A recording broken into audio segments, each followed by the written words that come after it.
What's taking Avatar Korra so long? This has gone on long enough. Sailor Saturn could destroy the planet any time. Linkle, Secret Double Z's just uploaded a new review with Sailor Saturn. Are you joking? Hey, yeah! How did you know he made a new one? We have no internet. Huh? I checked his Twitter. He just posted it. Wait, he has a Twitter? What does he even post? Linkle, did I ever mention... You scare me. Me of all people. Sorry, girls, for being so late to a meeting. I was getting internet set up here. Well, if it's that, then you've nothing to apologize for, Avatar Korra. What kind of service did we get? Linkle wants to know! Linkle wants to know! Well, thanks to net neutrality, I had little choice but to get the best for us.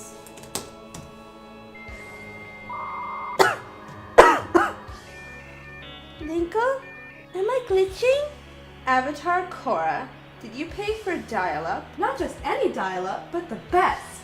AOL. Are you kidding, Avatar Korra? Only the best for pods. And besides, it had a really cute icon of the yellow man running. Linkle, head hurts really bad. Avatar Korra, I think your dial-up noise is killing Linkle. Or causing her to glitch. Not now, you two. We have a new video to watch before we take care of Saturn. So let her have her fun.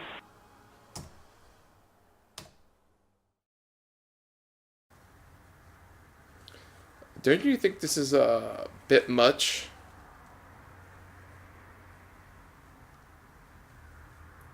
It's perfect. Bishoujo Senshi Sailor Moon, another story. It is a role-playing video game with the Super Nintendo Entertainment System developed and published by Angel in 1995. It has not been officially translated into English, although there are some fan translations available on the internet.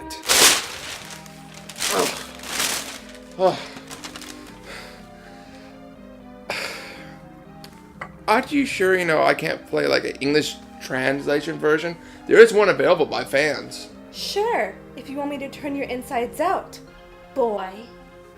You can do that? Honestly, I don't know. But you aren't the first victim I've tried, boy. Okay, well, where were we? Well, just like before, I'm going to have to rely on an online guide to help me through this game. So using guides from GameFAQs, and yes, this website is still up with pictures. So I shouldn't face any problems whatsoever. Right, Saturn? Boy, you're going into a world of hurt. You know, Saturn, to live in your head for one day would give me nightmares for the rest of my life. Really, boy? I thought the same thing about you. Really? Not at all. If I had to deal with people like me on a daily basis, forced to play games against my will, I would rejoice knowing one like myself could just end it all. I'm depressed now. That's more like it, boy. So when the game boots up, we get an opening that's quite a bit of dialogue. Dialogue that I don't understand. So thanks to the power of the internet, in the future Crystal Tokyo, a small band of discontented citizens have come together to form a rebel team of Senshi called the Oppositio Senshi. We feel that the Cielo Senshi and the Silver Crystal are the souls of all of Earth's past battles. All the while a meteor is coming towards Earth, and Neo Queen Serenity prays to the Silver Crystal, which stops vibrating, causing her visions of disaster to stop. Thus she believes are related to the comet. In the past, Mini Moon has visioned the future about the new enemy, and instead the Moon just laughs, cause it's weird. Way to go, Moon, just brush it off your shoulder. That girl Usagi was always a dimwit. I still don't know how she led us all those times when she cried so often. Yeah, she really is a dumb blonde. Agreed, boy. She was a dumb bitch. I said blonde. Yes, same thing. Right. Well, anyway, let's get this shit show started. So we start off as Moon sleeping. Typical. And we get woken up by this cat. Oh, hey, it's Luna. Nice. And, okay, I have no clue what's being said. But I know that someone is in trouble. Is that chick in the jewelry store? Okay, let's get going then. Oh no. Okay, Luna is still talking. Oh, okay. And now we play. What's this thing? I guess it's a save point, but which one is? Yes! What are you, stupid? I can't read Japanese! Watch your tone, boy! Don't make me rip out your liver! Okay, let's try this one. Okay, good, and now there's another menu. Okay, you know what? Fuck it, let's just go. Okay, so now where do we go? This way? No, this way? Fuck. Okay, I'm just gonna look up a video. I don't want to be playing this forever. So lazy. Look, I don't know anything. And this cat only speaks Asianese. What did you say? Nothing. I said, yeah, I said Asianese. Go ahead, kill me, get it over with. That's not part of my contract. Wait, contract? Someone hired you to do this? Never mind that, boy. Get back to work. No, never mind. No. Okay, whatever. We finally found the jewelry store and more Ching-Chong speak, but then we get into our first battle. Wow, this is tough. Are you being sarcastic or serious right now? Yes. Moving on. So more talking and we're leaving. Finally, victory pose. Oh, what? Who's this guy? And why are we seeing his dream? Wait, oh, it's Tuxedo Mask. And he's seeing ghosts of his bodyguards? Spoiler, Tuxedo Mask was a prince of the moon in his past life. And more goddamn Asian talk. I can't get into the story if I don't know what the fuck these assholes are saying. You really need to lighten up, boy. Will you shut the fuck?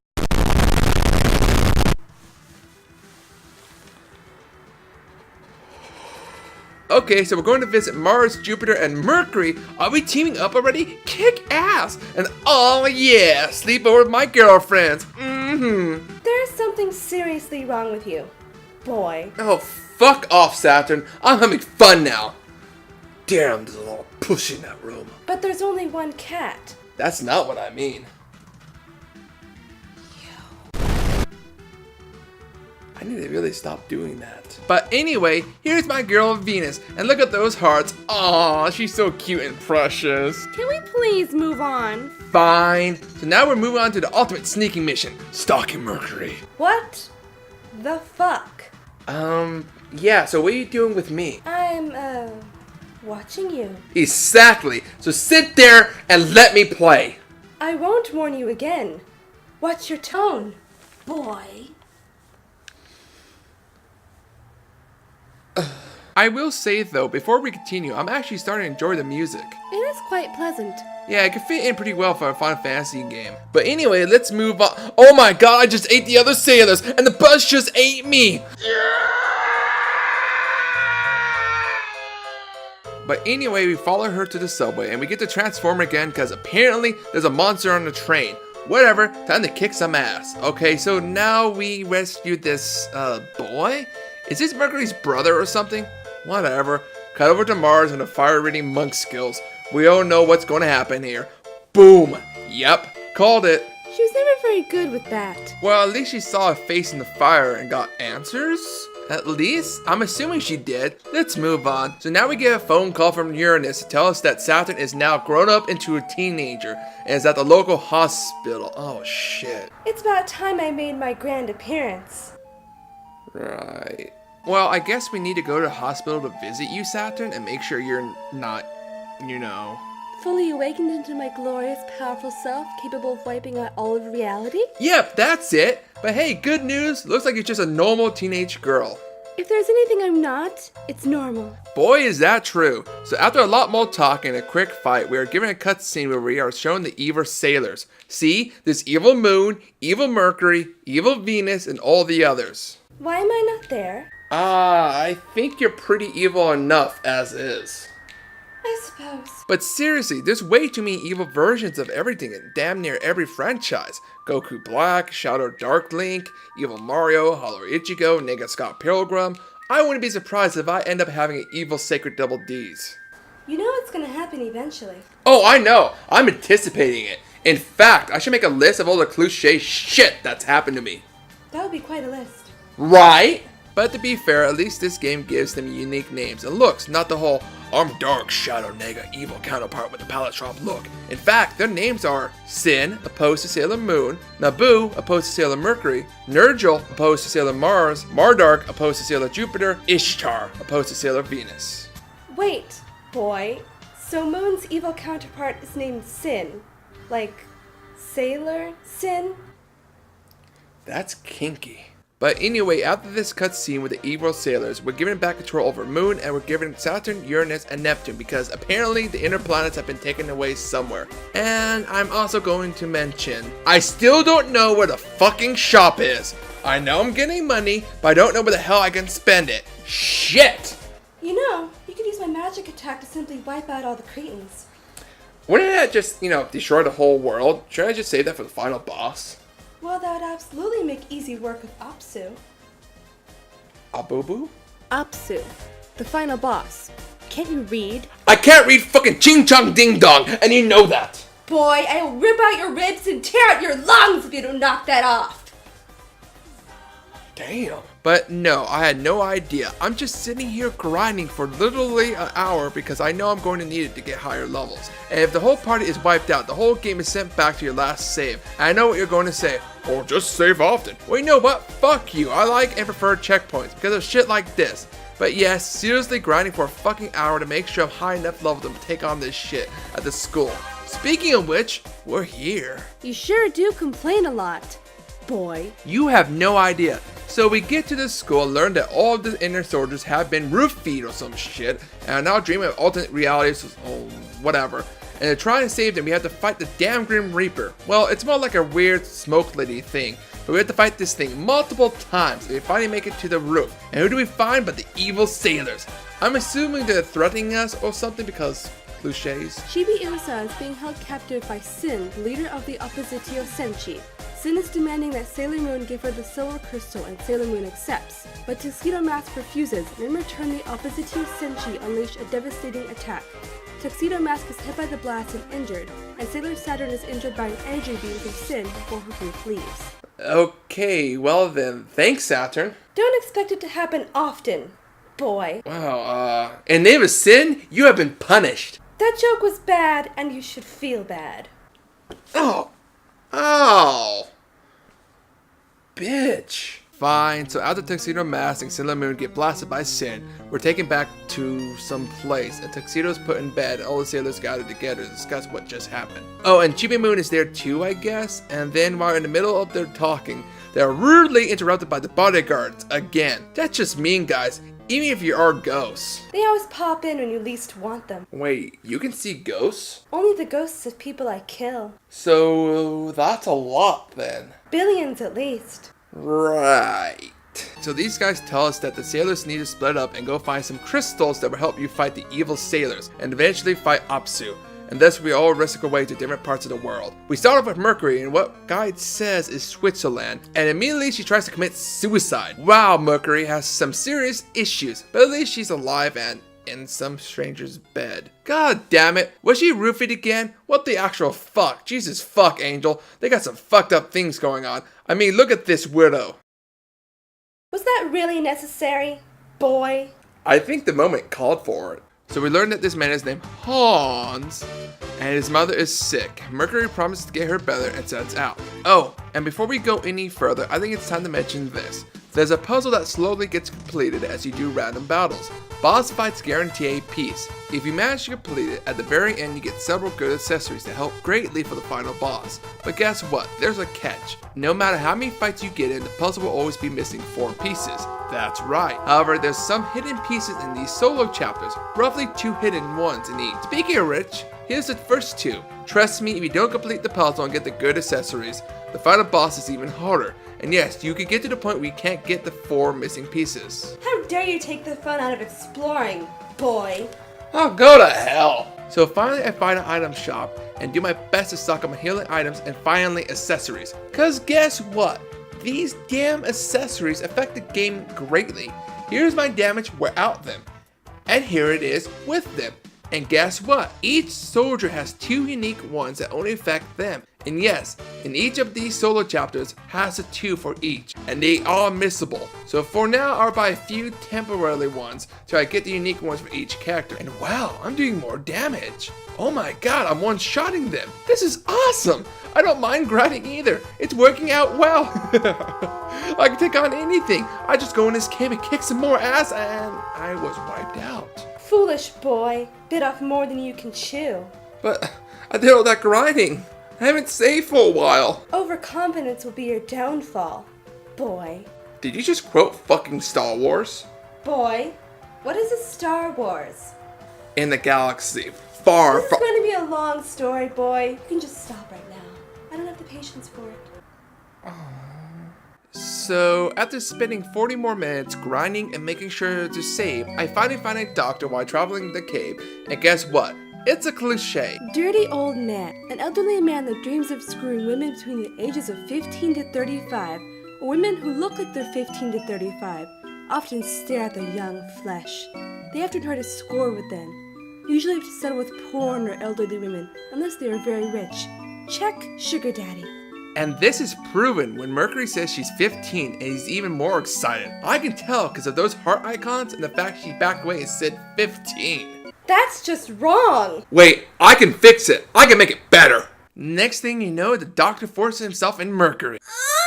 You need serious help, boy. Yes, I do. Don't forget this chest here because it includes one of Mercury's unique accessories. And it's backtracking to Han's mom, informs us of an herb we need to get back where we just got the doctor. And now Han gets frisky and forces himself into Mercury. Can you stop doing that? What would the viewers think? Easy. Hentai.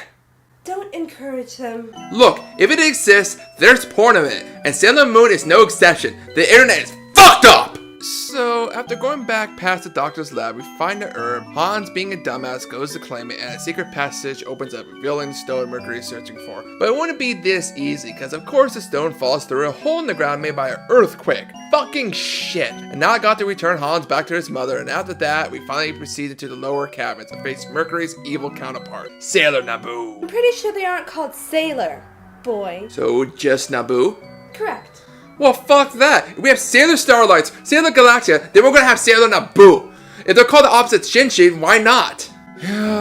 Anyway, this fight isn't too hard, not for my levels and skills, because 14 kicks so much ass, and we get some backstory, of course. Naboo reveals she joined the opposite Senshi because the Sailor Senshi of the future failed to protect the Earth with the silver crystal. In a nutshell, so another fight occurs, and this is where this game is ruined for a lot of people. All of your strongest attacks do barely anything above 9 if you're lucky, including specials. She doesn't do much to you, but she can poison you, which is a pain, and guess what? She has double the health, and none of the other opposite Senshi are like this, or even other boss fights, because you either have a party or are prepared enough. Now you're saying, grind some more. Well, guess what? At some point after level 16-ish, it takes longer to level up, and the strongest enemies in this chapter don't get much. This second fight with Naboo is pretty much a programmer who fucked up and scaled Naboo's defense too high for the second fight. I'll make this simple. 12 to 14 is enough levels for the first one. Look how easy it is. Now the second fight, what the fuck? Even 16 isn't enough. That's bad, huh? And to top it off, there's no saving between these two fights. It's one after the other. This is delicious. I'm definitely going to need a copy of your failures here, boy. You're one sadistic girl. Thank you. Glad you finally see it, boy. God damn you. So here's some advice. If you can't do more than 2-3 damage basic attacks during the second fight, better start grinding. Oh, and special attacks well, at least 15 or more. Trust me, if you get lucky enough, you may succeed. I beat Naboo, and of course she leaves the stone I need, and thus Mercury's chapter is complete, and we move on to Mars and Tibet. Well, I'm surprised you beat Naboo, boy. Most people give up and never return. Did I really have a choice? Of course you did, boy. Oh, and what were they? Play the game or give up and let the world end with you, boy. So we now play as Sailor Mars, one of my faves, arriving in Tibet and exploring a temple, where we find a ruby. However, several monks disguised as Yuma attack and wow, she killed them all. Dude, Sailor Mars is fucking awesome. Nothing can stop me. Nothing at all. I'm invincible. Even these 4 extra monks that come out of nowhere can't stop me, and Mars isn't moving. Wait, did that ruby paralyze her somehow? Correct, boy. And thus she is knocked unconscious. Oh god. I've seen enough movies to know where this is going. And what movies are those? The hentai ones. Not again, boy. How does this one scene with 4 older men dressed in robes in a temple with a helpless teenage girl remind you of... Oh. I now see what you mean, boy. See? You thought the same thing. But before the gangbang of Mars can happen, a mysterious man arrives and saves her by taking out the monks and taking her to his home. where she wakes up sometime later to realize what happens if the bed stays there. Are you suggesting she got sexed by her savior, boy? We would never know. Anyway, so quickly repressing this memory deep down that won't come back till 15 years down the road, we finally take control of Sailor Mars, the badass bitch that she is, and we get into our first battle. This will be nothing, of course, because how easily she beat those mugs from before. And what the fuck is going on? I'm doing nothing, and they're beating me to death. Shit, I gotta run. Like a bitch, boy. Go fuck yourself. Fuck you, boy. No, fuck you. Fuck you. Fuck you. Fuck you. I think my heart stopped there for a second. Oh god. So here's the problem. This game has the option to set up a formation for combat, like back row, middle, and so forth. This affects the damage you can do in your specials, but if you're in the back row, you take less damage.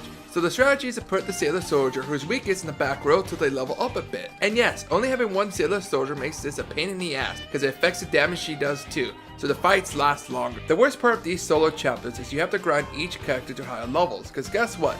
Each inner soldier is only level 6 or so. And to beat these chapters, at least 15 is recommended. Yet the boss at the end of each, which is the opposite soldier for each girl, is relatively easy and can be killed in one move. Except Sailor Mercury's second fight with Naboo, which was poorly programmed. What the hell. So after grinding like an hour and equipping Mars with some temporary accessories, which do help quite a bit, she can one-shot most enemies in the back row, and gets first strike because of her speed. So I move her to the front, and holy shit, see how much of a game changer that formation is? Fucking hell, don't you mock them. So it's about time we go to the next town. Don't forget the soup, boy. Oh geez, Saturn, you can be really helpful sometimes, you know, really nice. Don't make me gag, boy. This niceness makes me sick in my stomach. Everybody gets one.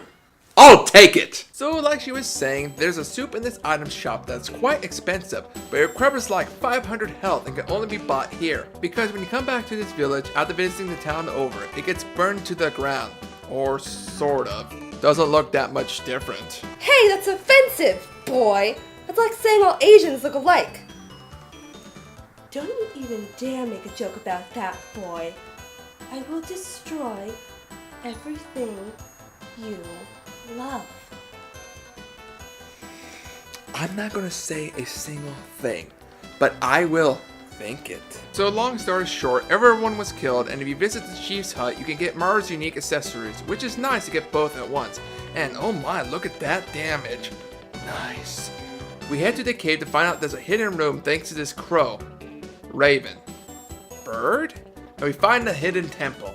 Aren't you forgetting something? Boy. Oh yeah! Before all this, I went back to the temple with the ruby, beat up a statue, and Sailor Nergal kidnapped Mars' boy toy so she could have her way with him. Are you still stuck with the idea he did sex stuff while she was asleep? Boy. Ew! She's underage, Saturn! Wait, what? You're perverted, you know that? He probably took her back to his house and nursed her back to health.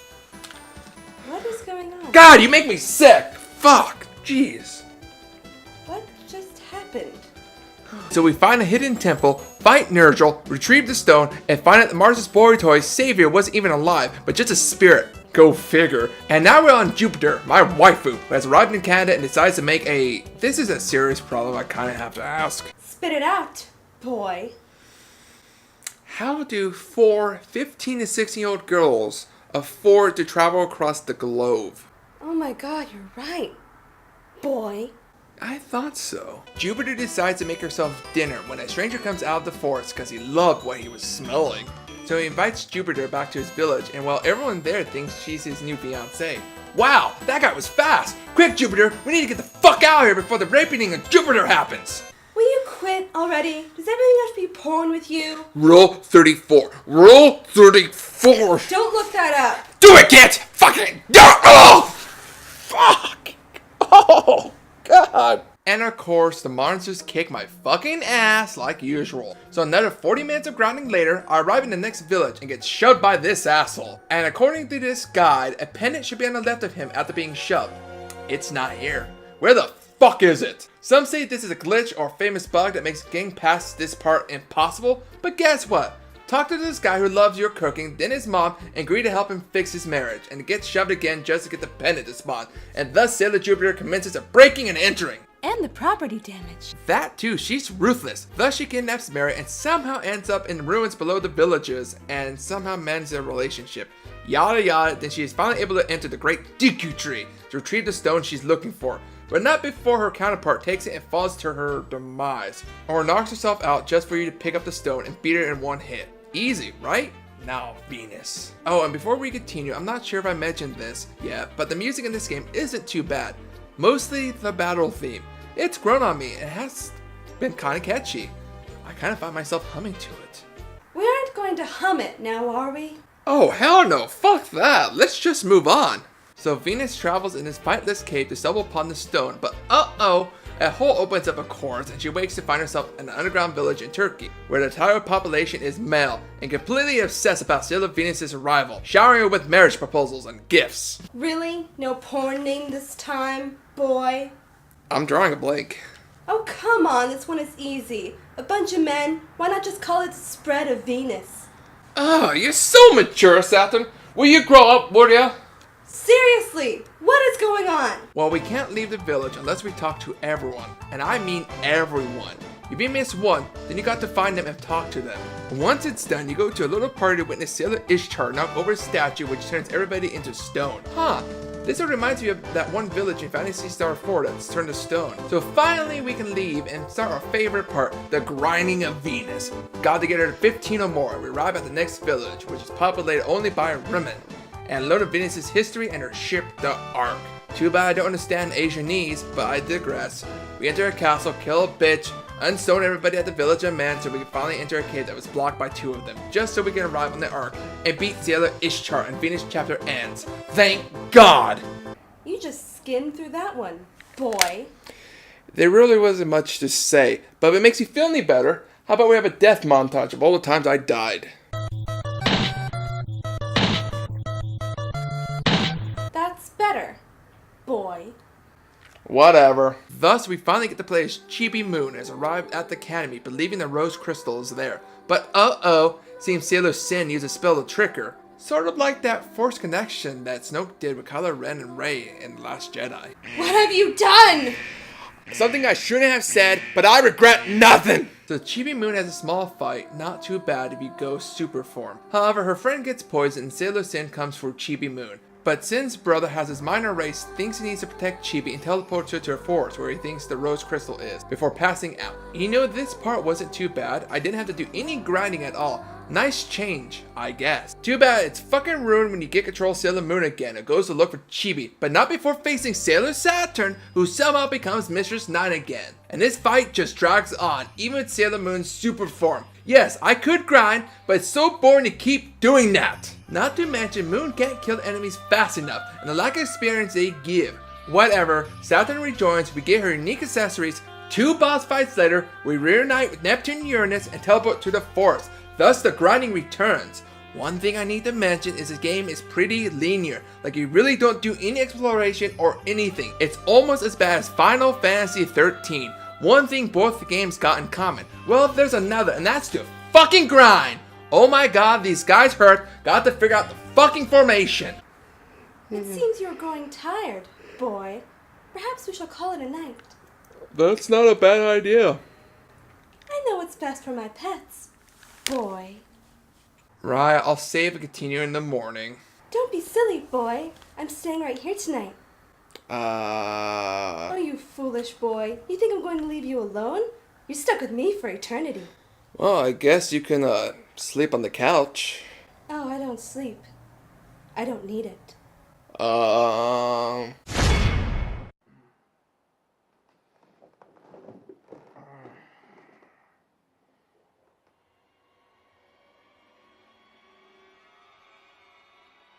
Go back to sleep, boy. You wouldn't want me to get triggered now, would you?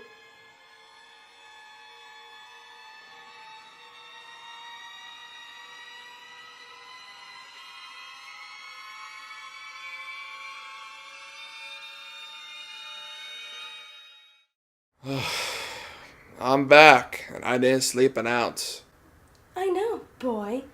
Now continue. Alright, here we go. Where's my save data? No, No! Saturn, did you erase my file? Don't be silly, boy. I was watching you all night. Then, fuck, the battery in the cartridge died, which means I have to put a new battery in, and I lost all my progress. Oh, fucking hell, my head hurts. Looks like you've to start over from the beginning, boy. Even if I did, it doesn't matter because I can't save. I would have to marathon the fucker, and if I died, it would load the last time I saved, which I can't save with a dead battery. Good. Then the fun will last pretty much eternity. Better get started. No, I refuse. I would rather die or play another Avatar game. Do you understand what you are saying, boy? I will destroy you and this entire planet. Yes.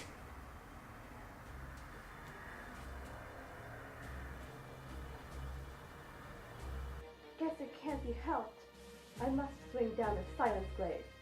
Death Ribbon Revolution! Oh, this can't be good. Avatar Korra, we're getting a huge energy spike. Hey, yeah! She's going to destroy us all! Destroy us all! Destroy us all! You're an abomination for existing. Return to nothing and condemn this world to annihilation. I'm shitting my pants. Linkle, if you don't stop, I will strangle you with my bare hands until our end comes. Destroy us all! Destroy us all! Settle down, you two. I've got it under control.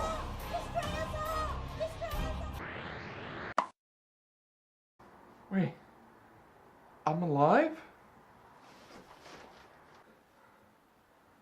I don't know what happened. Whoever did it, thank you. I can finally enjoy my Christmas. Oh, I miss Christmas. It's okay, everyone. I took care of it. Nico, what did you do? I energy bent Saturn into a baby. Is that what you're holding? Correct. Here, Azula, you're responsible for baby Saturn. Why am I responsible, Avatar Korra? Because I don't trust Linkle with her. She will put her in that endless bag of hers, bottles, or try to cook her. I am hungry and curious. She is right to fear me.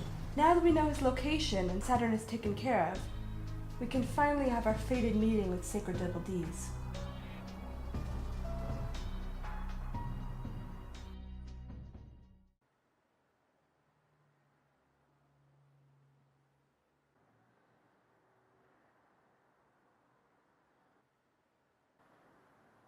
Yeah.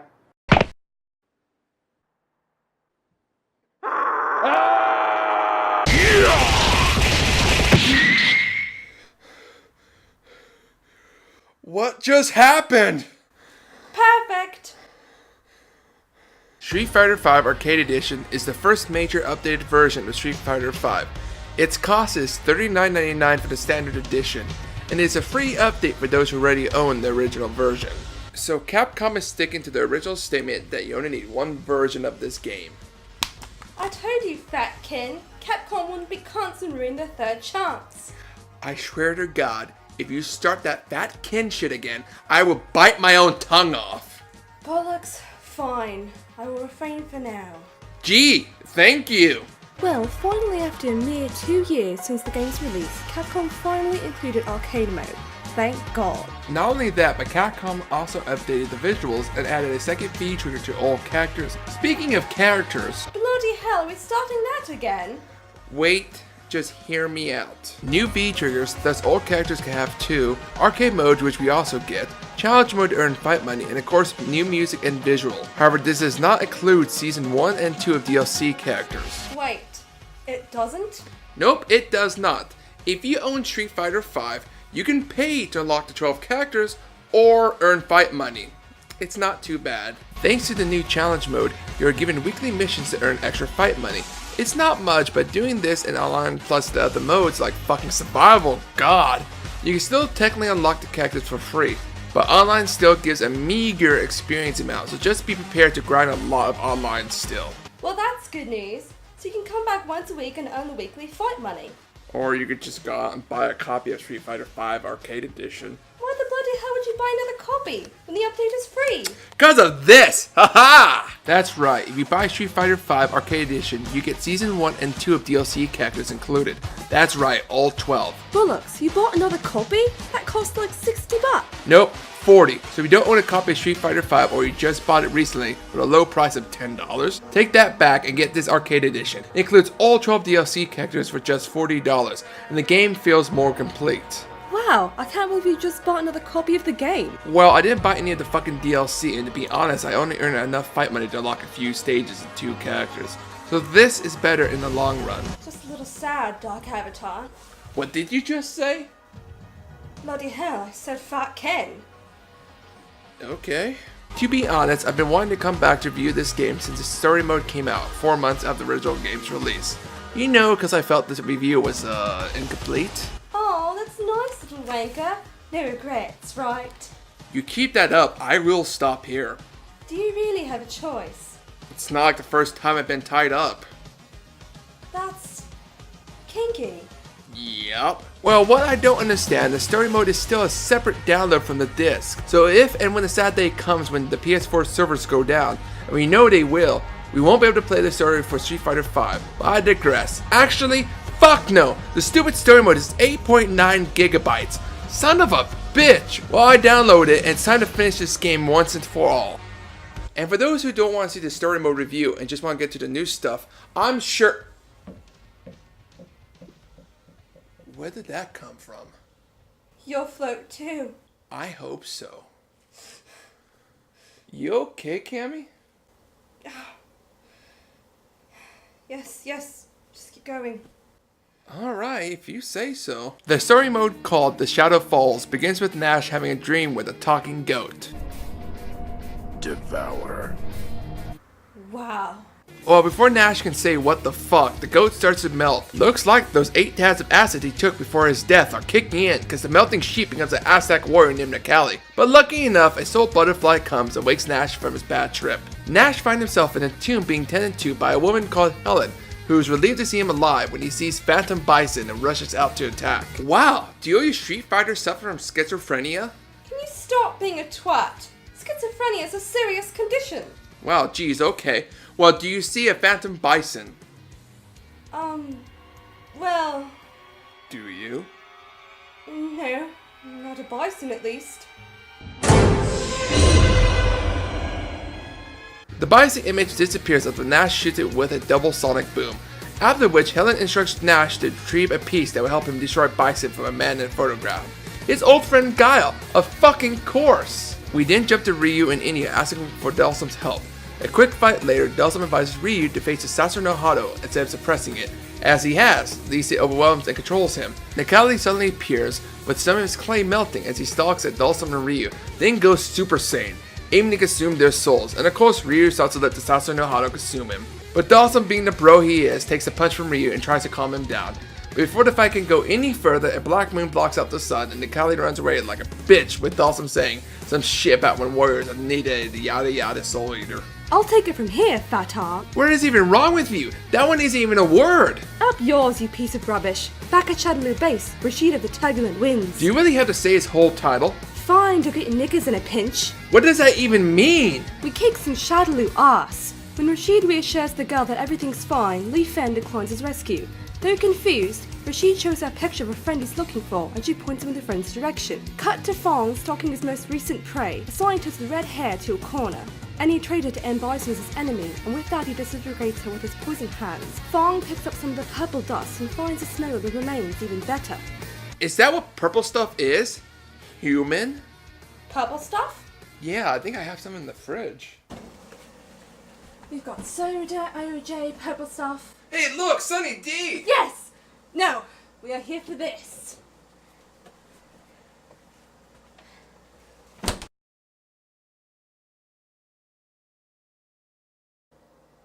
You take a sip first. Bloody hell I will. I'm not putting my lips against it. You do it, Fat Ken. Nope, I got a review to do. Wait, don't leave me here with... it. Kill them all! Kill them all! Kill them all! As Fong is walking back out of the corridor, Rashid runs into the area.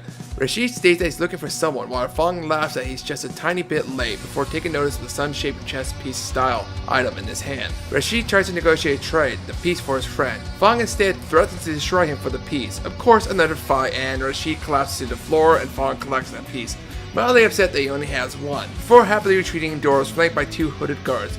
And of course he doesn't finish Rashid at all. What a dumbass. This is really going to bite him in the end. Oh, I agree. He should have turned that guy into purple stuff. Welcome back, Cammy. Shut it, you wanker. I'm doing the next part. Oh, fine, gee, whatever, you brick dyke. Go right ahead. Inside the Kansuki estate, Karen Kansuki is telling some well-dressed journalists that her family's red spider lily satellite is monitoring an object called the Black Moon, orbiting Tokyo, while Birdie, her rotund bodyguard, gorges on a luxurious buffet meal. Ibuki, seated next to him, is initially bored until she takes notice of the CWA show playing on the big screen TV on the wall. Alex stands bored in the corner of the ring with his world champion trophy in hand, when ring announcer Dawn Savage, in a sequin suit and top hat, announces through a bullhorn that there will be an exhibition match. Zangief and Rainbow Mika are introduced as they acrobatically enter the ring one after the other, both in similar wrestling gear with Heat Up written on the pant sides, for a handicap match. However, the scantily clad Brazilian Laura Matsuda enters as well, objecting to the idea of a handicap match being thrilling and entering herself in the match as Alex's partner. Zangief and Mika accept this, celebrating in the ring with Laura as Alex looks on, confused. Dead ass. That cunt still doesn't have a better one than me. True. Fong walks into a laboratory at the Shadow Loop base and places the piece he collected from Rashid down on a tile in some sort of machine in front of a dark sphere similar to the one that eclipsed the sun in India. The scientists surrounding him report as the psycho power inside the large object increases up to 250%. Dark spear object with a golden Shadow Loop skull symbol on one of its ties, because of course even in space we need a logo on a doomsday device, starts sparking with electricity, opening up. A massive shockwave bursts from it, which engulfs a satellite above New York and wipes out the city's electrical power. The TV on the wall of the Kansuki estate suddenly goes static, getting Ibuki's attention. Looking on, Karen calls on her steward, who reports on an electromagnetic pulse attack in New York. She deduces that the sphere visible in the night sky outside is a cause. Shibasaki states that one of the 7 was detonated, and also that the Red Spider Lily monitor satellite was affected and forced to shut down. In a U.S. military base, 2 communication officers report on the situation as the Black Moon damaged several parts of New York and wiped out all communications in those areas. Thus, Guile enters and persists that a situation with missing hackers might be related.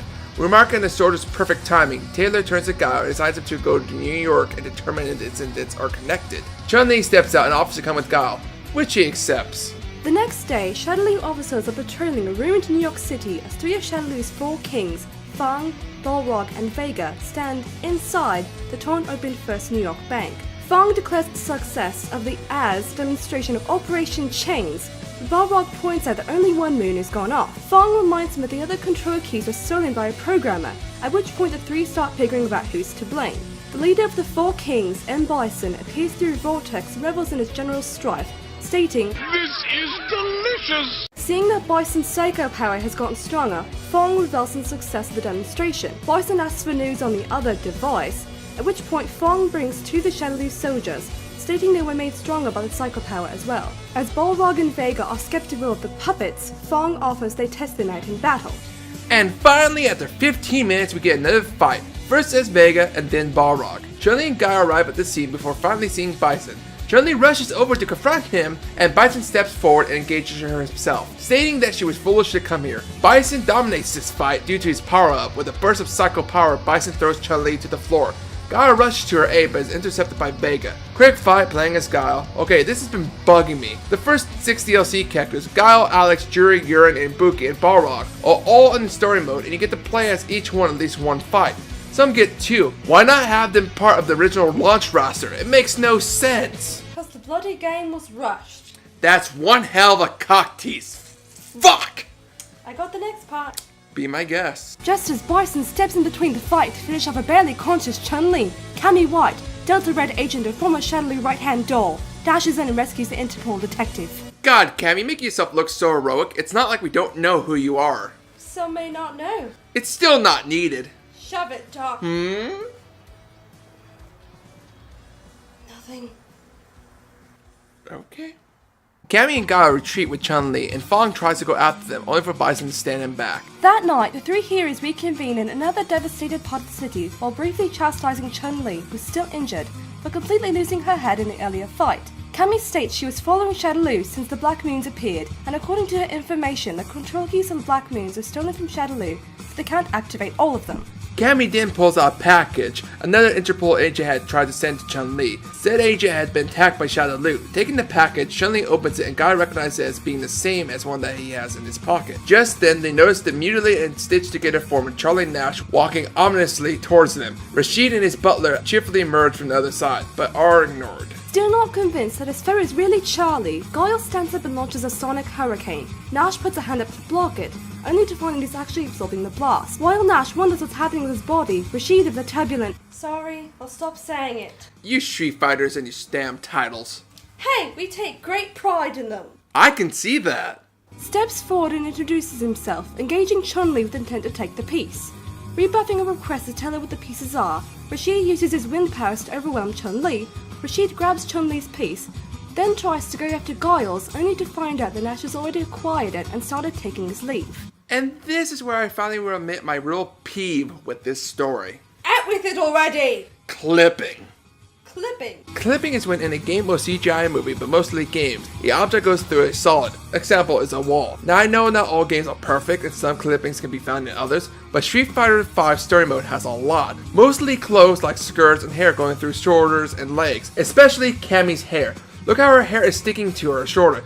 It should be like the other braid, hanging there. The worst part is when the clipping is recognized on the game and it tries to correct it, and this weird bouncing / tug motion happens, and it becomes quite noticeable. The worst part is I replayed this scene again, and it didn't happen. See, that's how it should look. Hell, even in other modes with different costuming it happens, but not as frequently as story mode. You done now? Yeah, I'm done. You feel good about yourself? No. Why is that? Because I'm playing this rush ass of a story mode. Fuck!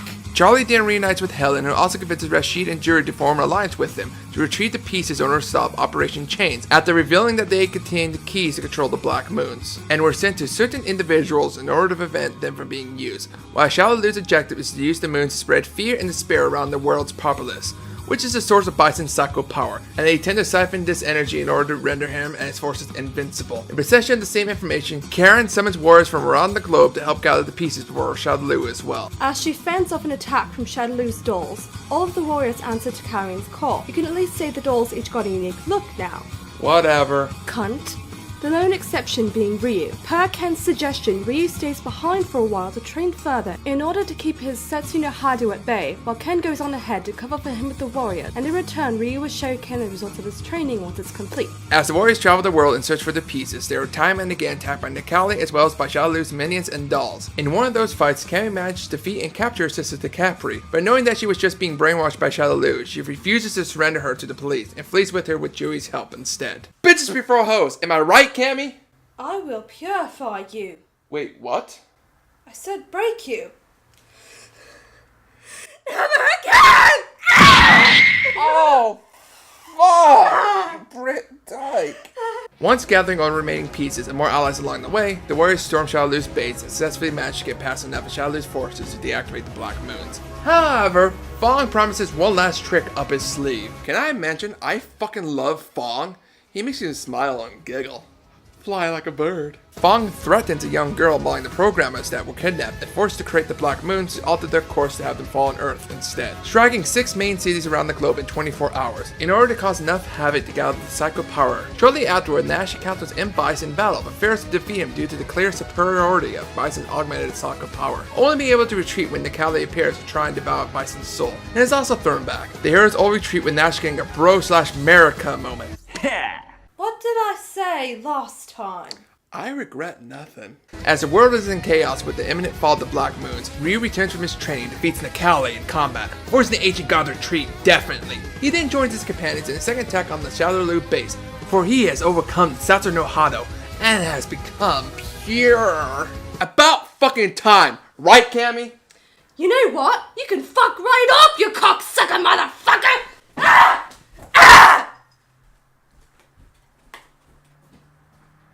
Damn! Anyway, Rashid manages to stop the Black Moons completely using a hint that was meant for him, sent by his missing friend, but also discovers that she was killed by Fong long ago, much to his grief. Meanwhile, Charlie confronts M. Bison and fails to defeat him, but sacrifices himself to drain part of Bison's psycho power to weaken him, and Ryu destroys him once and for all. Chun-Li rescues the girl, but Ryu has a Street Fighter II PTSD moment and fires a Hadouken at her. Thus, Chun-Li is a shooting star.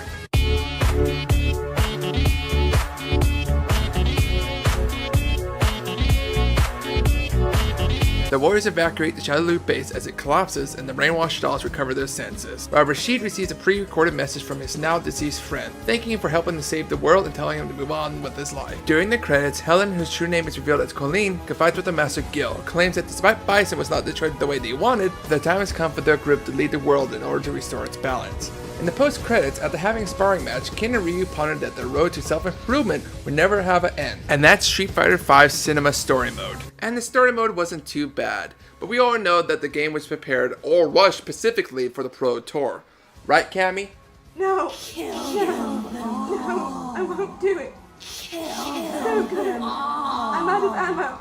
No, I won't do it. That can't be good. Well, luckily, Capcom listened to its remaining loyal fan base and finally included arcade mode. You choose one of several inspired by the Street Fighter franchise. Stages, music, even the characters you can use in each is based on Street Fighter 1, 2, Alpha, 3, 4, and 5, which didn't have one at the time. It's not bad and does show it should have been included. Let's not forget the V triggers. Every character gets 2, and you know what? Some of the new ones are better than the original ones. Finally, Season 3 characters, and starting it off is Sakura, my fave. I was able to get enough fight money to lock her, and she's fun. Of course, there's a short character-specific story, and hers is no different. Hers is thinking of her future and talking to Ryu about kids. Did she just say that? It can't be any more obvious now. She literally might as well say, Ryu, fuck a baby into me. Or if you could knock me up, you can have the kid as your disciple. Fuck man, that pretty much made the fanbase's day, but this review has gone on long enough, so it's time to wrap this up. Well, you stupid wanker. Is it better than King of Fighters 14? It's better, way better than it was. Than it was. I still think King of Fighters 14 is better. It's the best.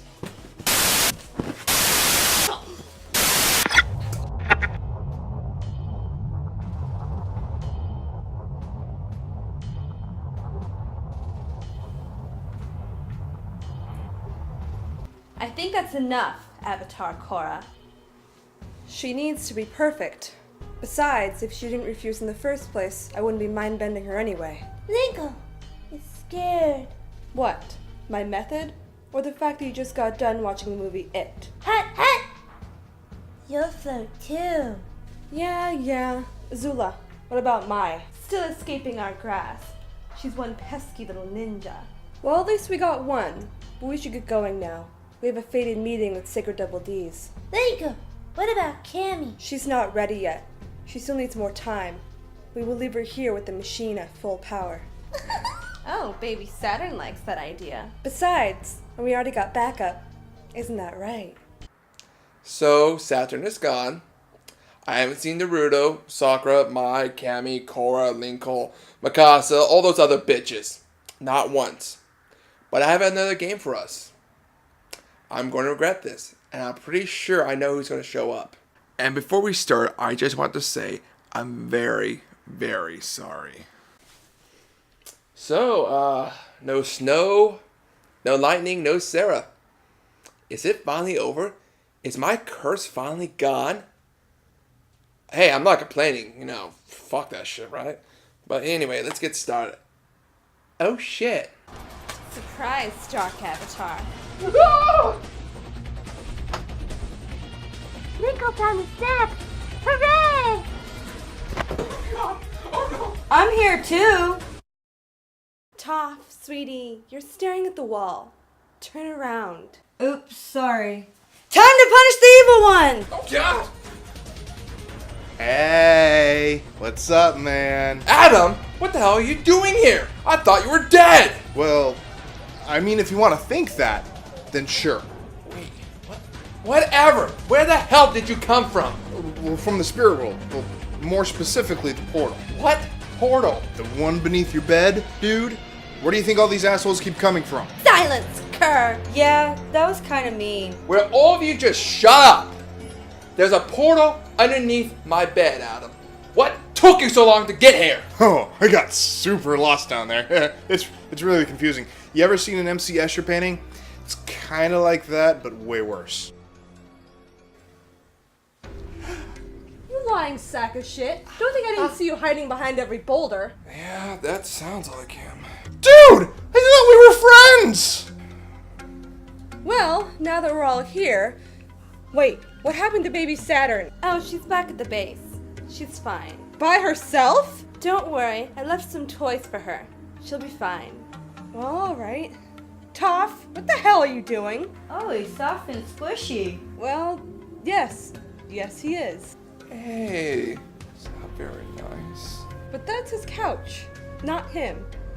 And well, while we have all the pogs... God damn it, Azula! I don't know. I kind of like it. Toph, you need to pay attention. Don't you see? No! Right. Sorry. I want all of you out of my house right now, especially you, Adam. Can't let you do that, Star Fox. The fuck? Whatever she says, she's right. We are not going anywhere. You still have a game to play, Sacred Double D's. Another one? Where do you keep getting those? Don't worry about that.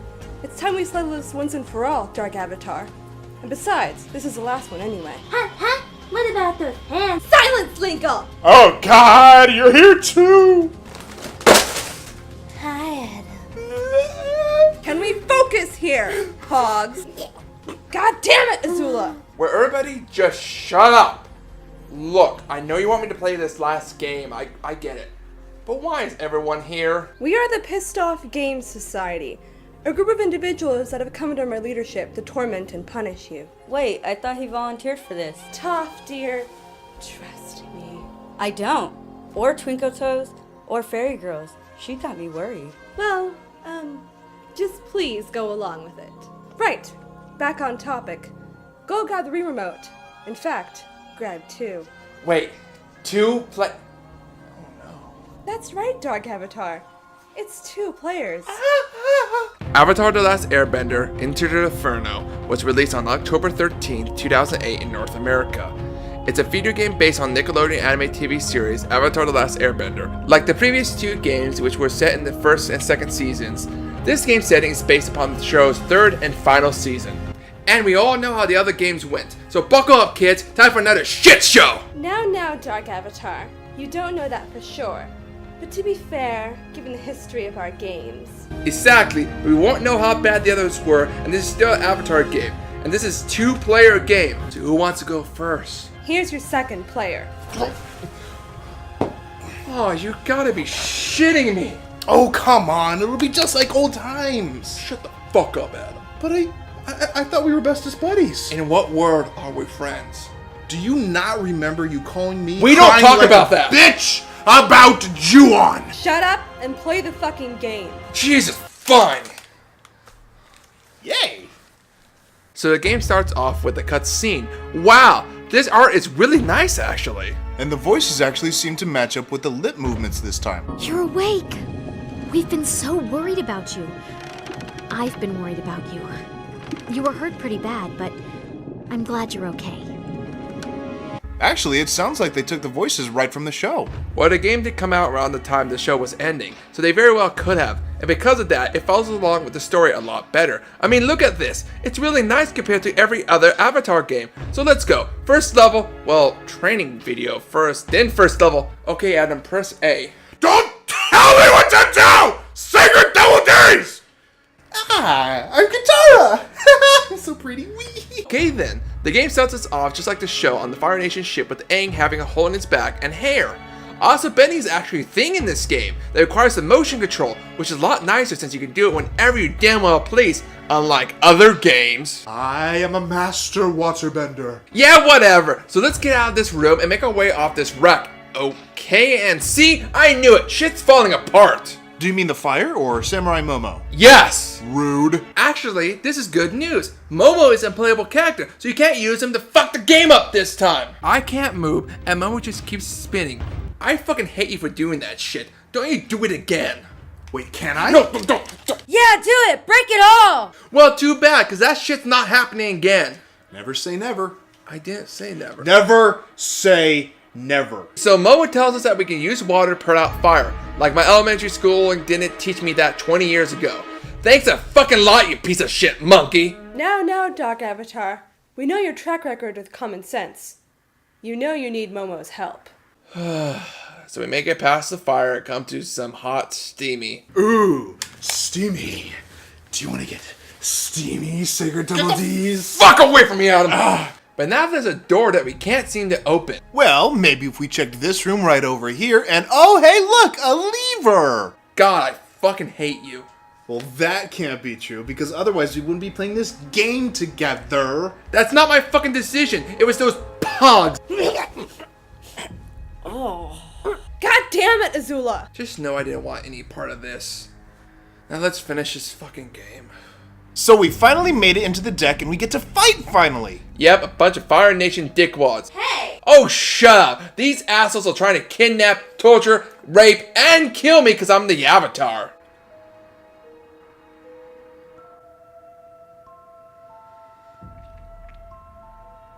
What? You just said. But luckily for us, we've got awesome betting skills and we make quick work of these guys. Also, I should mention that it's the best idea to collect all these coins and the scrolls you find lying around. We'll get more into that later. So after we beat up these guys, we have to crawl back into the boat, solving even more puzzles along the way. I actually am really enjoying this part. They really took the effort to make the bending at least a bit more enjoyable. Yeah, it's like we really get to experience the bending stuff, even if just a little. Props for that at least, PHQ. So with water bending, we need to freeze these pipes. Always winterize your pipes. Did you just quote a Batman movie? Maybe. The worst one? Maybe. I hope you fucking die. Been there, done that, and here I am now. Moving on again. Now the ship is sinking, we got to learn a new bending technique. We get to make ice pillars! That's what it looks like, so we have to make them to jump over that thing over there, but I'm going to need to practice more. I thought you just wanted to finish this game. Don't tell me you're having fun on the first level? Well, so yeah, I kind of am, to be honest. Wait, what? You're having fun? The freaks of joy is punishment. Well, if you're enjoying this so much, maybe you'd like to take Adam's place as second player. Hello, I'm blind. How am I gonna play? Don't know, don't care, get in there. Nico, don't worry. I will take care of Adam. Oh no. She stuck me in a bottle! She was farting in the bottle! Nico likes Mexican food. Let's get this over with. Fine, whatever. Here you go. Right, yeah, I forgot about that. There you go. Alright, there we go. Am I doing good? Yeah, I think you are. So we got to get up to Sokka to escape, so we need to freeze that thing. Like this? Oh, fuck! Yeah, oh! Oh, wait, you actually did it! Hell yeah, teamwork, blockhead! High five! Oh! Oh, fuck me! Oh, quit being such a baby. Okay, go screw yourself. Let's just get out of here. Right, back onto the deck of the ship. Awesome. What's going on? Well, there's some catapults and some rocks and a ship firing at us. Nice! Let's kick some firebender ass! Watch it, you blind little girl. Blah, whatever. Anyway, we fire the rocks at the other ship and fight off some Fire Nation baddies. And that's the end of this level. Can I please have Adam back now? What's wrong with me? You are blind. You don't have to be such an asshole about it. Over here, Toph. I can't see! Just give him to me. No secrets, no! I want to play the game! You know what? I see you're busy with Adam. I'll just take Korra. No!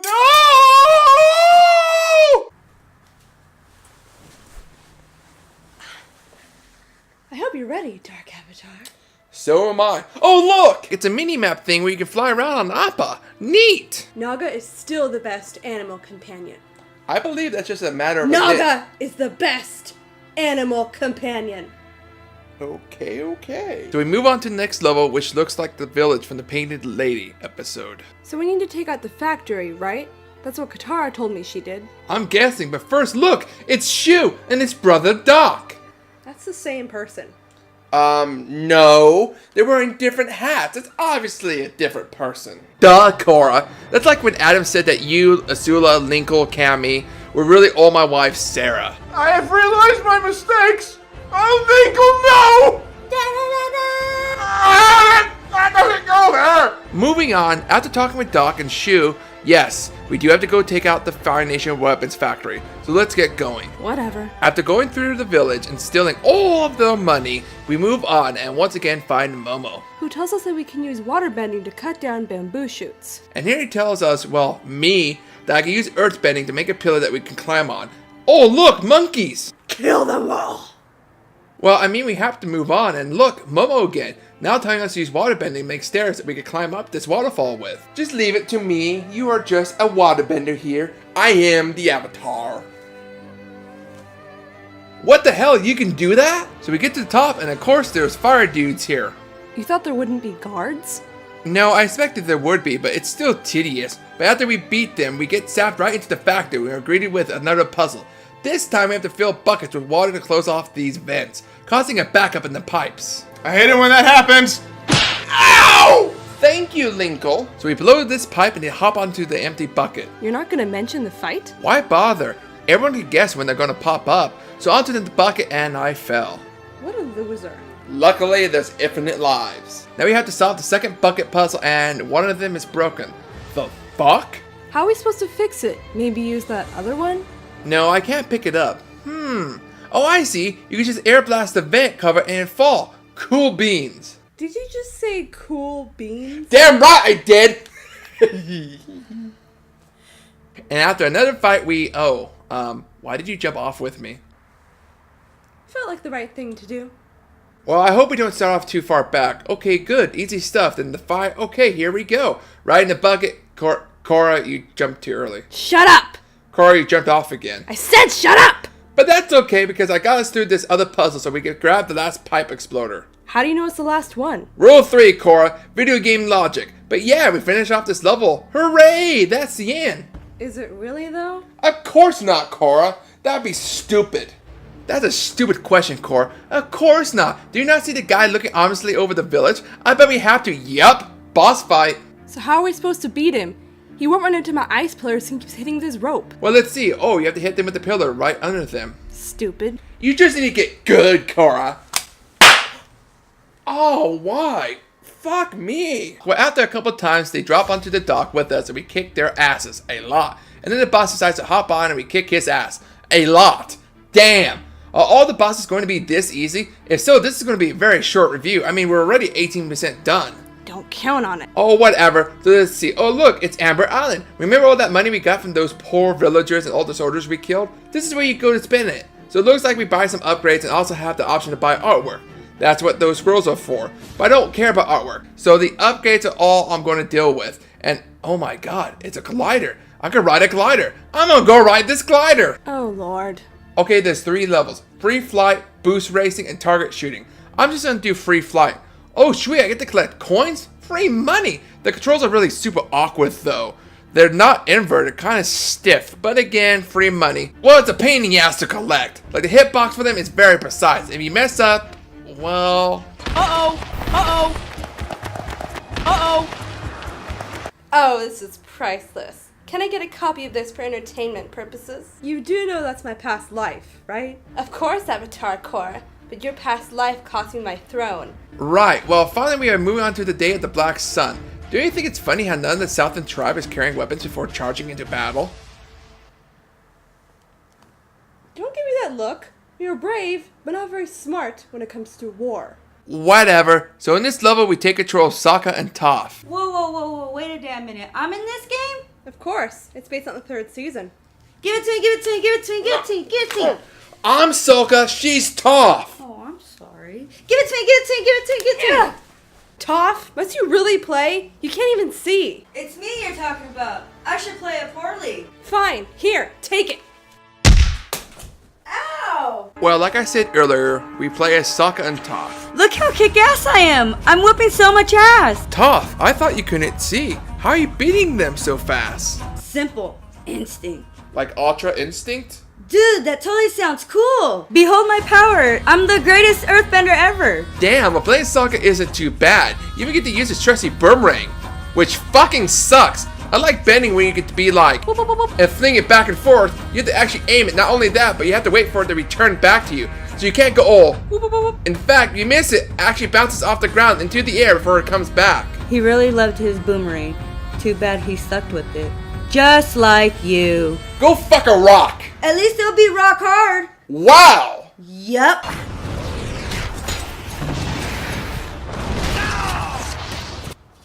Quick question, and don't hesitate. What's your favorite dinosaur? Don't even think about it. Ready? 1, 2, 3. Velociraptor. What? Did we just become best friends? Yup. Want to do karate in the garage? Yup. Well, let's go. You're not going anywhere, Dark Avatar. Not till you're finished. And Toph, stop encouraging him. Oh, Pooh, you guys are no fun. Come on, bestie. Let's get this done over with. But I thought I was your bestie! Linko has such wonders to show you. It looks like you're already moved on. Well, back on topic. The worst part is the boomerang is needed to stun firebenders, the heavy armor ones in particular. If you don't stun them, every 3-hit combo or so they will counter, and it hurts. Sure, we have infinite lives, but that's besides the point. Just double team them. Knock their blocks off both sides. Hell yeah! Just hitting them from both sides at the same time, you can stop the counter from happening and gain a few hits. Anyway, after disarming their cannons, even taking said metal to build a catapult, we can take out the other towers across the screen. We finally start ascending a tower and reach the top, where we must fight several waves of benders and a small mini boss till the black sun comes. And after that, we break into the Fire Lord's chambers for the actual boss fight, which turns out to be a Sula, and oh no, a Sula. What is it? It's a Sula. She's gonna be so damn ugly. Hey, watch your mouth. I mean it, this bitch has had a 5-head in every other Avatar game. Ha! Dude looks like a lady! Ow! What the hell are you laughing at? You have to admit, you do look like shit in games. Maybe we can use the space for advertisement. Dude, nice one. Wait, you can see? Hmm. Oh, that's so sad. Come here. What? Enough! Get back to the game. Oh, jeez, fine. God, take all the fun away. Right? What a spoiled brat. What the hell just happened? Okay, getting back to the game, and hey, Isula actually looks pretty damn good. But then she monologues a bit, and oh shit, dilate. Oh shit, check out that sweet backflip. Damn, Isula. I got those moves like Jagger. Who the fuck is Jagger? Oh, Top, we have such things to show you. Get the fuck out of here, Linko. Go fuck with Adam. Now let's fight these Dali fuckers. They seem to be pretty hard, but honestly all you have to do is find the patterns. And once you find that out, you can pretty much wipe the floor with them. They make a wave of rock pillars come at you, but you just make your own and get on it or behind it. Then they run along the walls and you have to air blast them. Blast them right in the face. Kinky, am I doing good?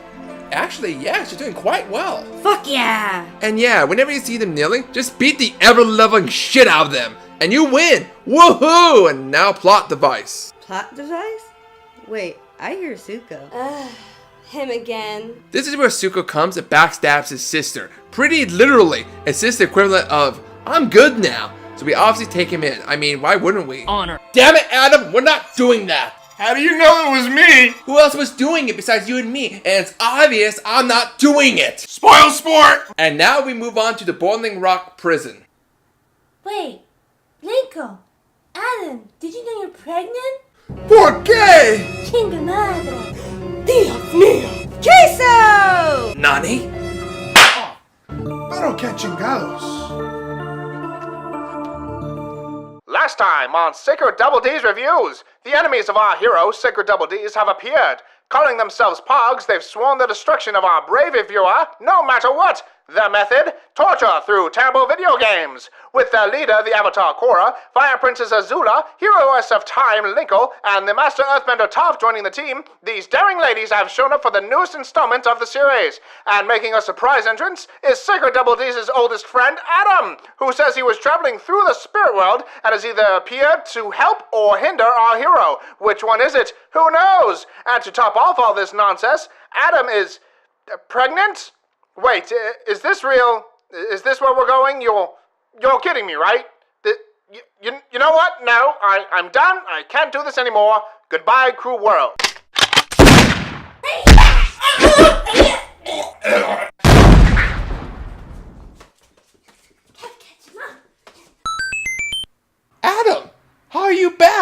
thought you exploded. I had an extra life. Oh, neat. She gave it to me!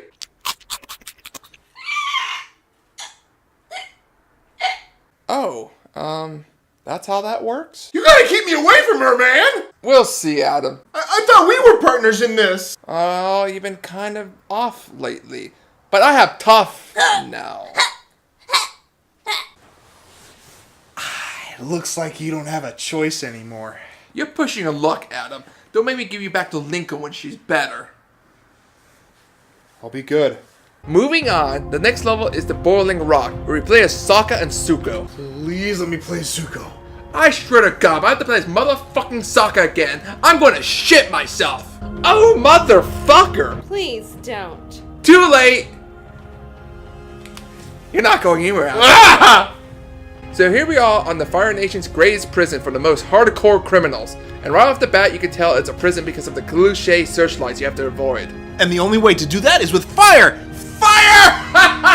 Burn it all! I'm starting to remember why I enjoyed this boy. Where the fire isn't working, Adam, maybe we get rid of these rocks. There we go! Nice! And then there's more, of course. Ooh, look, a locked door. A fire symbol. I got it. I need fire. Let's go this way. Oh, oops. God damn it, Adam, you got us caught! Look, I'm sorry, okay? Look, there. Now we can open it. Are you happy? No, I'm not. But moving on, after we get inside, we are faced with puzzles that are made to get rid of any fire bending. So it's lucky I'm here to help turn off these fans for you. Thanks, best buddy! Shut the fuck up. I swear, you're like an old married couple. You're not helping! Once again, moving on past all of these guys, melting some doors, getting past fans, and locked doors, we get to this elevator, and we see that Sokka's dad and Suki are at the top. As this elevator makes its way up, Zuko needs to keep the fire alive while moving around the fans and lighting these lamps at the same time. This reminds me of the M. Night Shyamalan game. How so? I can't make fire out of thin air. I need to have a fire source nearby. Oh shit. Right? Let's get out of here! Oh look! Hi Dad! Bye Dad! Let's finish killing these guys and oh look, we freed the prisoners and now we're running.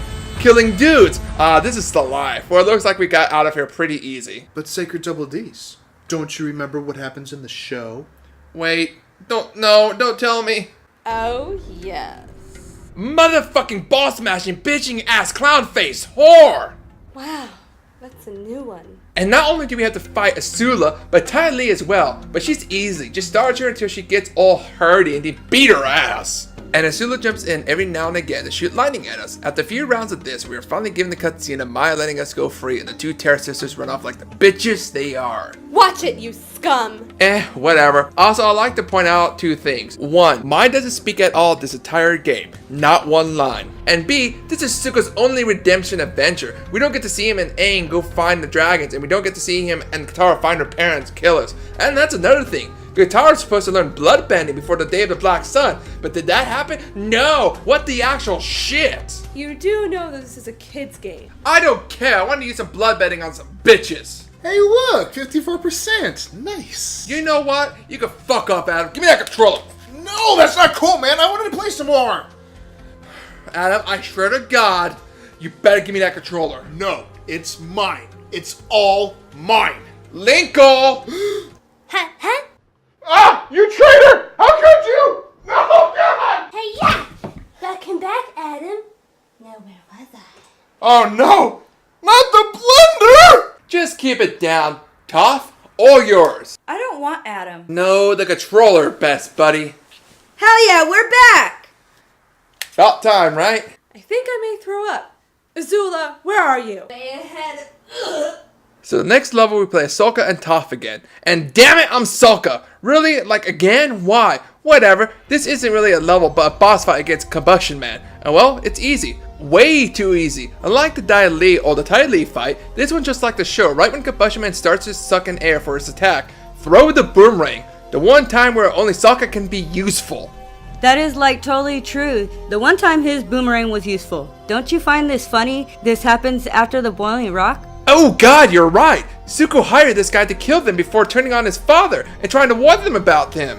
That's all the absence of Zuko earning their respect. Fuck you, game. Couldn't even get the order of the levels correct, too. Looks like this game may be finally getting to you. What are you talking about? I've been here the whole time. It's a figure of speech, Toph. I don't get it. I swear one of these days, you and Lincoln will give me an aneurysm from your guys' stupidity.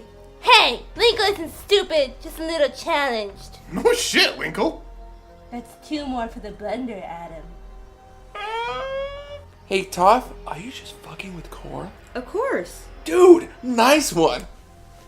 So we now have the Temple of Elements where we fight monkeys and have to do a puzzle where we use Aang's airbending and have to match the pattern of this horn with the ones around this door. And several puzzles later, we get this last puzzle where we must do the elements in the right numbered order. But this isn't as easy as it appears because only one of these 4 is above the correct spot. The rest has to be figured out. And even when you figure out all 4 elements correct number order, you still have a motherfucking time limit to complete all 4. Fuck man, this took way too long and it's just to see Aang's past life say it all depends on Aang. What a waste of time. Can we please beat some more things up? This part is so boring. Sorry buddy, forgot you couldn't really help here. But guess what? We get to fight some more firebenders. Yay! Just a bit of scrolling part and then we have to kill a dozen or so firebenders till the level's over and it's done. Aw, and it was just getting interesting. Time to step aside, Toph. I'm taking over from here. Oh, go bug Azula. Please don't. Hey! Can I play some more? No! There's no point in running, Adam. What I do have are a very particular set of skills. Skills I've acquired over a very long career. Skills that make me a nightmare for people like you. Oh no. Let's just get this over with. Fine by me. Alright, and so we're finally at the Zeppelin and wait, why are Sula and Ozai on it? And it's the conversation when she becomes Fire Lord? What? This isn't how it happened at all, no! It's supposed to be at the capital, and Zuko's supposed to challenge her to Agni Kai. It's not happening, Sacreds. No, why? Would you just shut up and help me fight this dumb bitch? Watch it, Avatar. Don't forget who's in charge of this group, Azula. I have it, but that still won't stop me from kicking your ass. I'd like to see you try. Nice, catfight. What? Where? Not so fast! Oh! We have to put this on hold, Azula. Get back to the game, Sacreds. So after the conversation between Azula and Ozai, Zuko and Guitar show up and we have to fight a couple of guards before we get to fight Azula. Lightning Bolt! And you went there. So the trick here is to put out all the fires on the torches, that way Azula can't have the ring of fire burning higher. And like the show, you just need to beat her senseless when she goes all cuckoo and watch out for the lightning and find the cutscene. Wait, did Katara change back to her Fire Nation clothes? Why the hell did she do that? What was the point? That's a huge mistake on the developer's part. I mean, seriously. Who cares, Sacreds? I too, damn it! Just drop it. Fine. Back to the cutscene that has Azula shooting lightning at Katara with Zuko jumping in front of her. Nice, and that's the end. We don't know if they beat her or not, and 81% done. And cut to Aang shooting fire at Zeppelin that Katara and Zuko are on. Way to go, jackass! Hey, that is me you're talking about. Oh, I know. So now, oh look, Katara changed her clothes again. I guess Zuko's okay too. And look, Aang didn't go in the Avatar state. Why am I not surprised? And you want to know the ultimate fighting style to defeat Ozai? Slap him with water bending. That's it. I'ma slap you with my big wet dick! Quiet, you. Linkle. On it!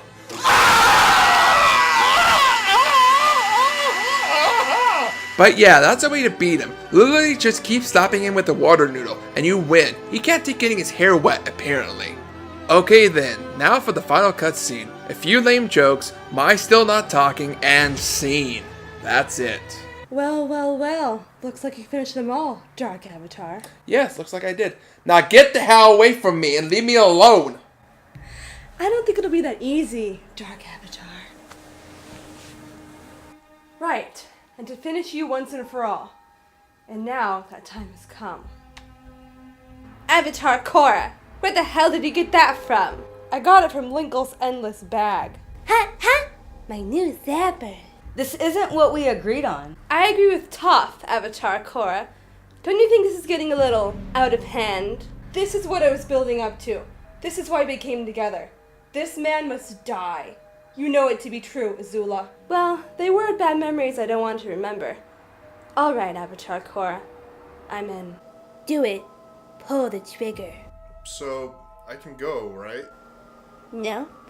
Thanks a lot, Sacred. If it weren't for you, I wouldn't even be here. Why don't you die, Adam? Don't worry, we will continue to kill him until we find a way. He's my best friend. You can't kill him. Toph, you can always get a new one. And as the Avatar, I will help you. You bring disgrace to all avatars before you. What did you just say, Toph? I know you're not deaf, Twinkle Toes. If you're not with me, you're against me. I knew I never liked you. Can't trust the handicapped. Any last words, Toph Beifong?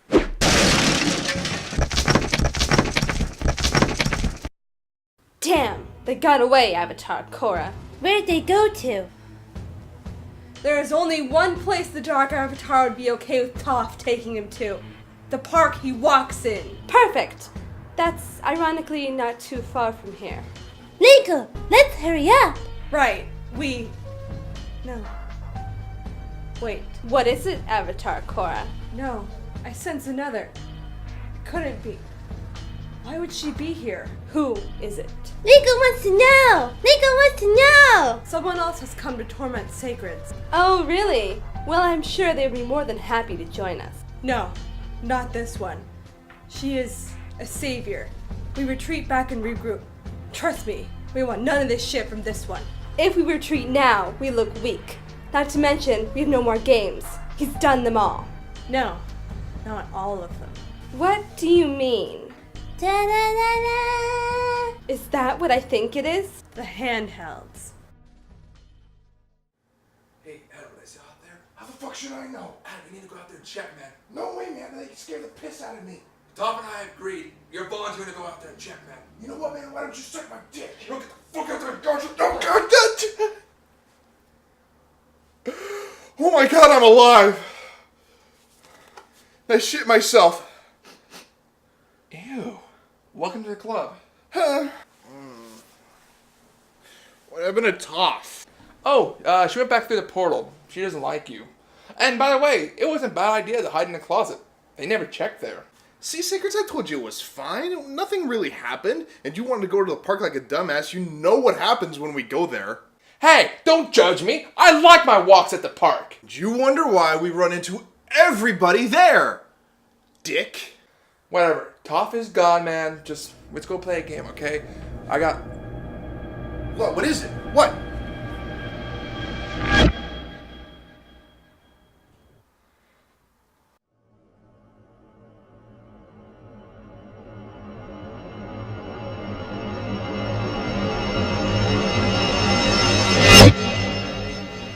About damn time I found you.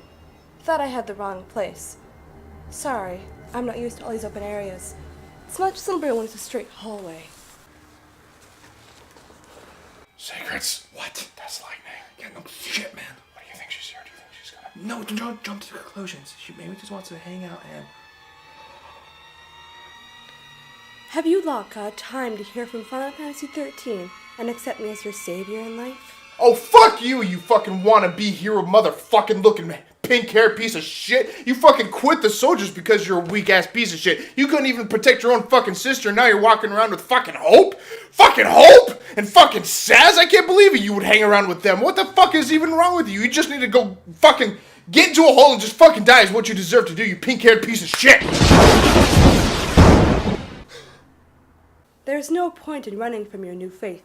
Embrace it, son. Right. You do know that I'm kind of used to that. Doesn't hurt anymore.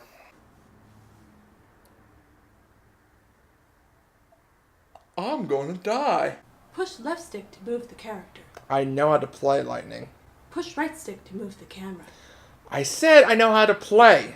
Would you like help on how to navigate the main menu? Lightning, I played games before. I don't need a tutorial on every single thing. Fill the cup with water. Turn the right faucet for cold water, and the left faucet for hot water. Oh my god. Would you like to know the proper way to wipe your ass? Lightning, get the fuck out of here! Very well, but you will hear from me again. Some psycho shit going on here. Is she gonna be doing that the whole time we're doing this? I think so, man. I mean, that's how the game keeps going. That's not gonna get old at all. Yep. My word is truth. These are my commandments. You must follow them to be accepted into my heaven. You have a heaven? More like an Eden. Eden, but didn't you... That's spoiler secrets. Yeah, whatever, but she's like, intense.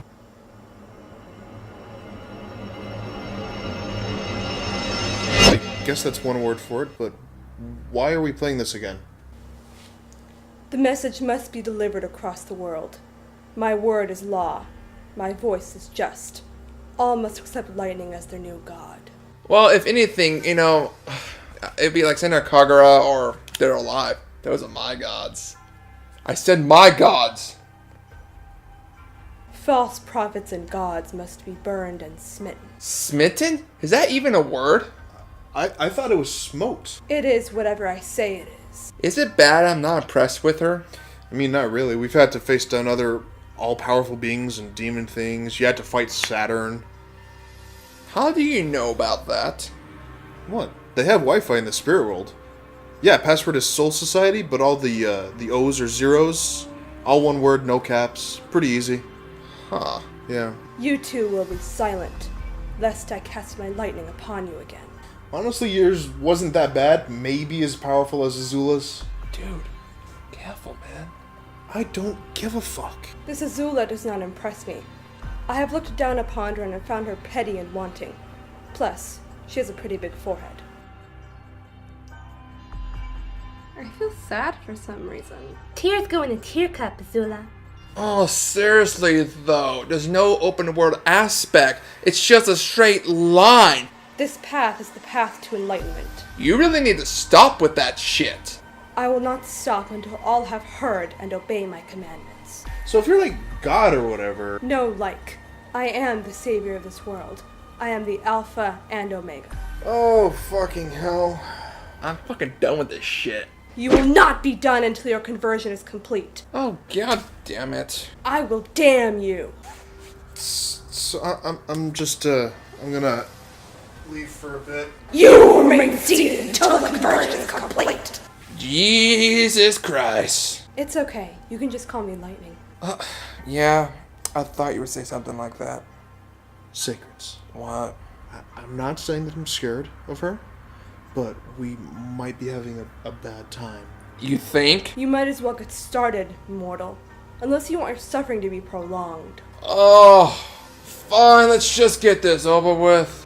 Final Fantasy XIII is a science fiction role-playing video game developed and published by Square Enix for the PlayStation 3 and Xbox 360 consoles, and later for Microsoft Windows operating system. Released in 2009 in Japan and everywhere else in March 2010. The game includes fast-paced combat, a new system for the series for determining which abilities are developed for the characters called Crystarium, and a customizable paradigm system to control which abilities are used by the characters. You mortals and your history of my birth. Makes me blush sometimes how you pitiful beings take note of every little thing. May I continue here? By all means, make me proud. By the way, I made you guys some peanut butter and jelly sandwiches with the crust is cut off. Oh. Okay. I'm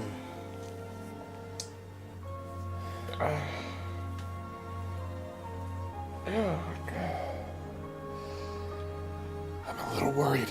Now eat, my children, for this is my body.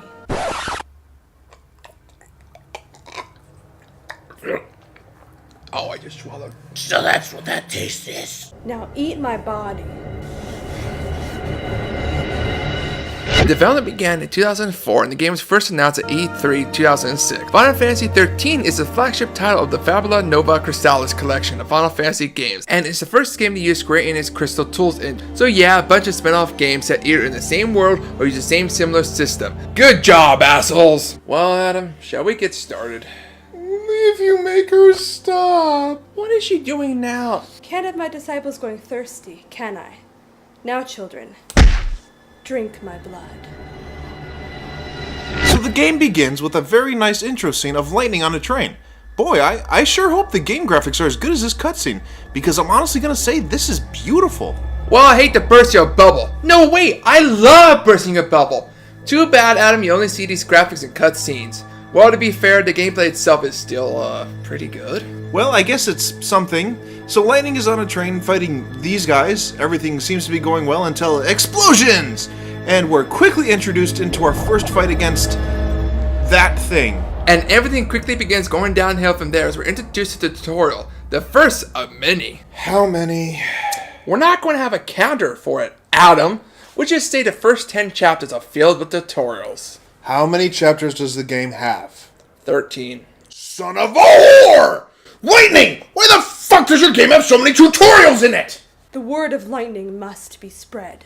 That doesn't answer my question! Adam, just forget about it. We could just skip them all anyway. Well, that's good news. I'm gonna just kill this guy, and immediately another cutscene. Boy, I sure hope that's not gonna be a thing in this game. Have you ever played any Final Fantasy game? Ever? Oh, shove it up your ass, Sacrets. Let's just get this over with. It's not like this game is just running down a hallway for 30 hours. Are you? Of course, I'm fucking joking, man. Oh, thank God. Now let's take a look at the fighting style. It's your basic timed turn style fighting, with you locking in your moves and picking your target.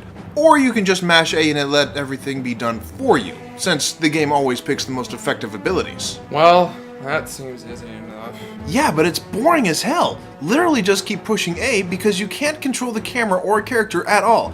You don't even have to think about your moves hardly at all either. There's no strategy, the game is practically fighting for you. It's just like I'm watching a movie that I have very mild control over.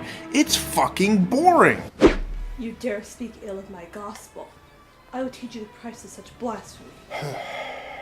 Like I said before, I've been through worse. The game also has hardly any exploration.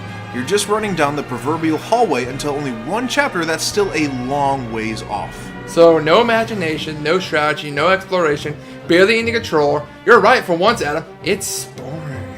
And it feels like we're forced into these fights. I mean, of course we are. We can only run straight into all of these enemies. But it still feels really forced, and I should mention, there's no point in these fights because you aren't earning EXP or anything to level your character up. Wow, so there's no point in grinding, it's just a waste of time. Soon you will, when the gift of the foul sea is bestowed upon you. Right. And is it just me, or is there a lot of spoon feeding here? Not just with the tutorials, but the story is slightly disjointed at first, like they're just mushing everything together. A bit, yeah. But anyway, after several more fights, cutscenes, and tutorials, we're given control of Snow. And it's basically the exact same thing, only instead of a sword, you get to punch people. Really, really hard. And Snow is in a gang. Here, let me punch people. I like punching. Well, that's typical. What do you mean? I believe he's implying that you're not very bright. Would you shut the fuck up?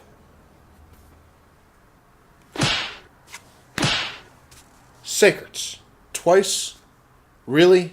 So this is where we first meet Hope and Vanilla. I think it's pronounced Vanille. And I don't give a fuck. Like I said, this is where we meet them, even if we don't know it yet. Instead, we're running off to plow Hope's mom. That's not true. Is it? Of course it's not. Sacreds wouldn't have premarital relations. No one would. Yeah, I'm You're fucking kidding, right. right? Literally everybody does it these days. But no, that's not really what we're doing. We're going with a couple of guys of his gang, and we're just going to punch all the things. And Noah, Hope's mom, is going to explode the thing. Nice. That's actually pretty...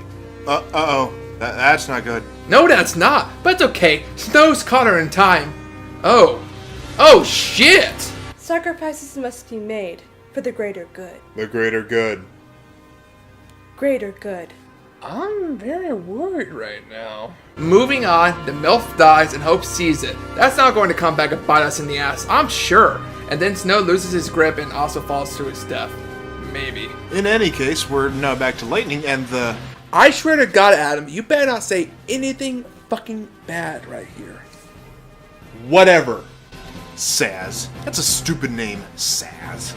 And this is where we get into a mini boss fight and... Oh my god! Sacrets! What? It's a centaur. Oh my God. Well, that wasn't too bad. Holy shit, look at the cute baby chocobo! Oh, it's adorable. Did you two just agree on something? Hey, everybody can appreciate cute things. Indeed. Oh, right. Well, now we're back to Snow. That's a lot of flip-flopping this early in the game. The tale must be told from the apostles as well as the Savior. This is, after all, my Bible. Ah!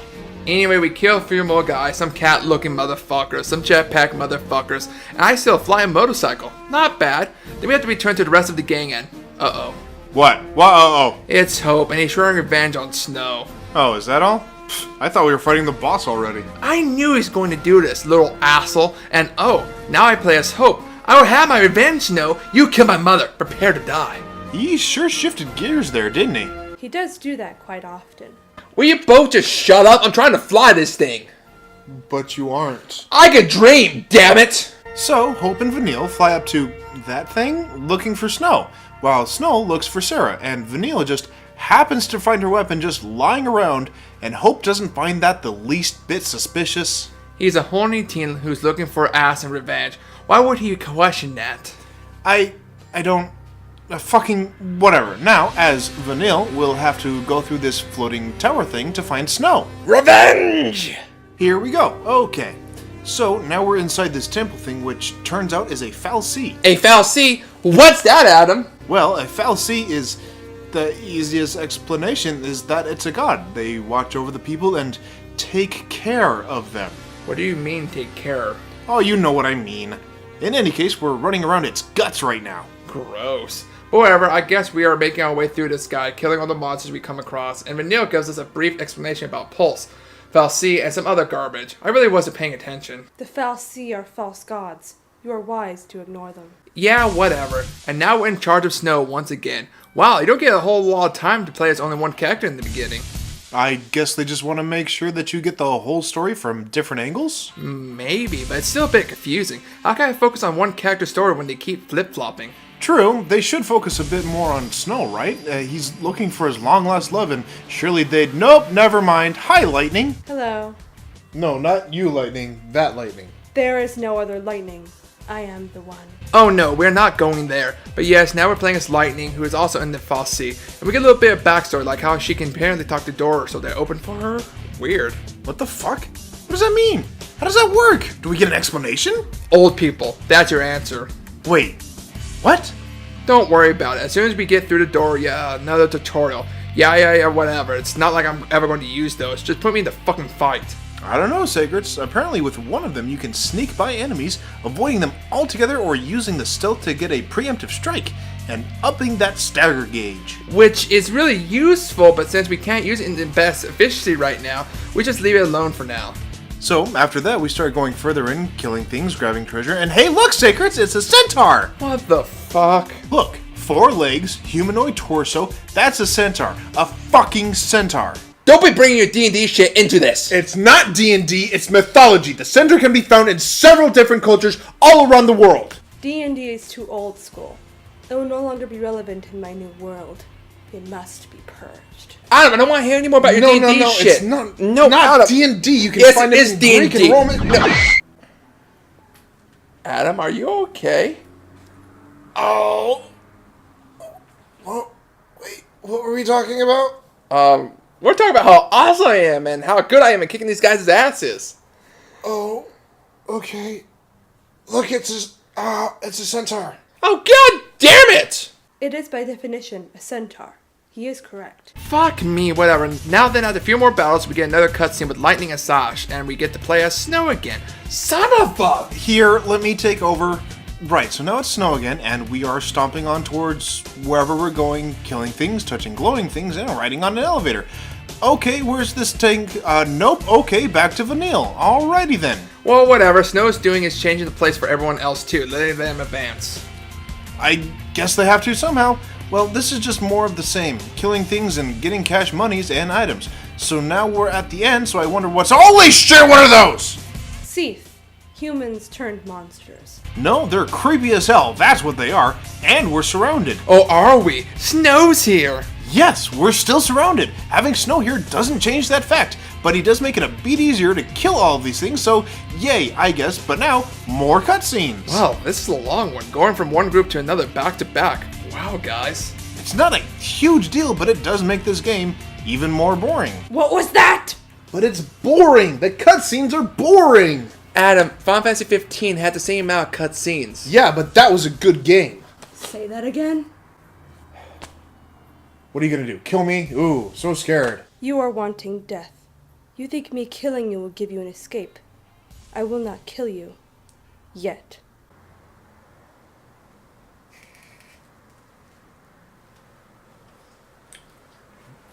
Bitch! Can we move on, please? Fine, whatever. After that cutscene, we get more of the same stuff as before, killing lots of things and staining this walkway with the blood of our enemies, and then we find Sarah. My dear, sweet little sister, you found her. Yes, a lovely reunion until whoopsie daisy. Well, she's a crystal now. That's interesting. She has been granted eternal life and everlasting peace. You sound like my Catholic grandmother. Can we just get through this game without you two bitching at each other every minute? There's important stuff happening. Yes, continue. After Sarah turns into crystal, she gives Snow a magic tear. At least it's shiny. Yeah, whatever. We then get into another cutscene where giant harpoons are being shot into the foul sea. And what does Snow say? Let's go talk to the giant almost god thing we're inside and make him give me back my girlfriend. Yeah, that's fucking smart. It's love, man. Maybe someday you'll get that kind of joy. Yeah, I went there.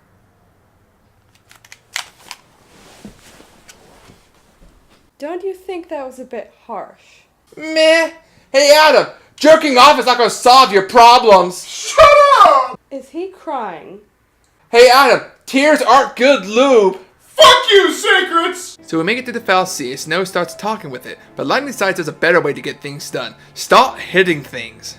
It makes things get done. What can I say? Well, the foul sea obviously doesn't like that and wakes up to fight us. Well, whatever. This shouldn't be too... Oh, well, okay. Then first death. I guess I'll just go after the hand things first this time.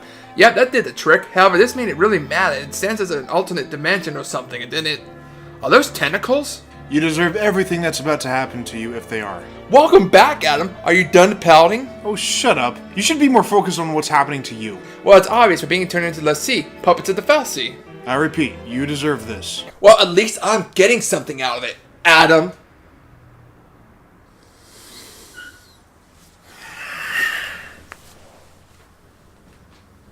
You know God sees everything.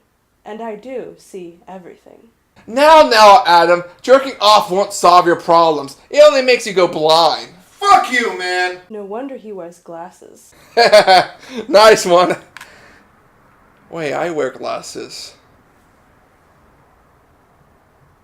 So the foul sea is dying, go figure, and its dying throw as it freezes the ocean, turning water into crystal and basically killing everything in this giant cave. And before we get to play again, we're given, you guessed it, another cutscene.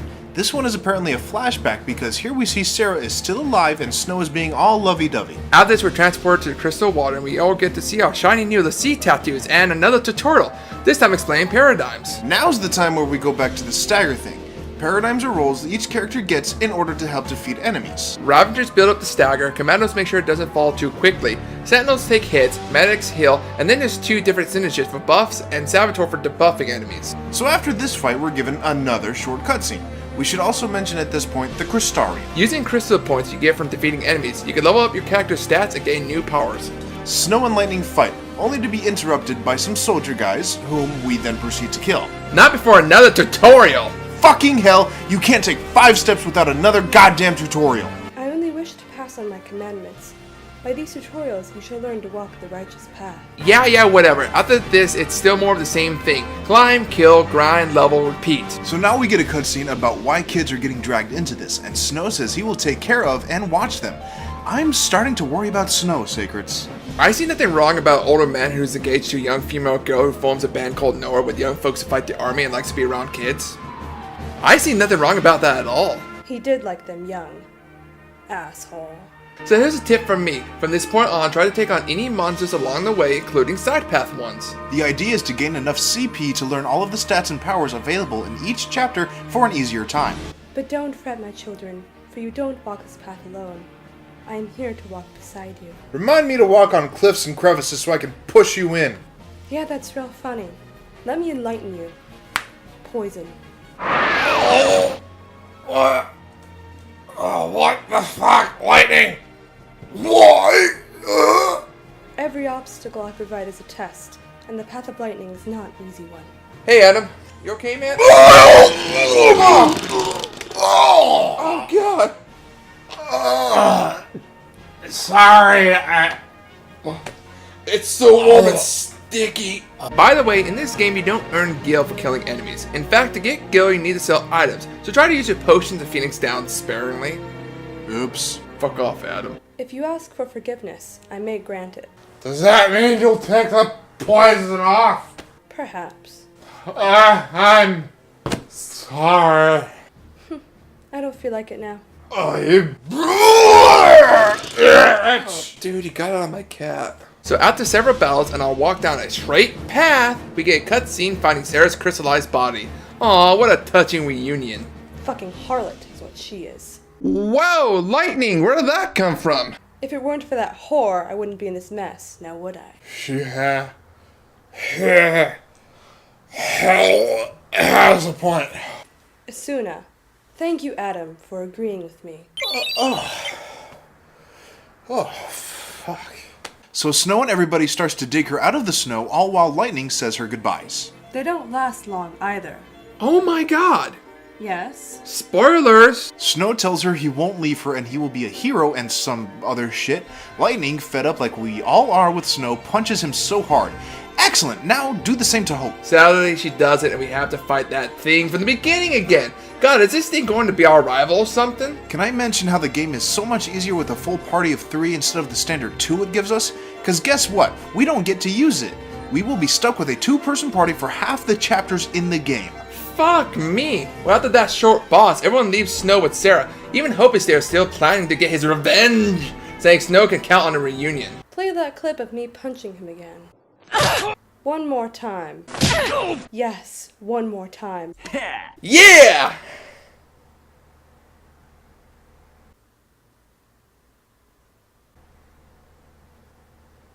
You're a disappointment to everybody you know. So after Bear walking down the end of a hallway and knocks some stuff down in some battles, we get another cutscene. This time with Psycom trying to check for stragglers and to contain the area. So more CP leveling and more trying to get to this end of the damn fucking hallway. World's longest hallway. Am I right, buddy? Huh? You're still dead to me. But not to me, young one. I can easily forgive you. Fuck you both! Give me that!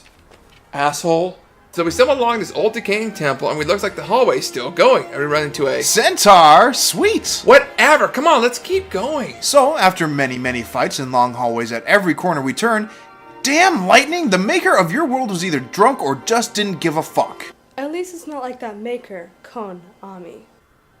Did she mean to say... Let's just move past it and forget about it. So finally we reach the end of the hallway and from this perspective we're seeing must mean something is watching us. Well, no shit, Sacrets, it makes sounds and everything. What are you, stupid? Jeez. Anywho, Vanilla's being a dumbass blonde bitch. She's not blonde. She might as well be. Goes on ahead making weird noises as usual, getting the giant bird-like creature's attention, who might be as drunk as your maker, Lightning. I can't deny that the creature was drunk. I didn't get its license plate. Wait, what? So a boss fight occurs and it's rather easy. As long as you stagger it, it's a breeze. You're right, it's not much of a challenge. It's going quite well. This isn't my final form, Adam. Wait, what? Oh, damn it all to hell, Sacrets. Really? You guessed that? You motherfucking jinxed it. So the fucking fight continues and it is a bit harder, but still not too hard. And after the battle, our roles expand and more can be learned. We also get a cutscene of the team finding a ship and Vanilla not learning from her recent ass of experience goes giggling on ahead again while our owl watches us. Oh hey, it's Bubo. I didn't know he was in this part. I guess times got hard after beating in the Clash of Titans. Guess that money was running low. I don't get your reference. You and half the internet, Lightning. Tragic. So finally we cut back to Snow, still trying to dig out Sarah, gets attacked by some soldiers. Snow then chucks his makeshift shovel, knocking some out and challenges them all to mortal combat. Really? Not really. Snow, not wanting to go down like Zack from Crisis Core, accidentally summons his Eidolon Shiva, which are 2 girls this time around, to make quick work of the soldiers. Snow then must prove his worth to them before he dies to the death spell that was casted on him. And these fights are the worst for me. They don't have a health bar per se, but you're supposed to do certain things in the battle that will help you fill this meter, so you can end it before the doom counter drops to 0. And all those liberal scopes of the tech points are supposed to be used on them so you can learn what their weakness is to fill the meter faster. But fuck, some of these fights you just have a couple 100 seconds left before you manage to finish it. By the way, we use a guide online to save time on the doom counter so we wouldn't waste time with Libra. Winners never do drugs. Did she just reference... I stopped caring long ago. So after we fill the meter, the Shiva sisters decide, hey, why not scissor for this man and become a bike? Wow, the summons are transformers, and you can ride them!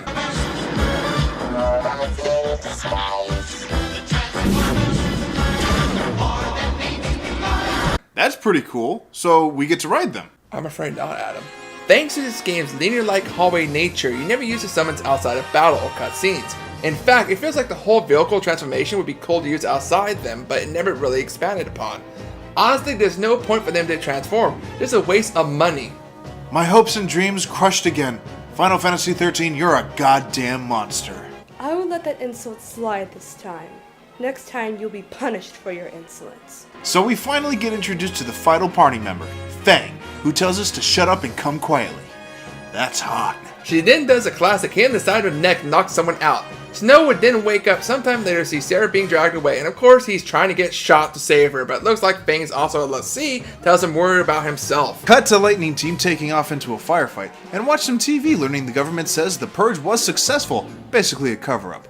Eventually, after another shootout in the sky and foul seas being driven into, giggity, we see that the ship we were piloting has crashed. Oh, thank God everybody important is saved. That was my plan all along. I'm losing all hope of finishing this with my sanity intact. Well, lucky for you, Hope made it too, best buddy. Oh, whatever, Lightning being a fucking bitch! Nothing new there.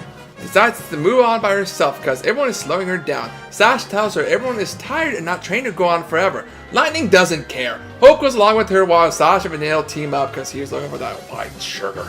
You tell me to behave, asshole. So after walking down what else, more hallways and fights, we get a cutscene about Lightning getting promoted and getting the okay to have her 21st birthday off. Whatever. And another goddamn tutorial! Jesus Christ, I'm gonna fucking hang myself! Well, you know, man, I still got some rope from the last time we were tied up together. Alright, but I'm doing it in the nude this time. Why in the nude? Well, I want to go out like David Carradine. You know, that guy was a legend. Dude, too soon. Lightning, you're with me on this, right? Too soon, Adam. Oh, fuck both of you guys. Just get on with the damn game. Well, not breaking tradition, we continue down this set path of hallways that doesn't really branch off ever with several battles here and there, just like Final Fantasy X. Hey, isn't that a good game, Sacreds? Why bring that one in here? Well, it does have some similarities with 13. For one, you're walking down set paths and hallways for most of the game. Oh my God, why did I never notice that before? Even my predecessor knew the way of lightning is the future. Anyway, why that game is considered a treasure is the story is easy to follow. All the characters are introduced right away and the world is built up quite fast. 13, however, for the first 2 chapters, you're jumping between characters with lots of information that is given. In fact, some information is forgettable. You're right. So much info to build this world. In fact, it's like every chapter there's more and more info is given, which is fine, but the small parts went right over my head. How do you think players who took a break for a few weeks or months came back to this game just as confused? Well, to solve this problem, they refer to the data log. It's always there and constantly getting updated. Wow, even 10 didn't need that because it wasn't hard to remember. Lightning, your world confuses the hell out of me. But at least the survival guide of lightning is with you always. She just referred to the data log as a survival guide. Don't remind me.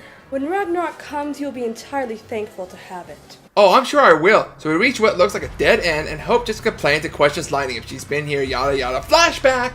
Lightning remembers when she tried getting on the purge train and was refused because she is a soldier. She just flat out quits so she can get on and go find Sarah. And it's, look who she comes across. It's Sash, who is warned to go on a quiet train, which he replies, dude, I gotta go see what shit you're gonna do. Back to present. Hope pretty much says that is so fucking stupid, which Lightning just basically stares at him and says, fuck it, you're on your own, kid. I was with him in spirit. Right, so we now jump once again back to the other 2 characters. Sash, who tries to check up Vanille, but gets Coco blocked by the chick. Stupid bird. Oh look, more tutorials, and guess what? More tutorials about different monsters fighting and how you can take advantage of it and take out the weaker ones. Too bad you really don't get to do this often in the game. These 3-way battles. Giggity. But after several which are forced upon us, we route to this claw machine which rips out the wall for us to continue. We finally catch up to Hope, who just sat there and moped the whole time. Told you, I have a plan for everything. Fuck you, Lightning! You want none of this shit, Sacreds. Now continue the game. Okay, but please don't get blood on the carpet. Oh, Sacreds, you asshole! Oh, damn it. So we get another, you know what? Fuck his flashback. Fast forward this part. Okay, back to the present. God, I feel like I'm watching it with Tim Curry with all these flashbacks. Whatever, Slash finds another claw machine placed so conveniently by the dead-end wall that pulls a platform, allowing our heroes to climb the wall after lightning. And after many battles, after this winding path, lightning just comes out of nowhere, literally like, oh hey guys. I knew when my followers needed my guidance once more. I'm sure you did, so more fights later we come across a pulse armament and boss fight occurs. Not too hard, just sleep up the bastard by buffing your characters. You know what would be cool? If you could ride one of those. Oh, welcome back, Adam! She brought you back again? I don't want to talk about it. Good, I don't want to hear it. I want to talk about it. No time! We need to beat this boss so we can have it shoot its cock cannon out, knocking the floor out below us just to get a second round with the bastard. And once it's killed for good, we get another tutorial! But this one is okay because it teaches us how to use those monster parts and shit we've been collecting up to this point to upgrade our weapons for more damage and magic damage. Which, let's be honest, it's kind of stupid to upgrade their starting weapons, because after several levels you need to evolve the weapon. But there's no point in evolving weapons that have no secondary ability like quick stack or debuffing. But I digress. We get another cutscene of our heroes looking up at Eden, which is the Sanctum seat of power. Confused or forgot what the Sanctum is? Data log time! Pretty much to sum up the cutscene, Lightning wants to fuck up Eden and doesn't care what the others around her think. Of course, Lightning goes off storming by herself, with Hope following along like a cute fucking puppy. He was and still is the most loyal out of the 5. Yeah, so the ass of the game sits in a Psychom hit squad on our heroes that use explosions to separate our heroes again. I hope you enjoyed the taste of a 3-person party, because it's gone again for another 5 chapters! Fuck, really? Okay, well after killing the hit squad, Hope insisted on heading to his hometown where his father is. Lightning agrees, but not before telling Hope to call her Light. So is Light your real name? No, just a name close friends can call me. Hey Light, Ryuk's looking for you. He's got your notebook. Death Note reference. Nice.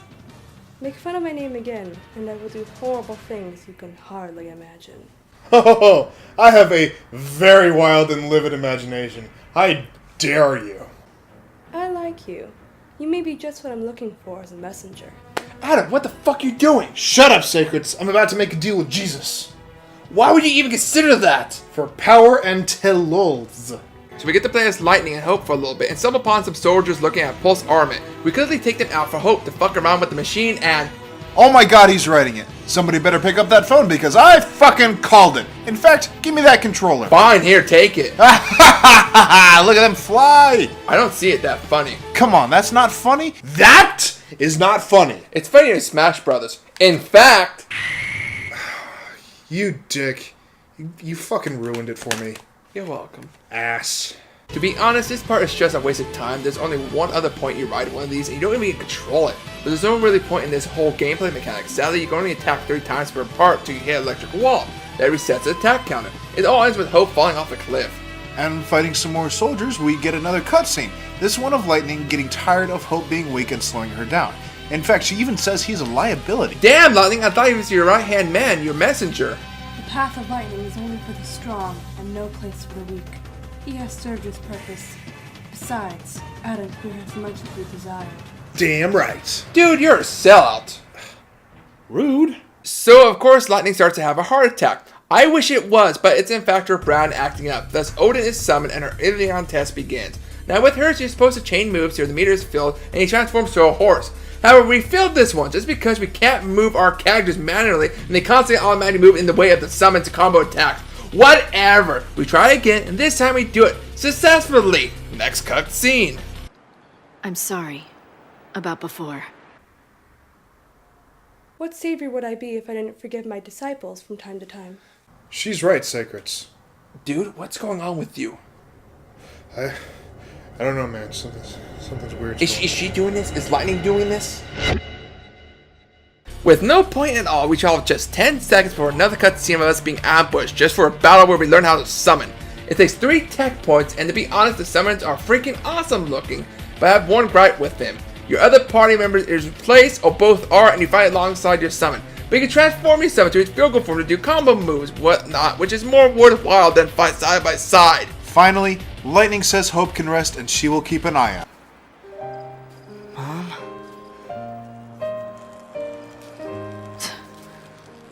Not by a long shot. Wise choice of words, Master.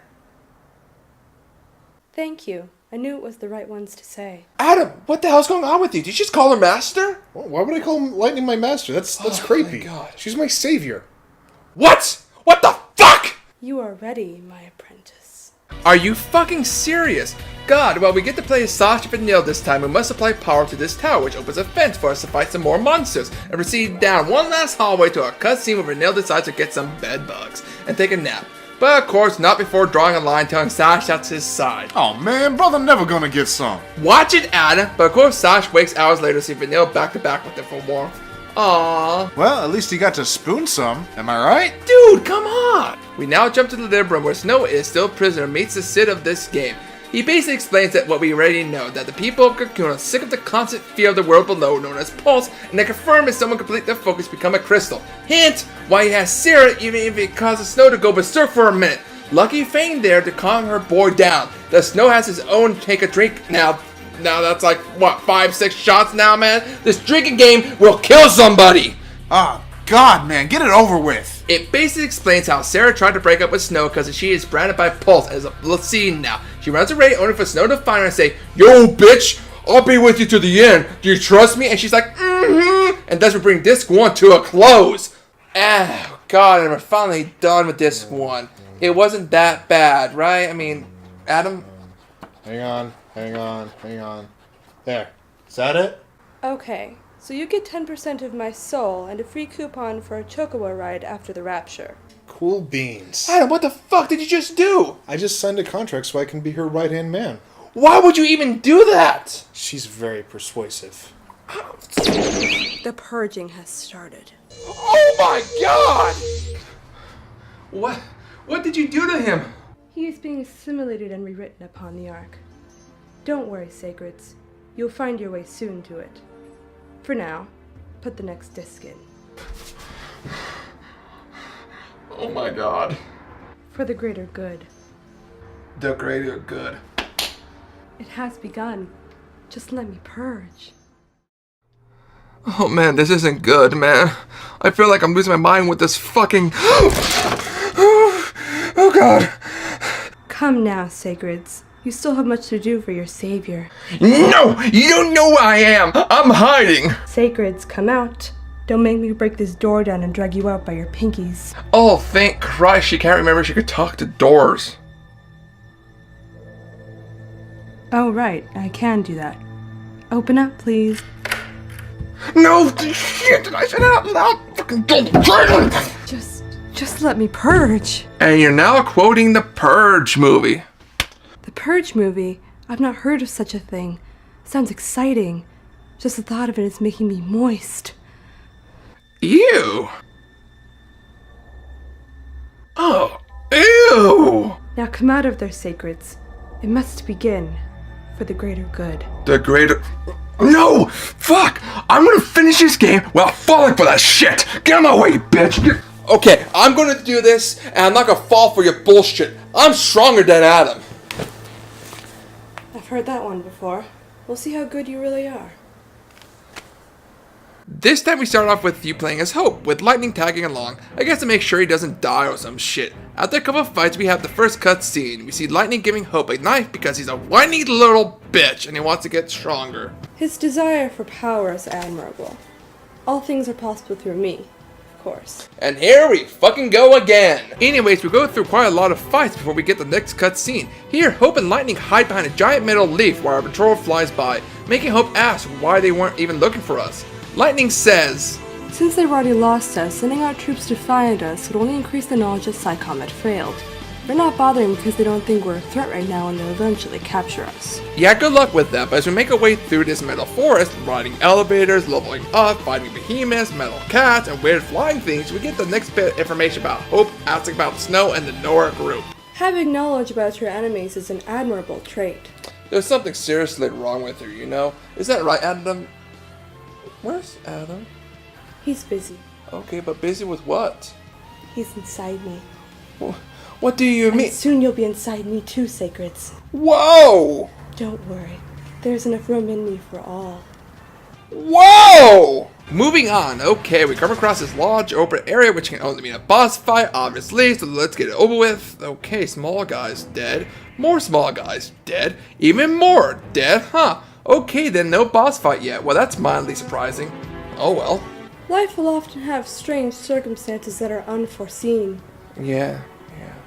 Also, have I mentioned the battle system of this game yet? Yes. Because all I'm doing is literally pushing A. Just mashing the shit out of this A button.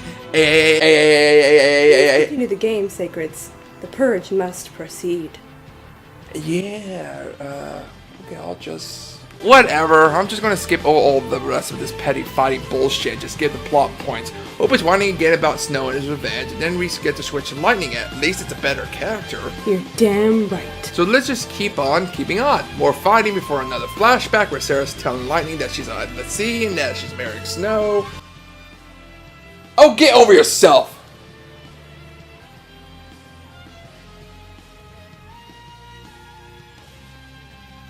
You're obviously not happy with it even after you got your nice present. Simple trinkets are nothing compared to the everlasting life I bring. Oh my god. So now we're going for 45 minutes.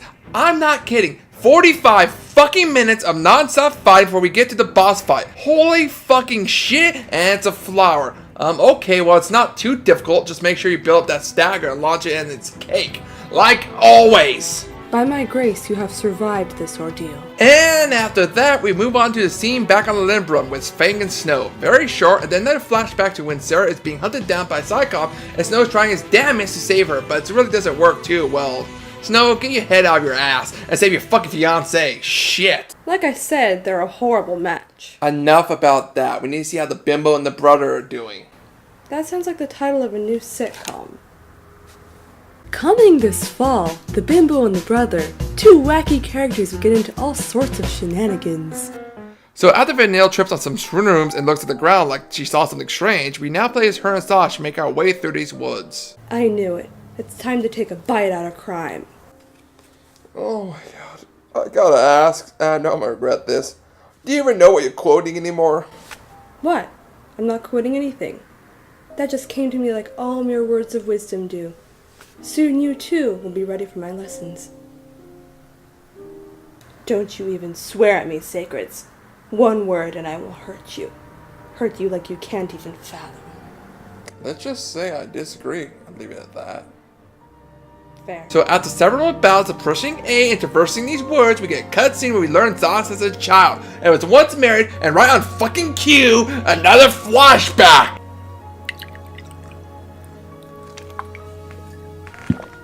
Oh yeah, the burn hurts. Feels so good. I think that's enough, young one. I'll tell you when I had enough. And to be honest, I think I barely have enough to finish this game. Hey, where are you going with that? No, Lightning, give it back. That's my last bottle. You have no need for impurities like this.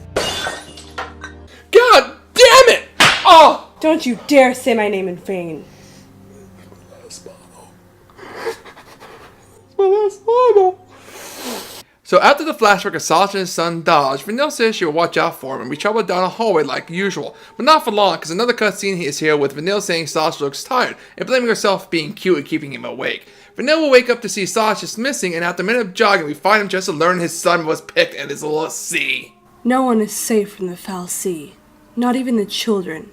Even the stupid ones. So Dodge went ahead and snuck off to the power plant because he wanted to see a Falsi. And oh my, is that Vanille and Fang? Well duh, it's what's fucking stupid here is they ran off before Sasha arrives, and Vanille admits later it was her and Fang that caused the Falsi to brand Dodge.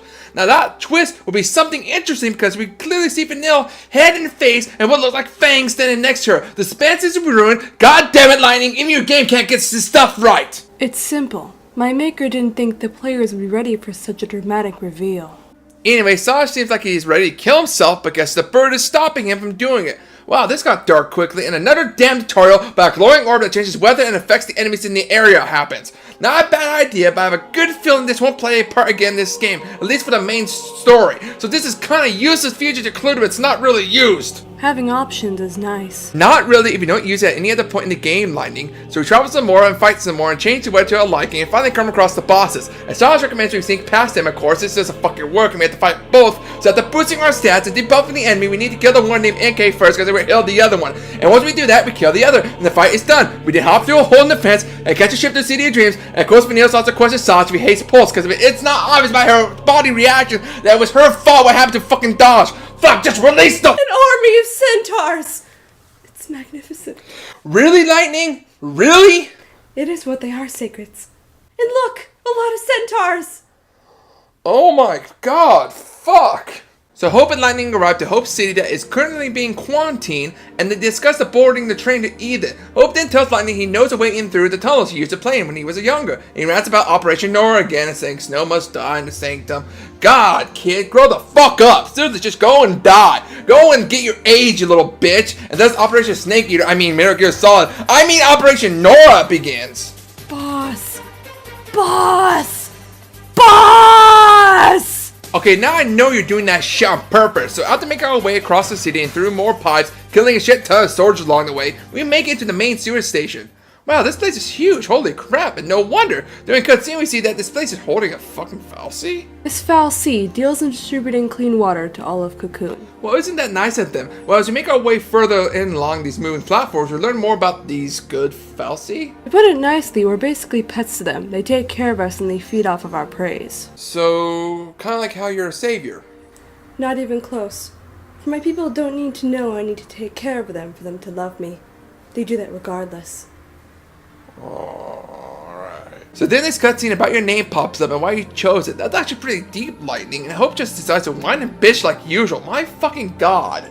But anyway, we finally make it out of the sewers into another cutscene. Shit, the chapter's just full of them. Anyway, Hope and Lightning appear in the city square, and suddenly we're surrounded by the army and have all of these cameras pointed right at us. Look, Ma, I'm on TV! This certainly was quite the predicament. Oh, I bet. Looking for you, Snow and Faye come to save the day, and Snow pops his summon, and now there's ice everywhere, freezing and blowing dudes away. And as he finishes them off, Lightning tells Snow to take care of Hope. I'm sure this is going to turn out just fine. Enough with the sarcasm already. We are all aware where this is going. Right, so we take control of Snow and get to kill these guys, including a centaur. Centaur versus motorcycle. I never thought I'd see the day. It's so beautiful. To hell with you!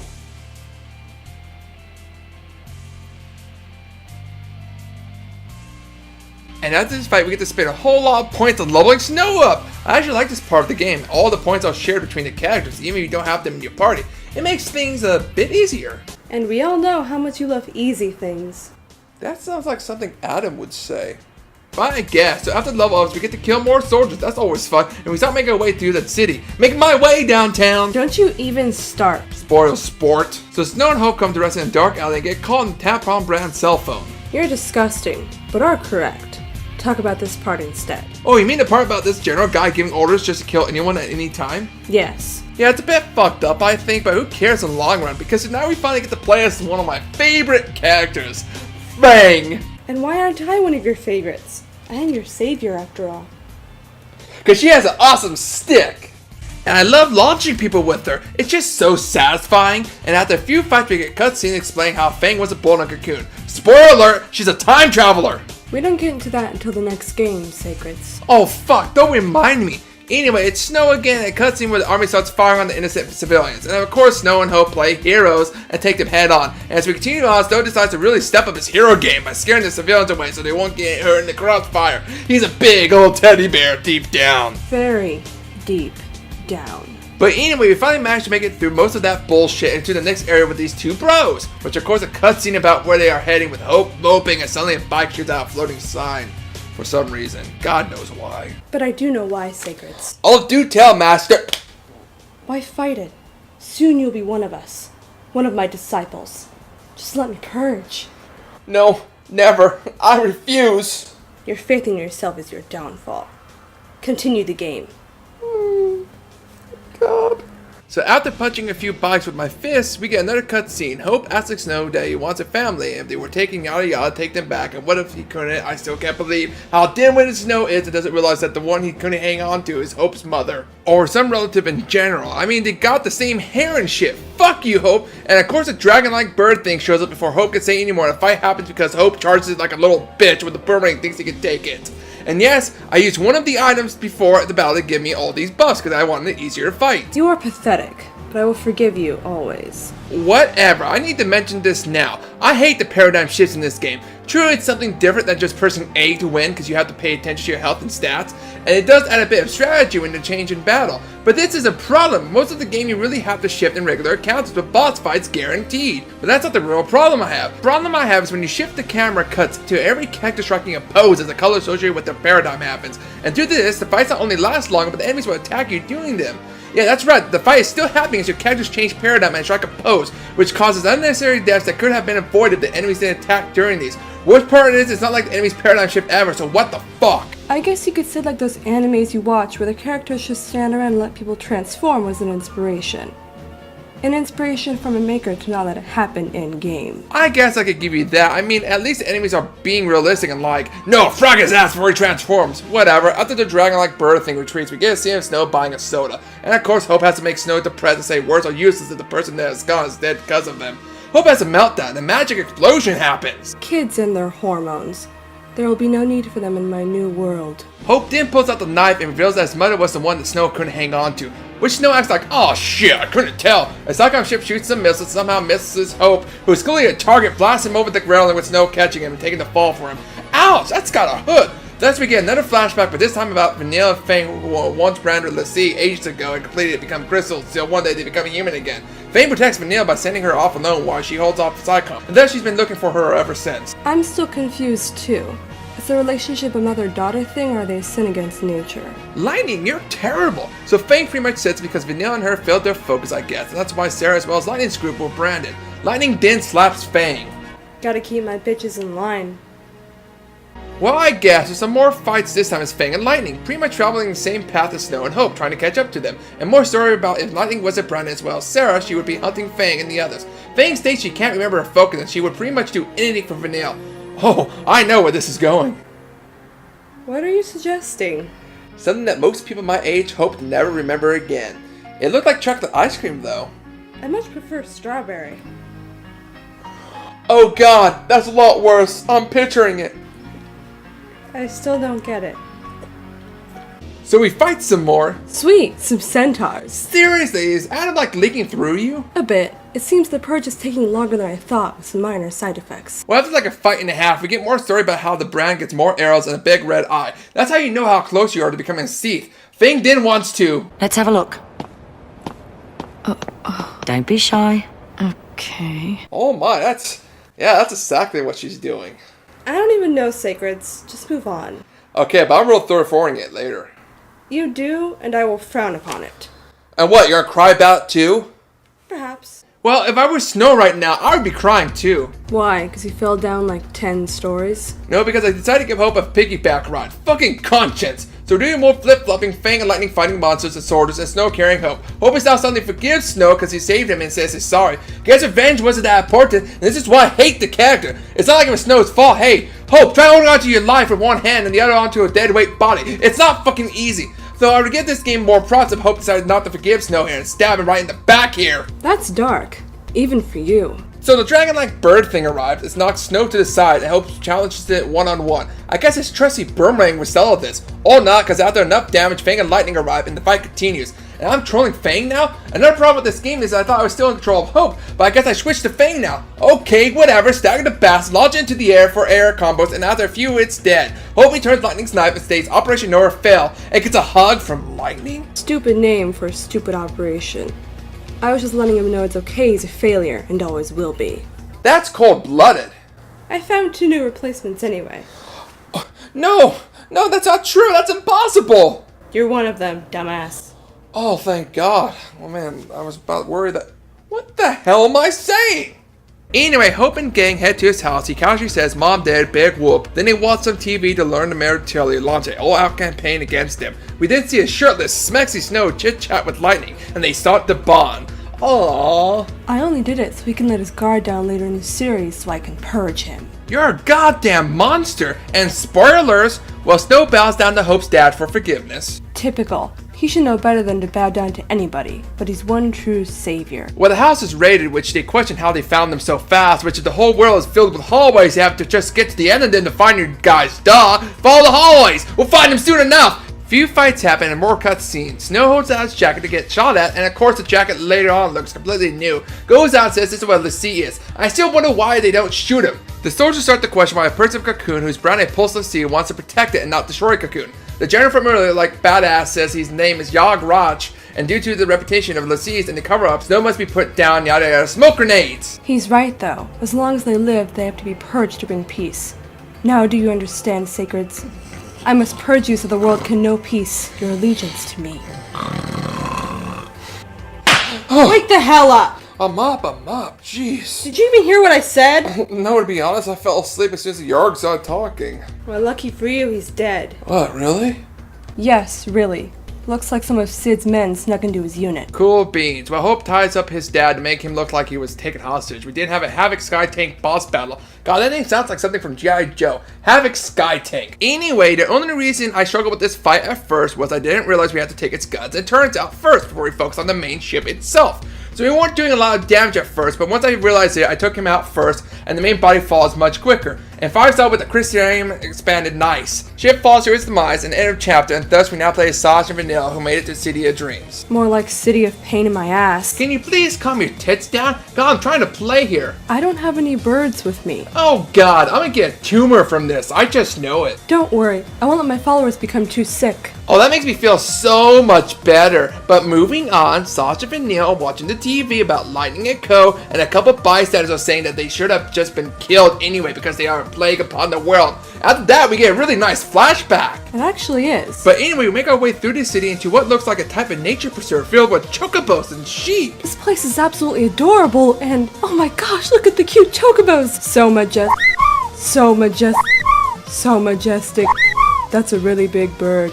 And after a short minigame hide and seek with the baby chocobo, so cute, we get a cutscene about Saj wants to bring his son Dodge here one day. Stupid, stupid names. I'm seriously getting a really bad Adam vibe from you. His willpower is surprisingly strong. Or he's too stupid that you can't fully absorb him. Now moving on, we have a mini boss that's basically a big beetle, which I kill very easily because I'm so awesome. And we meet my son? You have a son? Does it look like I have an afro? Dodge is here and Dodge is freaking out about it, but bad news, Dodge of course is a LaCie and turns out his focus was to betray his daddy. The young are our future and our downfall. And this bitch explains how Dodge even became a LaCie in the first place. Turns out one of the other scene we had of Fang and McNeil shows them at the exact moment when they activated the Falsey and turned Dodge into the LaCie, and she just loves rubbing it in. Sadistic bitch. So long story short, that big reveal was already spoiled from earlier. You have to admit, it is somewhat exciting. You might just let Adam back out. He's better at telling these jokes anyway. Never. Whatever. So Sasha goes off on his own to whine like Hope, but Vanille shows up and basically says, "You could kill me for revenge," but Sasha's bitching out of it. But all this emotional turmoil is enough to summon his Ilion. And guess what? It's a badass race car. Broom broom, motherfucker. Immediately after that, Vanille goes for the kill, me for the revenge again. But no! Sasha decides to put his gun to his head, and as the camera shifts, we hear the ominous gunshot. Shame. Now we return to Palamecia with Fang, Lightning, Snow, and Hope, and after we spend this fuck ton CP points, we get off by ourselves to meet the Space Pope. But only after spending some extra grinding time down here on the lower levels. I want to make sure nothing's going to surprise me this time. Like my favorite Disney villain sang about, be prepared. I don't know which of you is saying that, and that worries me. And of course we get a cutscene showing that Sasha didn't kill himself because the game didn't have the balls to kill a main character. Or they didn't want the first person to die to be black. I'm 100% sure that's Adam speaking now. Don't worry, Sacreds. He's almost done baking, but will soon be reborn. Okay. Well, anyway, Vanille has a flashback when she became human again, and oh my god, that's hot. Wait, where the hell did her clothes come from? Oh, whatever. Basically, Vanille acting like she forgot what happened. All the while, Lightning and Co. take their sweet, sweet time grinding for that sweet CP while progressing along the hallways of this ship. Even your ass of a game, Lightning, the airship's on one long hallway. Why ruin a perfect design for a perfect world? You're quite right, my savior. It is the perfect world. What am I saying? You were almost ready, my new apprentice. No, never. The ship we're on also goes through a lot of different color levels of threat, and I'm just as confused on it as well. Sarge knocks out one of the soldiers while Vanille goes Rambo on the technical one. That's hot. Adam, if you're in there, please stay in there. Asshole. Both then run down the hallway just to get transition and them getting their old weapons. Why get rid of the machine guns? I don't even have the slightest idea. I love how the ship goes code orange. Even the girl's like, does this mean the escapes made it through or what? And then the Pope being all calm says it's code white. And I still don't get it. But after a few more fights, we are back outside the ship with the wind dying, and this is not a perfect spot to do some grinding. So if you excuse me... You need to be as strong as possible for what comes next. What, in the game or real life?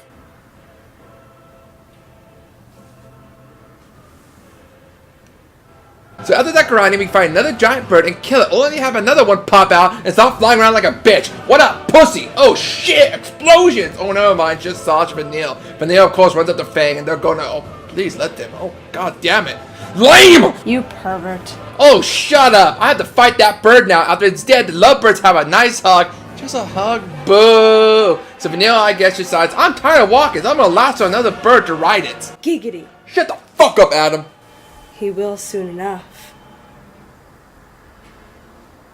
After another scene with Boobo, we ride up to the upper levels of the ship. I'm just gonna skip the next 40 minutes here because it's all just hallways, enemies, leveling up, and now the space pope and its weird hat veil thing. His fashion sense is atrocious. Well, we won't have to deal with that for long because he decides, fuck it, I'm gonna kill everyone, including the hot chick. And to do that, ta-da! I'm a Falcine now. False gods will be removed from my new world. This is my will. Purge him, sacreds. Of course, my master. No, I'm gonna fucking kill him because I want to. Keep telling yourself that. I'm gonna.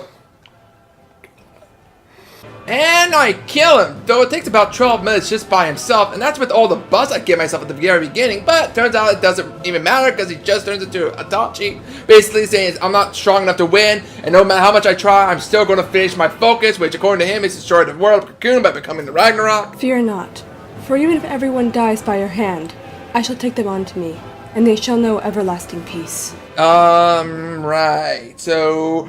I steal a ship, only to find out I can't fly, and it doesn't help that this asshole Yarg is trying to kill us. Again, what's his deal? He sees you as a threat. But I'm not. I'm soft and lovable. But after he shoots us, turns out the reason I can't fly this plane is because it's basically alive, and it flies off with us right into the Yarg. Motherfucker! And end of Disc 2. Disc 2 wasn't as bad as Disc 1, but there's still a lot of jumping around, especially between the Snow Hope party and the Lightning Fang party. It is time, sacreds. Time for what, Master? The contract must be signed. Sign it, sacreds. Let me be your savior. Let me free your mind. Let me purge you. For the power and lols. Sign it, sacreds, and you shall be branded by me. Sign it to pledge your undying allegiance to me. Sign it. Undying allegiance. Become my servant for all of eternity. Become my disciple, just like Adam. What about Adam? What about him? Where is he? Oh, he's doing fine. In fact, I rebirthed him not long ago. Why don't you see for yourself?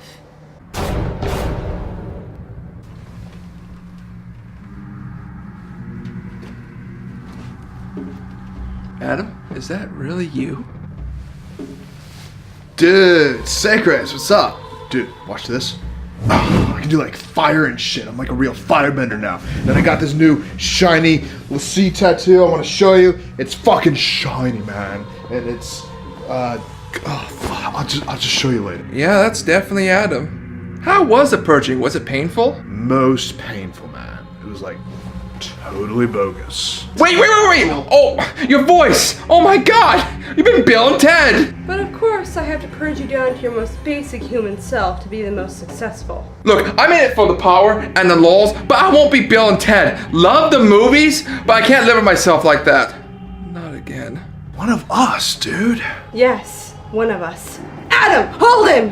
What? No, what? Adam, what are you doing? You're a boner? Oh, totally, bro. What the fuck? Oh. Silence! I've been patient with you enough, sacreds. You will sign the contract or else. Or else what? God, you bitch! Oh. Now you have no other choice. Sign the contract and pledge to me that I'm your one true savior. Or die like a bitch. Your choice. Never.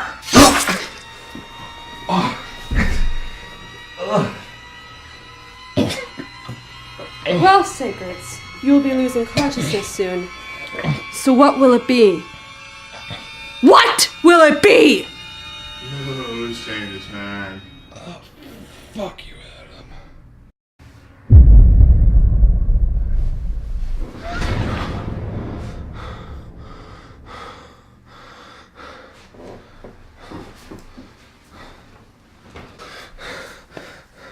No moon? Oh, thank God, it was just a dream. Oh. Whew. Now I'm gonna play a good game. Oh, fuck. Well, Iris, I can at least say you would never betray me. Tao, not Iris. Yeah, I'm Tao Kaka, Fluffy Man. Oh, shit. Tao hungry. I want meat. Meat, meat, meat. I love meat. Meow.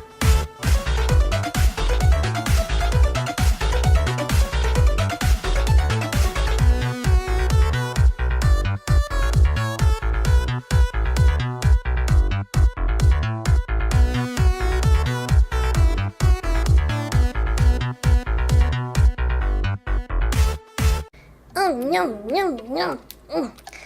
This is yummy. You're good people, Fluffy Man. Look at all this food you made me. So, yeah, could you just, eat fast and be on your way?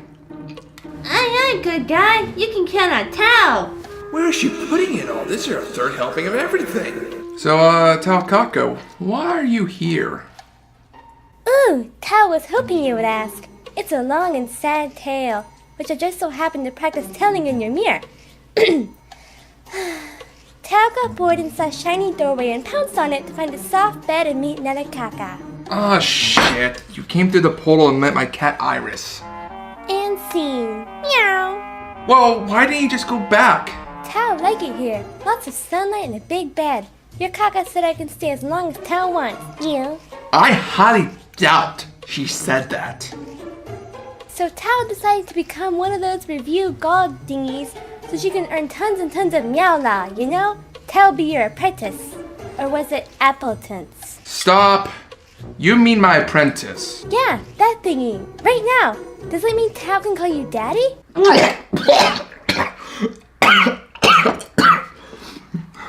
You can't breathe food, daddy. Trust me, Tao has tried. Please, stop saying daddy. I think I believe you mean master. Daddy guy's silly. When can meow start?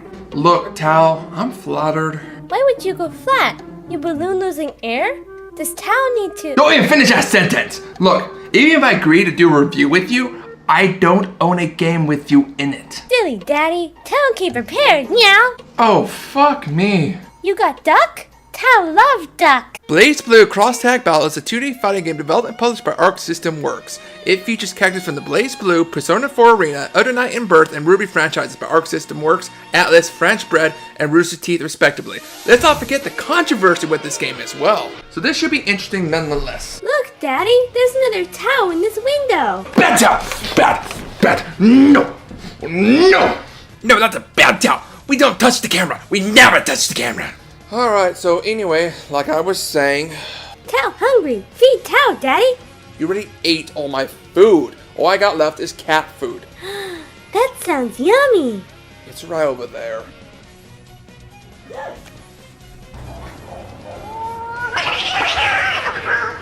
Can you please, both of you, calm down over there? So, yeah, we get this nice animation for the game's opening. Don't get used to this, because the game won't include another animation like this. Now, like other games, when you get past the main menu, you are given options of different modes to choose from. But this game, you get a whole hub and choose one of the game's mini characters as a chibi avatar to select the modes. Oh my god, it's so fucking cute. Look at it! Look at it! Oh, you son of a bitch, Chow! No! Okay, so it's been a while since I played a Blaze Blue game, so I think a little bit of tutorial mode maybe needed? I'm pretty sure the controls haven't really changed that much. I mean, all my experience with Street Fighter V. Hello, Daddy. Tao wants attention. Now get the fuck off me! No, Daddy. Help me! Jeez. So as I was saying, I think I'm gonna give the tutorial a try. Well, in this game, it's called Tactics Mode, and just like Street Fighters and Mortal Kombat, etc., it explains the move of controls for the combo for letting you attempt it. Oh my fucking god! Do you see that? Do you see that? Okay, I need to calm down here. Normally in other fighting games, as you input your combos or movement, it just pops up on the screen for everything. Now this game has that too, but guess what? It has this handy little thing here which highlights the button as you press it, including directions and whatnot. Constantly. Now I can actually see how I'm screwing up the move as I attempt them. The moves aren't hard either, but I would greatly appreciate this in other fighting games as well. But I don't see anything similar to this in them. Beat him up, Daddy. It's just a tutorial. He has infinite health. Tao hungry. Tao want meat. You know what? I can't deal with you right now. I'm gonna take a shit. Look at what you made, Daddy. Come on, Taokaka. I need to flush. Look what you've done. Well, that happened, so I guess it's time to take a look at the story mode, aka episode mode, where it seems a computer or something starts to summon the characters from different worlds to fight each other for crystals. And I got to say, now, Art got lazy here. They just use the same pictures of the characters that are used for advertising for the game for what they call cut scenes. Oh yeah, they Photoshop different expressions, but it's the same picture talking. Hell, even the mouth isn't moving to their lines. It's fucking lazy. Look at other PlayStation games. There are anime cutscenes. All we got was the opening for this game. Come on, Dragon Ball FighterZ came out 6 months ago and didn't use anime cutscenes, but being a 2.5D game, was able to still make nice cutscenes. Fuck! But at least we got good voice acting and the original voice for the Castle Ruby. Yay! So after 2 stupid prologues of just telling you about if you win and keep your crystal, you can go home, yada yada, and on to chapter 3. I'm trying to play story mode here. Cut it out. Seriously, I'm trying to play this thing. What the hell's that? Gotta follow the rules, Daddy. What rules? Are you fucking kidding me? I can't show past chapter 2 even if it's for a review? Are you fucking kidding me? If I do, my video will get content ID claim or strike on my channel? Seriously, what the hell, Arc System? You didn't do this with Dragon Ball FighterZ. In fact, there's people who's already done it and uploaded the full episode mode. Probably not realizing what you post on your site or Twitter because they don't go on them. Could you have at least posted it in the game somewhere? Tao thinks Daddy is pissed. Meow.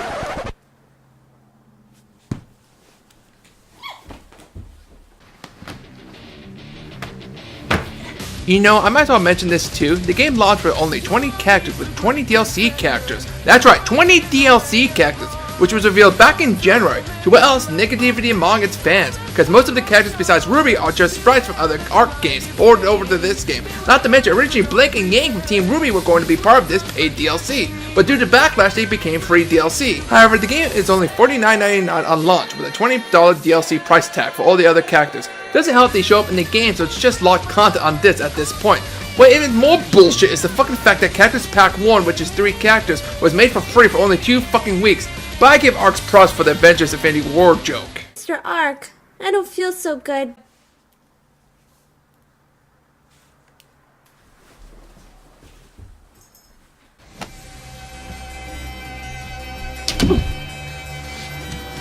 Well, I can't play episode mode. Guess it's either survival, which can get boring after a while, or online lobby. Oh my god, so many cute chibi avatars! Oh god, you're doing it again? No, Taokaka! Bad Taokaka! We don't scratch the TV! No! Yeah, I suck at versus online. I did win a few, but I've never been a fan of online fighting games. People like to spam moves, which thanks to this game, easy, but the inputs doesn't help. Not to mention the amount of time people use the clash move. I also feel the personal characters are a bit unbalanced. Might just be me, but there are 2 characters from Other Night in Birth that piss me off. Wallenstein, he has reach, but I can deal with it a bit better because he is slow moving and a big target. Though I don't agree with his hitbox, so I guess the only real problem is Godala, or whatever the fuck this guy purple coat bastard is. Almost every fight I did online for a select few had him, and his fuck bullshit reach. It's fucking stupid. Maybe my luck, but fuck online, and fuck him. Fuck him, fuck him, fuck him up the dick! Tao wanna play, Meow. Tao wanna fight. You know, you're reminding me a lot of... Fairy girl? You know her? Yes, every Meowdy know of her. We all stay far away from her too, Meow. Very scary. Right, well, let's hear a few matches. The gameplay is very fast-paced, but like I said, very easy to do combos and moves, not to mention how colorful the game is as well. Though I will admit, I can't perform the actual heat finishers once yet. Might be my problem, but at least the game has better visuals than Marvel vs. Capcom Infinite, and fast loading times. No fair. Tao would win if she was in the game, if her paws weren't so big. You know, speaking of Capcom, I'm shocked Cameo or even Mai haven't shown up. Booty girl and booby lady? Let me guess, you know them too? Yeah, I've just seen pictures of them. Lots of pictures.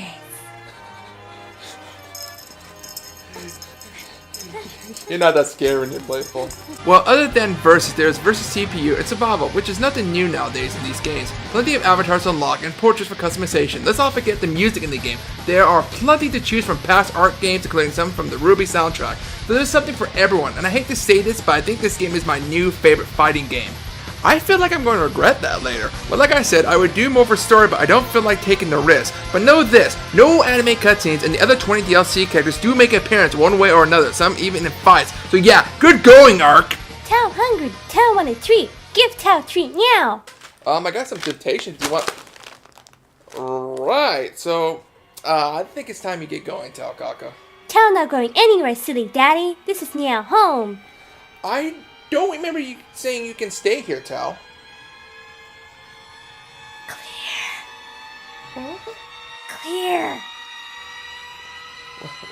What? Clear! Dude! Welcome back, man! Adam insisted on bringing you back right away. You were losing so much blood. Dude? Wasn't a dream, bro. You guys weren't there! You weren't in the review! What my new apprentice is trying to say is, you did review Blaze Blue and Takaka did come here. She's still here, sunbathing. Adam here got the munchies really bad, so we went out to eat while you were passed out. Like, really bad, man. I ate so much. But... Takaka pounced on you so hard you fell over the couch and hit your head, knocking yourself out again. Oh, damn! So welcome back. Shall we continue the purge with Disc 3? Oh, fuck me! Tao loves that. Well, Sacreds, shall we continue? Do I have to? Absolutely. The purging must continue, and the more people who play or watch my game will become the Legion of Apostles. So world domination, huh? Not domination. Freedom. Accept my word and become freed from your own sins and transgressions. Become part of the collection. Collection? What are you, the fucking Borg? And wasn't I stabbed, like, multiple times? I feel like I was stabbed. It hurt. Did you heal me or something? No, you hadn't accepted me just yet. I had no reason to heal you. Then who Oh no. That's right, dude. I got heals for days. Oh god. Dude, she kept stabbing you. I needed you to come back and, still try this. Try what? This, dude. You aren't holding anything. Totally, man. I really need to stop questioning things. Exactly my point. Stop questioning and just give in. I'm all you need in this life and the next. What the fuck you You know what? No, I'm just gonna play your fucking game. Finally. So as you remember, we had just crashed to the side of the Ark after our plane went all Skynet on us. Dun dun dun! Shut up, Adam. And everyone starts wondering about whether the stuff the Space Pope said is true, about how our focus is to become Ragnarok. Meanwhile, Snow is moping over in this corner. He's almost as bad as Hope. Did you just badmouth one of your people? Nah. Harsh! But anyway, they're all wondering why the Foul Sea basically spoon feeds us the focus, and everyone's just sitting there like, I don't know, man. As though it's still moping, whatever. Let's get this show on the road, and we start off playing as Lightning after we spend some time leveling up, buying items, leveling up some weapons, and we're on our way. Or not, because as soon as we enter the ruins, we get another cutscene. My story is important and must be heard. Do not skip. I am so tempted. Do not dare. But anyway, here we see why Snow was so down in the dumps. He's apologizing because he was wrong about Sarah. About how she isn't a whore? Because she is. Dude, that's your sister. And I don't care. fuck? But no, he says he's wrong about her focus or whatever, and Lightning just walks away and Snow pulls out Sarah's tear and starts talking to it. Freak! But yes, after another 40 minutes filled with killing things, we come to this room where we are given a small cutscene. That's not the only small thing you were given. Shut up! No, we're showing these.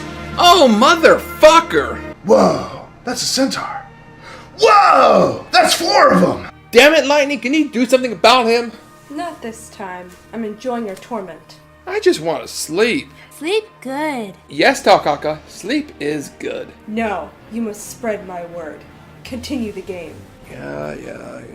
After more fights, getting all these sweet gains, we move on to the next part, only to be really interrupted by Sid. So what does Lightning do? Charges him, of course, only to be kicked aside like a floppy fish. Daddy has fish? Fish for Tao? No, Takaka, go back to sleep. Yeah. So after beating Lightning's ass, he reveals that he himself is a lessee. Apparently his focus was to make sure we are set on the right path, and now it's story time.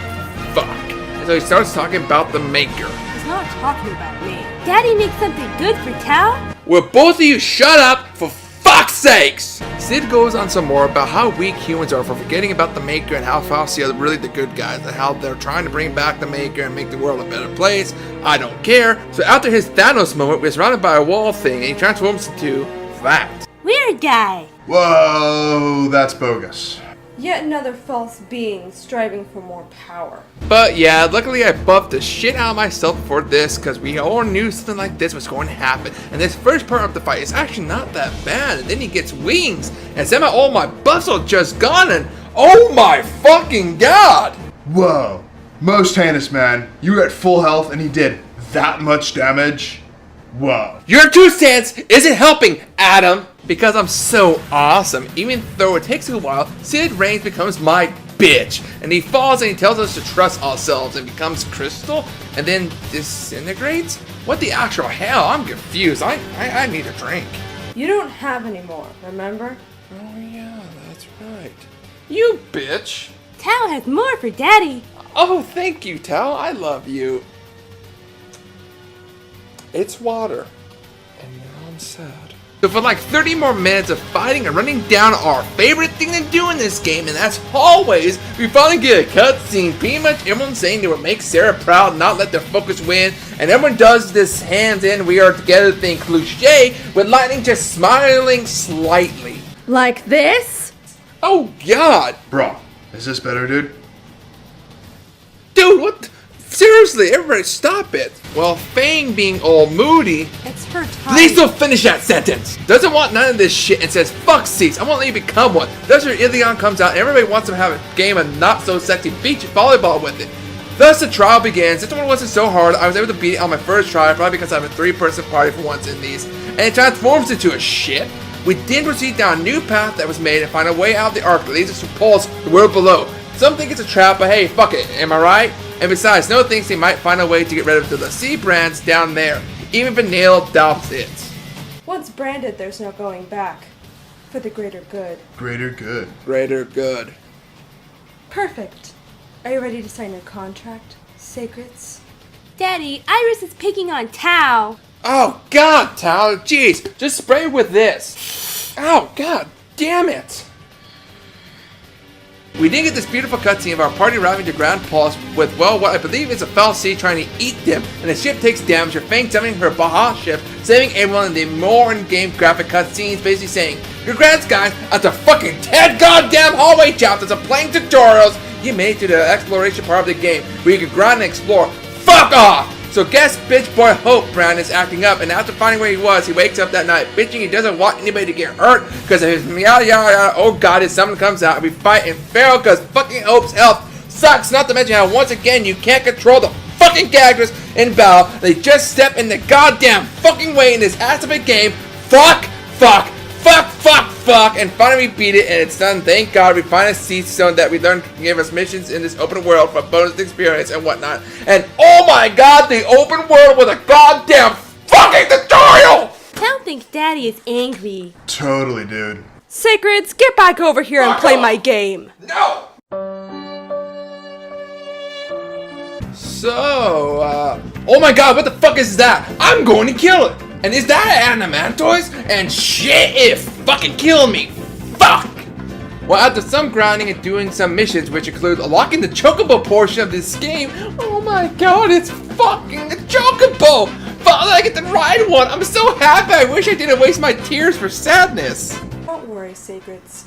I don't let them go to waste. Are those my tears? How did you collect them? Don't worry about it.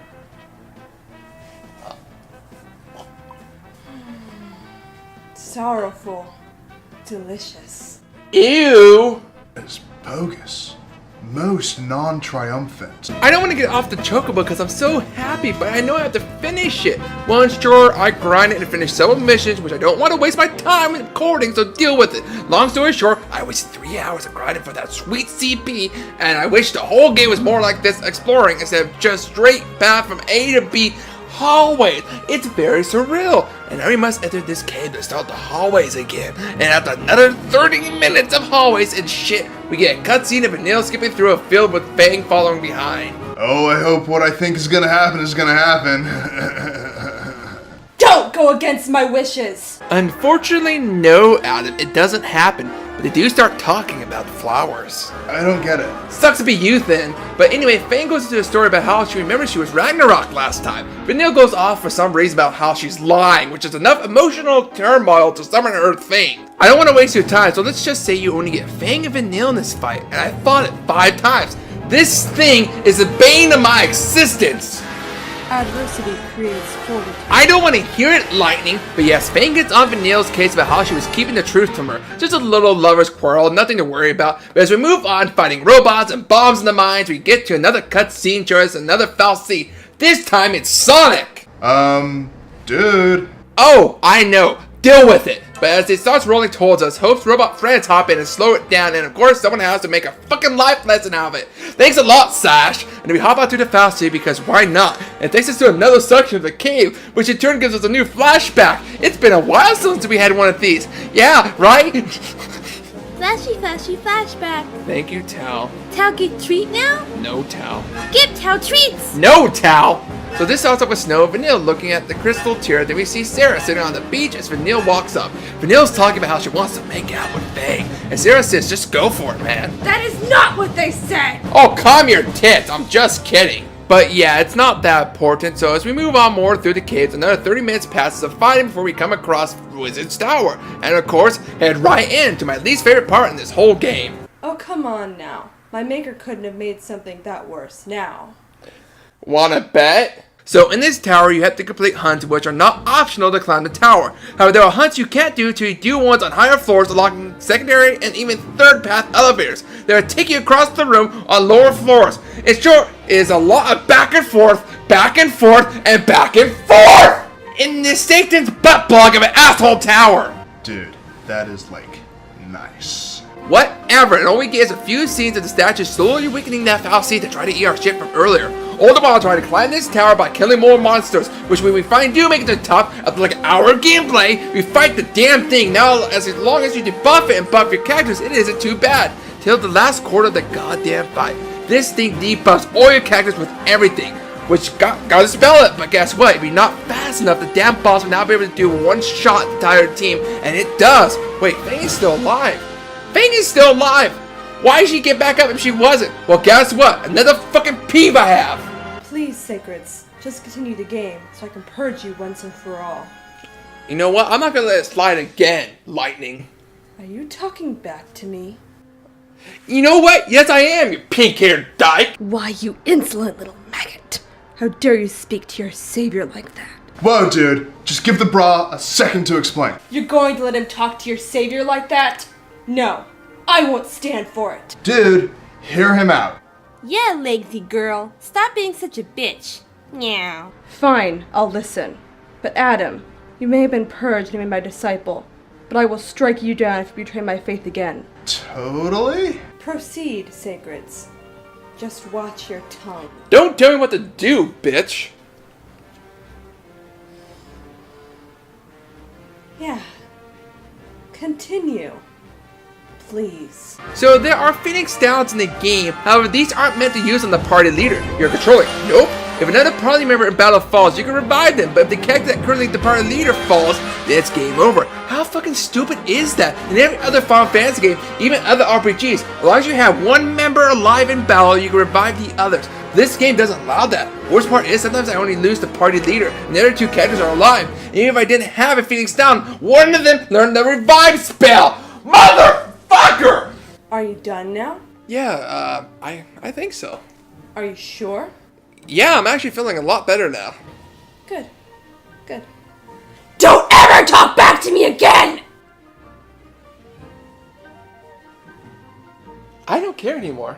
So we attempt the boss again. I managed to dispel the boss before it one-shots me and we beat it. More cutscenes of Vanilla and Fang saying their homeland looks destroyed and all hope of removing their brands is pointless, but the team pushes on by riding Sonic the Hedgehog down to the Snowlands with one last hallway run to Vanilla and Fang's home village. Where no one is left alive but Vanilla's little robot friend, who ironically dies because it needs more parts to fix it. But guess what? But it's a small, fragile little creature in need of guidance. Fuck it. Perfect. You are almost ready. Supper ready? No, not that. Or his purging. Purging! Ooh, Tao never had that before. Does it taste good? I'm surrounded by idiots. Not me, dude. So after traveling down the highway to hell... Don't even go there! God, bitch. We run into Sarah. What the fuck is she doing here? Snow hugs her too, but it's like, wait, you don't feel the same, and shoves her. She then continues to talk about Ragnarok and how their focus is to destroy Cocoon, yada yada, and some creepiness from Sarah. Stop it! You can't do that. You love me too much. You do, don't you, Claire? Your name is Claire? Yes. Claire? Well, that was anticlimactic. Are you guys really that disappointed by my real name? Claire. Her name is Claire. That's pathetic. No wonder she changed it. Cloud's name's probably, Nick. We're Squall being called Leon. I think that happened at Kingdom Hearts. Oh God, it's true! Enough already! Adam, come here and stand by your savior. Yes, Savior Claire. What? Totally. Savior Lightning. And now you know why I hate that fucking harlot, Sarah. And to answer her question, yes, I would kill her. Damn! So it's revealed that Sarah is the Pope again, that he resigned and put Sid in charge. Wait, Sid is alive? How? He became dust. Is that even really explained? Stop with the questions and move forward. I command it. Jeez. So guess Sid is alive and left in charge of Cocoon. Long story short, Sid's former army that was against the Purge will see Sid a traitor and kill him, assault the government, pretty much guarantee Cocoon's downfall. Thus the Pope transforms again and we get pretty much the same fight as last time with him, but a bit harder. Anyway, after the fight, the Pope leaves a ship for our party to return to Cocoon, and of course, even though our party refused to be the ones to destroy Cocoon, decide, fuck it, let's go anyway! Which I don't understand the point. Isn't that what they didn't want to do? God damn, the choice makes no sense. Did they ever? Fuck off, Lightning. How dare you speak to your savior?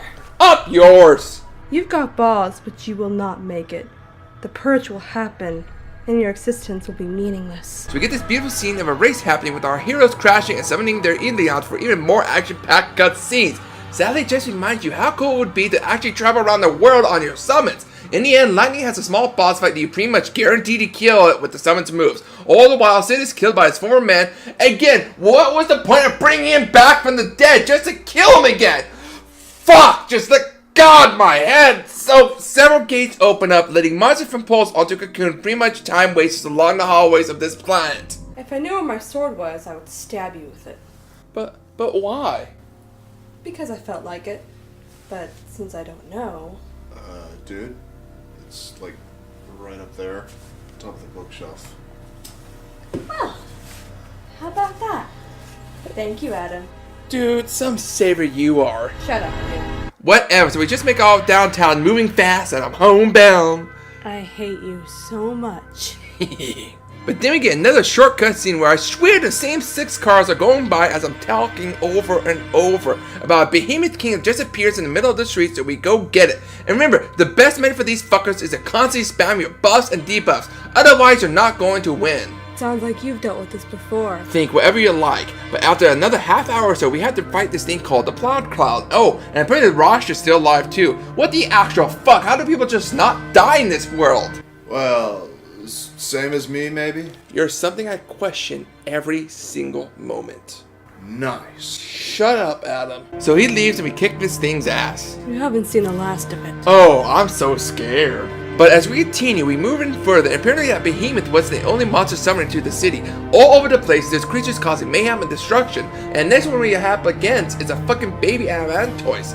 Shit, well I managed to kill it with not too much difficulty, but once again, we have almost an hour running through the city and killing other people and monsters, and some even tougher than that baby Adamantoise. I mean, holy shit, but finally we given another cutscene. Well, we come across a giant ass door, and as we're ready to fight whatever come out, oh shit, it's all of Snow's buddies. How the fuck did they get here? All things are possible. Oh, don't you even start. You had nothing to do with this. Fuck you. You! So after a couple of jokes and typical feel-good moments, the gang just says, we'll take care of the civilians, so you keep going. Well, that was nice of them, I guess. Well, after another 45 minutes of killing soldiers and machines, we finally come across something of significance. What's that supposed to mean? This game has a lot of totally useless things, like the hallway mechanic and all the bullshit fights that force on us. Everything happens for a reason. Yeah, well, your reasons suck. So once more we come across a Proud Cloud, and he's a lot tougher than the last time we fought him. I mean, I died a couple times at least, and was only able to beat him after I looked up the best recommended team for him. It's tough because he can get his health and he gets buzzed when he gets down to about quarter health, which again is totally bullshit. Meow. Does bullshit taste good? No talent tastes like failure and sadness. Ew. Ew is right. Let's move on from this, shall we? So after I beat him, we're given a couple cutscenes. The first is Rosh finally accepting that we're the good guys and telling his force that they should focus on getting the civilians out. And then he dies. The fate of Cocoon is in your hands. This is my end. The end which I have chosen.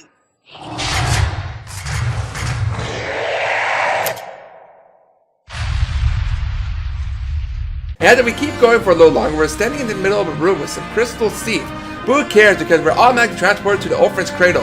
Well, okay then, so it looks like we can go back to Pulse, train some more, and do some hunts, which I do. Off camera, of course, that shit is born to watch me grind for that sweet, delicious CP! Stop skipping yourself. Fuck off, Lightning! That's it! I'm going to make you wish you never came out of your mother's womb. That you stayed where it was safe and moist. No, dude, just let him finish already. Dude, why? Shut up! Don't you go defending him! I am your savior, not him! Yes, master. So we do some of the hardest fights, or should I say longest, against some of the toughest enemies. Go figure, all the while trying to follow the stupid statue that eventually takes us to a simple boss. Follow more by literally more long hallways to another boss that is total bullshit. This guy with the sword, he doesn't seem hard, but his tactic is to focus on one character until they die. Even having one-shot move, and to make matters worse, if he attacks the party leader and does his one-shot move, it's game over. So that stupid mechanic plays a part in the game because you can't revive the goddamn party leader! Fuck off! Seriously! Maybe you should get good, Sacreds. And maybe you should get laid, Lightning! Get those cobwebs out of there! Dude, that was excellent, man. Dude. Really?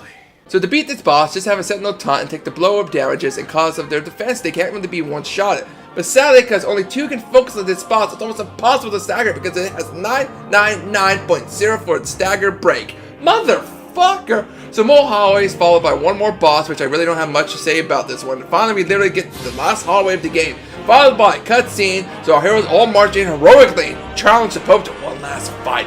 Same as last time, take a buff before the fight and fuck his life up. Not much longer, Sacreds. You should kiss your sorry ass of a life goodbye. Seriously? Cobwebs. I'm going to enjoy purging you more than I should. So the Pope dies and falls into this pool, fusing somehow with Bubo and becoming orphan. There's a few attacks of his to watch out, but as long as you keep your health up, it isn't that hard. Oh, an orphan can easily be poisoned. Yes, a boss can be poisoned. The final boss can be poisoned, and even deals the last hit too. Fuck! What a way to go! So Orphan goes on one of those famous villain rants, knocks out all the heroes, and they become Seed, because guess their focus failed with Fang becoming Ragnarok. But somehow she fights it and becomes human again, much to Orphan's disappointment. Our heroes become human again, somehow through love, I think? But actually, it was the goddess. And it was through love. But you find this out in the second game. And I don't give a fuck! It's not like we knew another one was planned at the time this game's released, so shut the fuck up, Lightning, and let me finish this game once and for all. Your reckoning is coming! So we literally get a fight against Time, the final form of Orphan, because there's a goddamn doom counter on us, and the only way to damage this fucker is when it's staggered. I imagine it with the tiniest of struggles, and we get the last cutscene of the game, which is our heroes completing the focus that would cause Cocoon to fall. The very thing they didn't want to happen. Lightning, Snow, and Sasha and Hope become crystals, while Vinay and Fang do the fusion dance, become a bigger Ragnarok by leaving in a volcano that they cause lava to hoot up and crystallizing around Cocoon and becoming the logo for the game's box font. And somehow this leads to Lightning and the others becoming human again, immediately as well as Sarah and Dodge. Everybody smiles while we get assuming with Vanilla and Fang being immortalized forever, with a happy ending for all, till the sequel comes out a year later and retcons Lightning from the timeline and weird time travel shit happens! Fuck! Well, now that it's finally over, it's time for you, Sacreds.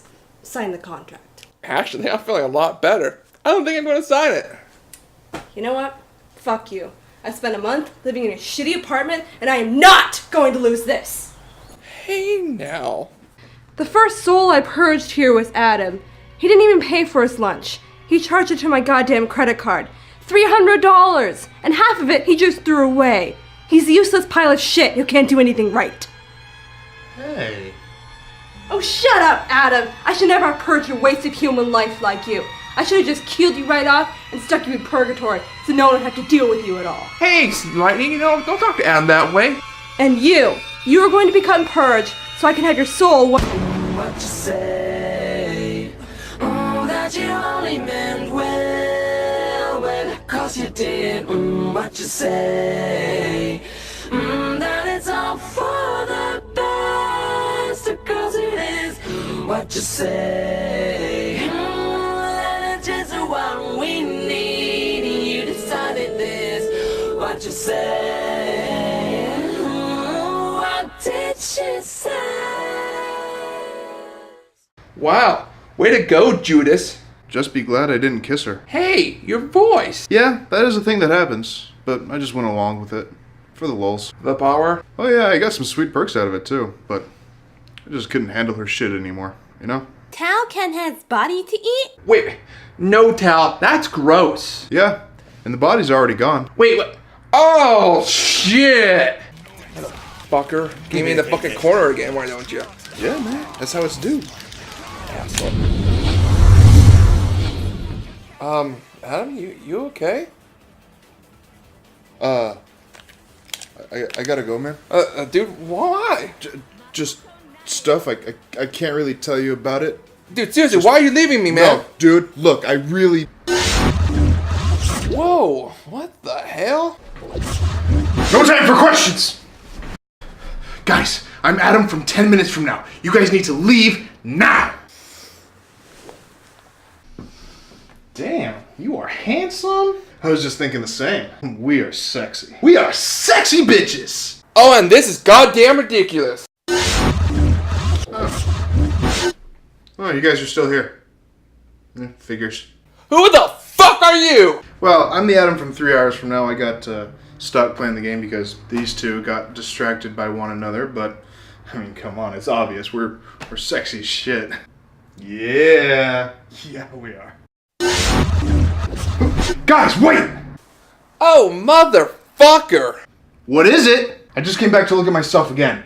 Fuck, we are sexy. Damn it, yeah, we really are. Oh, wait, no, I can't take this anymore. There's too many Adams.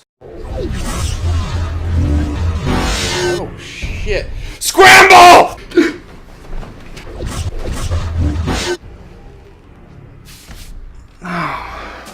Man. Wait, which one are you? I'm the one 3 hours from now, and I'm gonna be stuck doing this shit again. Sacreds and Adam, it is good to see you again, even if this Adam is part of the paradox. Wait, paradox? Indeed. It all started when that bastard shot me in the back. That caused a ripple effect across the timelines, across the multiverse, that allows the Adams to temporarily travel through time. Oh, I see. Luckily for you two, I'm not here for vengeance or to purge you.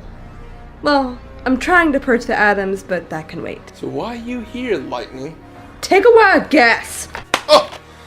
Oh, fuck, my tit. Oh, man. Look, I've got to sit through this for a second time, so you just shut your bitch ass mouth and just fucking play it. But why? I believe the answers we are seeking lie in this game. You're just using the paradox to play your fucking game. Would you rather not be distracted and be entertained by my disciples endlessly? You have a point. Final Fantasy XIII-2 is a role-playing video game developed and published by Square Enix for PlayStation 3, Xbox 360, released in 2011 in Japan and 2012 in North America, and it is part of the Fabula Nova Chrysalis sub-series. XIII-2 includes modified features from the previous game, including fast-paced combat and a customizable paradigm system. The praise for its gameplay, and not being as linear as the last game and graphics, the game's story was criticized as weak and confusing. Oh boy, we're gonna have some fun!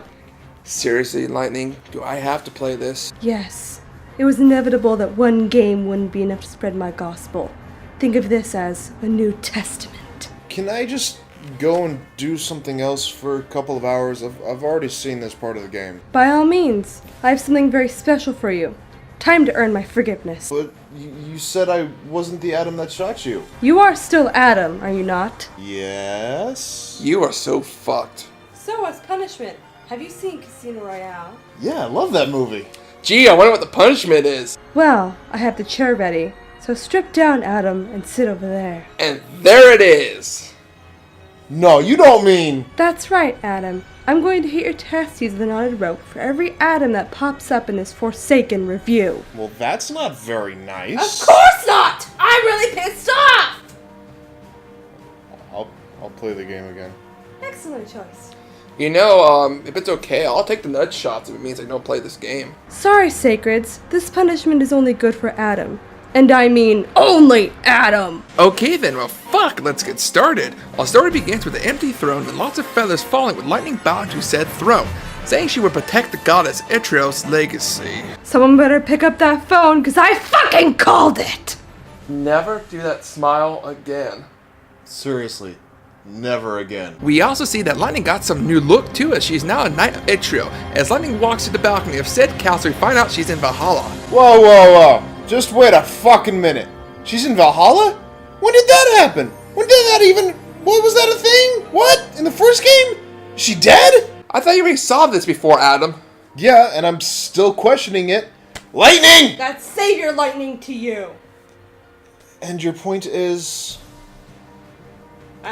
We also see this guy named Kaius who has played way too much Final Fantasy VII and leaving this dead girl's body into the ocean like Aerith. Snapped lets loose a horde of monsters to take down Valhalla. Lightning doing the same, even summoning the last game's Ilion with her, which I'm not even going to question how she has him, even though her brand is gone. Go to war against Kaius. And just like the first game, this has beautiful visuals, but this one is more badass because it has a massive combat.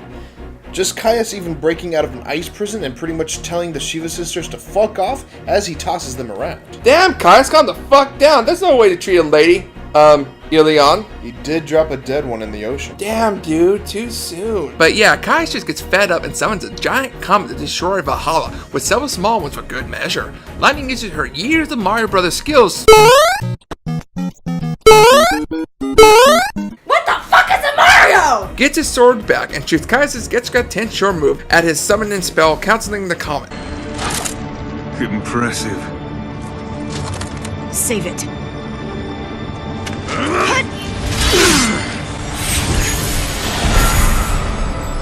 And yes, the voice of Kaius Ballard is none other than Liam Christopher O'Brien. His voice is one to make the girls moist with ecstasy every time he speaks. Why do you think I'm trying to kill him? I don't need none of that shit! Why is the couch wet? I got moist too. Ew. So several blows are exchanged between the two till Kaius says fuck it and transforms to his Bahamut. I guess he digivolved. Digimon, digital monsters, Digimon are the champions. Digimon, digital monsters, Digimon are the champions. And Lightning hops down onto Odin, and thus we get our first fight with what else? A damn tutorial. But since I played the first game, I don't need to learn anything really, so I can skip it. Thank God. Now there's a few differences here for the battle system, but since this is a battle you can't really lose, and not to mention Lightning's higher than average stats, we will talk more about the updates to the system later. So just spam that button like last time with occasional barrier to recover health. Being fed up being a dragon and getting nothing accomplished, Bomb becomes a plane and tries shooting down Lightning. Guess he didn't play enough Duck Hunt. Am I right? What is this duck hunt that you speak of? Oh, My God, Secrets. It's a game made by Nintendo. Oh, right. What the fuck is Nintendo? You know what? I'm not wasting my time here. Anyway, lightning rides a tower like Ghost Rider has in his movie, when what the fuck is a cinematic action? Oh, it's a QuickTime event. A motherfucking QuickTime event? But of course, I heard they were all the rage back then. My maker couldn't resist. I find it hard to believe you're in on the trends. Well, so what's the purpose of these other than have you pay attention to the game cinematics? Well, these actually play a part. Instead of getting game over like in other games, you fail them, nothing really happens. The story continues like normal, but if you succeed in them, you will see that the boss or enemy takes damage that literally carries over to the following fight. Not only that, but sometimes it will be close to staggering as well. Also, it's cool to see the outcome of you succeeding in the quick times. I knew you would like something in this one. Anyway, after a big explosion, it seems Kaius wants to end it, but Lightning's like, no way, bro. Knocks him through several buildings like a fight in DBC. Jeez, it seems this game is totally going the anime route with power. So Kaius praises Lightning being a worthy opponent, uses time magic. Holy shit, when was the last time literally when that type of magic was used in the main story in Final Fantasy game? He literally uses stop magic to freeze everything in place, and the fight continues with more cinematic action events leading up to them both casting a spell, colliding like energy beams in Dragon Ball Z. Can! No! Time! No, no, no! Oh! No, no, no, no, no, no, no!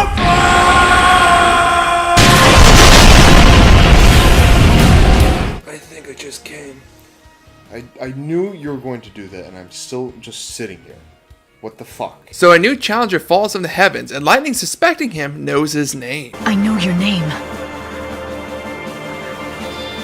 Noel Kreis. Seriously, Lightning? Noah Christ? Yeah. So? Christ. And your point is? Oh god, seriously. Yes? You're not my god. Not yet, but someday you'll need my guidance, and I will be there to accept you. But Adam, you're mine, so you better. Hi! I'm Adam from when I first faked, the first time I died. Yeah, the first time. Oh, fuck's sake. Sucker! Shit. So, I'm assuming you haven't signed, like, her contract yet, have you? What contract? Perfect. Another soul ripe for the purging. As long as it's for the greater good. I wouldn't like it any other way.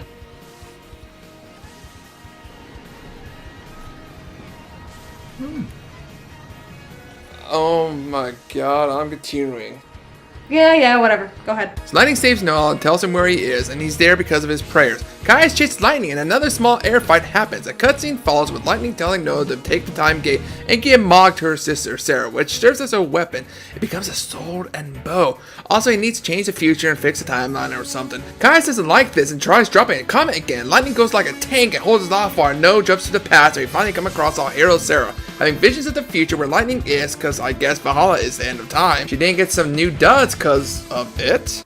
No Lightning here? She's kind of scary. You know, if you're from, the past, then you probably don't know that, Korra and Sula formed a gang called Pogs, and that, Korra and Sula are different people. Oh my god, they are? Ha! Oh, ha! Lightning! Save him! In due time, I like to see Adam suffer first. Oh my god, you're sick. We didn't get multiple choices like for Mass Effect. God, Lightning, your game was trying everything, wasn't it? Whatever is needed to make it a success. Not like it matters. As far as I know, the choices don't really matter to only one point in the game, and I will mention it later. So Sarah has one hell of a drug trip and comes back to reality with some weird light in her eyes. Time and freezes, she's in the middle of an attack on her village caused by a meteorite. Noel shows up just in the nick of time and gives her a weapon. We didn't get our first official fight in the game. But wasn't that the one where Lightning was on the beach for the first fight? Shut up, Adam. So one thing to make note of is that when you change paradigms in this game, it's no longer a cutscene with a pose. In fact, it's much faster as well. And you can change party leader as well in battle. Hell, the one thing we know I had the most problems with is if the party leader dies, it's game over. But guess what? The party leader dies, the main character in battle will become the party leader, allowing you to finish the fight or revive the fallen party member. Thank God. It looks like Square Enix was listening to that feedback from the first game, and it fixes its problems. Ask for it, and you shall receive forgiveness. Shouldn't I be forgiving them? No, they only forgive you! Okay, well, after killing all the monsters on the beach, Noel insists he knows lightning, time travel, yada yada. We're off to the crash site with another tutorial, but this is okay. Unlike the last game where the monsters were always present on the map, you had to run into them to counter, these ones appear out of nowhere thanks to time rifts, and you have to set time to either run away or even hitting them to get a first strike. I like this. You can grind in a set area instead of running back and forth on a stupid hallway like we are doing now. Don't fret, young one. Soon the whole world will open up to you. Okay. So we get our first somewhat boss fight, not really, just a paradox, and we kill with ease. After examining the crash site, turns out it's a time gate, and it knows from 700 years in the future where he was last human on the planet, and the cocoon did fall before his time. We also learned that sometime after the events in the ending of the first game, lightning disappeared after the final battle, but somehow Sarah remembers different, and that she was there like how the game originally ended. Fuck! I didn't say it was perfect. So the best way I can describe it, referencing DBC again, think of it as Trunks coming back to give Goku the antidote. Long story short, a second timeline is created, one where Lightning was there after the battle, and one she didn't make it. So now it says we need a relic to enter the time gate, something you have to search for throughout the game to use multiple time gates. I'm skipping past this because it's boring. Sarah's a teacher, Snow went looking for lightning, and Sarah has a cat. What? I thought you would be mad. No, it's just filler.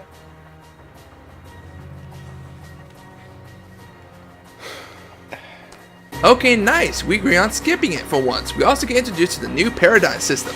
In this one, you can choose any of the paradigms and level up, but instead of each having their own set crystal path, it's all one path. You can choose which one you want to level up first. So like you want Commando level 8 will get you this skill, or you can do the Armature level 8 will get you this skill. This I love. I can actually play how I want my character to develop. Unlike the last game where I couldn't, I pretty much had to level up the main paradigm jobs for each character and slowly earn their secondaries on a set path. Also, accessories are different too. Your character has capacity points that allow them to equip a certain amount of accessories as long as it doesn't exceed the character's max capacity. Seems you're really getting to this game, Sacreds. I won't deny it, the game system in general is well put together. It's still a bit linear, but I know it's just the first chapter, so no biggie. Also, sadly, you still can't move your characters in battle, but it seems they move in better positions most of the time, but whatever. We didn't get another fight with that bitch from before and some bitchin' music. Sounds like someone loved Devil May Cry. Damn, son! So Sarah jumps through the time gate with Noel. After her goodbyes, we see them traveling through the history crux, and we are then introduced to the open time world thing. Long story short, this allows us to travel through different time periods on different towns and locations in the game. It's, I believe, a great idea. It's definitely inspired by Chrono Trigger. Sadly, I don't have any relics to divulge from my set path right now, so I'll take the first here. And we get a scene in time travel that would be a lot better with this theme, I think.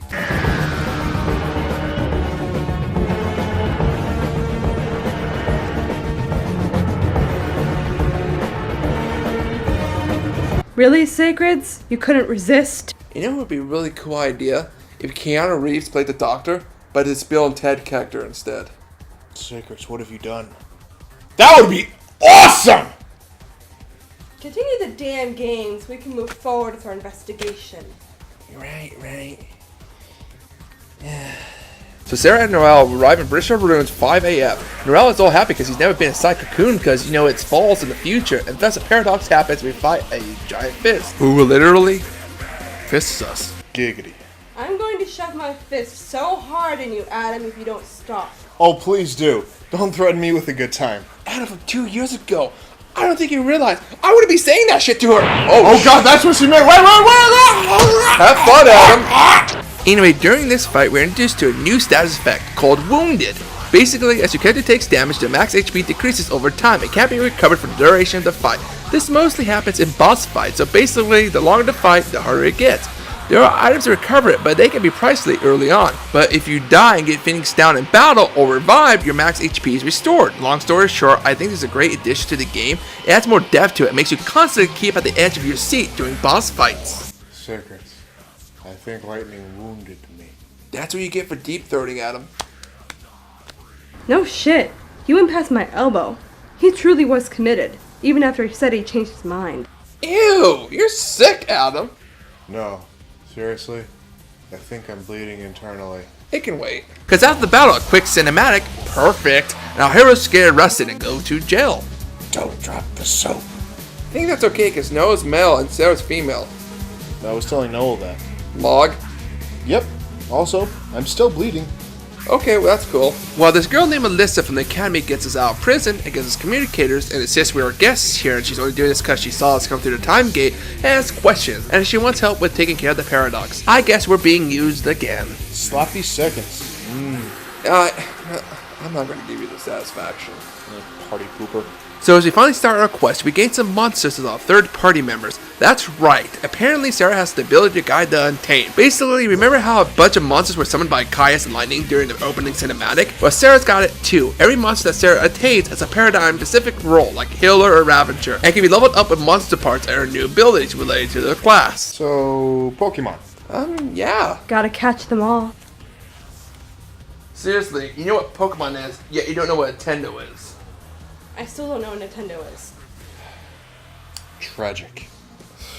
You can only have 3 monsters equipped at a given time, but you can still make paradigm packs for battle. Basically, you change job class in battle, so can the monsters be changed out with another. However, if both human player characters die, the monsters can't revive them, so it's game over. Hey, can't you get like Saz or Lightning, hell, even Snow as the third-party member? That's a very good question. Technically, yes, but it's like they are a paradox themselves, only have one job, like Lightning being from the past game, only having the commando job. So basically, they are like the monsters. Also, they are DLC, by the way. So the less you want to waste money on them, it's not really worth it, so fuck it. We do a bit of grinding for that sweet CP and animal parts when we meet Chocobolina, the time-traveling merchant? I don't know, she somehow is everywhere regardless of time periods or paradoxes. Also, she's sort of cute. Yeah, if you like weeaboos. Am I right? Up yours, Adam. After finding a few time gates we can't use without the relics, we come across Atlas, which we can fight now and go further in the ruins to find a device that can weaken the paradox. Hell with that, I'm gonna fight it head on to my death. God damn. God damn. Learning from one's failures can lead one to live prosperously and be forgiven. What the hell are you talking about? Sorry, paradox and messing with me. Please be careful. Okay, well, because this game likes to pull ass shit like this, we go and find the device to literally get pulled in a stupid puzzle. Honestly, this is just filler. It's one of several puzzles in the game where you matching crystal or step on the squares only once while collecting all the crystals. It's stupid. We do all that to activate the device, weakening Atlas, who is now visible and does not paradox, and whoop his ass with a quick, perfect cinematic. That's all the things he destroyed all fixed in this time period. Alyssa finds a tombstone dedicated to the people who were killed in the Purge and finds her friend's name on there and not hers because I guess she thought she would die and it's a paradox. Honestly, I goes off at this part because I don't care enough. We get a relic and use a time gate. Once again, jumping to roughly 5 more years later. Really, Adam? Oh, come on, man. You totally set me up for that one. I don't know what that was, but it had a really good beat. Right. See, Sacreds? I made a good choice. So, fuck off! Damn! So we arrive at our destination, it's dark and fuck it, let me know I'll explain. I don't care. They said 500 years ago, a massive fal'Cie appeared. For a while, it blotted out the sun and turned everything dark. If that happened 500 years in your past, then this must be 200 years in my future. Right. But something's wrong. Look, the eclipse is only affecting this small area. That shouldn't be possible. Okay, so you're saying this could be a paradox? Alright, paradoxes. Huh? Had to happen sooner or later. In short, yes. But hey, I didn't write the dialogue, so don't look at me. God, I really hate your games, Lightning. Me too. Oh, for fuck's sakes. I'm Adam from 15 Minutes in the Future. Oh no, Christ. Adam for 15 minutes in the future. I can't believe that's happening right now. Why are you here? I just came back to see my old sexy self again. Because I'm so sexy. Oh my god, Lightning, please take care of it. With pleasure.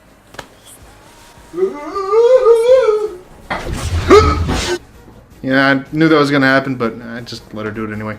But damn! Sacreds! Do I not have just a fine, tight, thick ass? Moving on. So we have to stay in the spotlight so we don't accidentally fight a strong monster early on. So, reverse Metal Gear Solid. I'm afraid so, and this thing appears for another bout and though it's tough, we whoop its ass, it looks like Hope arrived, because only he would bring a damn boomerang into a fight. Oh my god, not Hope. Oh joy, it's Hope. You know, I thought you'd be much happier. I know it's been like 10 years, but he got taller and became a man. And that's why I don't like him. I like them young. Because they can be my disciples longer. Yeah, you think we should? I think we should call the cops. Really? You think, them coming here would do anything? Well, one of me did shoot her, right? Yeah, and because of that, we're stuck in this paradox. What would happen if you think they shot her? Shit, that's a really good point. Okay, let's continue. So Hope has matured quite a bit, it seems. He's no longer a whiny little bitch wanting revenge and making me hate him. Instead, he's become director of the Academy Research trying to help the people of Grand Pulse. So I say this, I prefer this Hope unlike that bitch boy. You're dead to me. Whatever. It's nice to at least see a character develop into a mature adult and not make bad calls. Also, we see Alyssa, who I believe is fucking Hope, so good job, Hope. Finally got laid, and explains about the Cirrus. You've traveled through time. I suppose it's not surprising you know about these things. The power to rule was passed down from one Cirrus to the next. She was always called Yule. Followed by Hope using Oracle Drive that can show small glimpses of the future so that he could try to change it. Even with lightning in Valhalla, though he says he's not sure because the footage is damaged due to the paradox. I'm sorry, but that footage is still good enough to tell who's who and what not. I've seen Wood's video playback on AOL back in the day when we had dial-up.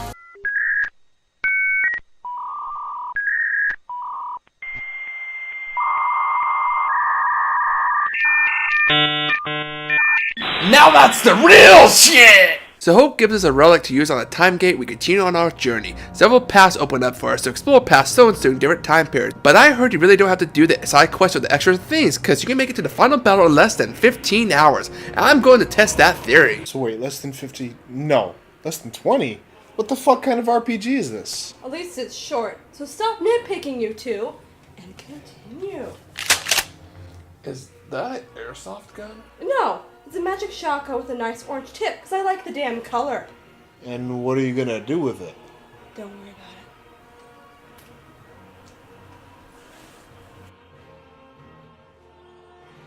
it. Hey guys! No more atoms unless it's the one we're looking for. Holy shit! Dude, that was fucking awesome! See how you flopped like that? It's amazing. You think that would be enough to kill me? No! Still alive! Why don't you die? There. He's dead now. But just in case. Now. Continue. Neat! So we travel to Fang of Nail's hometown or about 200 years in the future, where the past and future somehow have tangled up and caused a paradox of space-time affecting itself. So, long story short, using Mog we discover the correct path we go with this ability. Oh, I didn't mention that before, but he has the ability to reveal hidden treasure and artifacts. Whatever, big whoop, and fast forward to Board Crystal Puzzle, both of them, Elder Drive showing the timeline where lightning didn't disappear, proving Sarah's memories of lightning being alive at the end of the first game did happen. Of course, sexy voice Caius wants none of this shit. Prophecy. It's been changed. But that's impossible. If you change the future, you change the past. If you build it, they will come. If you plant it, it will grow. If you don't continue, I will make you. Fuck, jeez, alright, God. Spoil sport. Fuck, alright, so we also meet Ural, but it's not Ural that Noelle knows, and we learned that Caius has learned of us jumping between the timelines, letting the many Urals watch us like the creep she is. And thus we get our first rival fight. It isn't hard if you have a Sentinel monster to distract him and have the Saboteur ability to buff him, even wound his max HP, because he doesn't have health regained. I'll be honest, the first time I did this fight years ago, I did horribly. Not having a Sentinel monster is fine, but I was stupid and didn't level up the Saboteur, just cemented my failure. But this time I was prepared, I whoop his ass, just to have the fucker float in the air and be like, get that weak shit out of here. That asshole thinks he's a savior. There can be only one. I think she's triggered. Well, it seems Caius is, and he throws a few energy waves saying changing the timeline is a sin. Which it truly is. Adam! You know, I hope I caused the paradox for the lulz. When all hope seems lost and Caius is about to strike down the heroes, Ural picks up a flower saying the timelines had already been changed, and we learned that basically changing parts of the future may affect the past to our heart's desire. Oh, some shit like that, and Caius and Ural take their lead before Ural can witness any more changes. So we now get this new timeline where the darkness that was in the sky is gone, meet with Hope again, having explained the original events to him, oh, and meet another Ural. I came here to confirm something I already know. You and I are the same. What do you mean? you too can show others the way. Wait. I don't get it. How are we the same? Oh my god, Adam, do the honors. Because you can see the future! And you're fucking serious! You dumbass! That would do, Adam. That will do. So the Ogre Drive shows us that the crystal pillar will collapse and Cocoon will fall, aka the original timeline where Cocoon did fall way before Noel's time.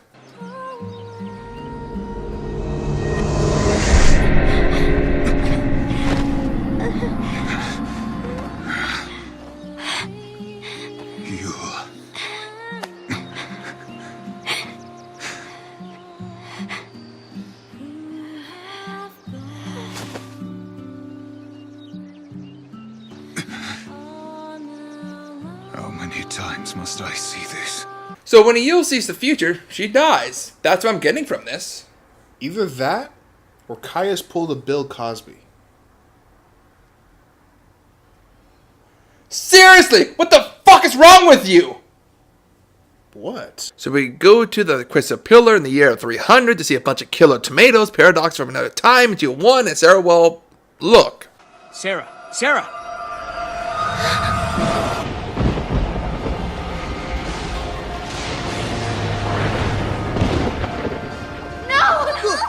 I think my theory is almost right. I think if Yule and Sarah see the future, they slowly die. Either that or it's Bill Seriously, Cosby. Adam, if you finish that sentence, I'm gonna have lightning chop off your gonads. Oh, I already did. Excuse me? When one pledges to me, it's in their contract to, well, let's say I make them like Kens. Oh my god, Adam! Wait, where did it say?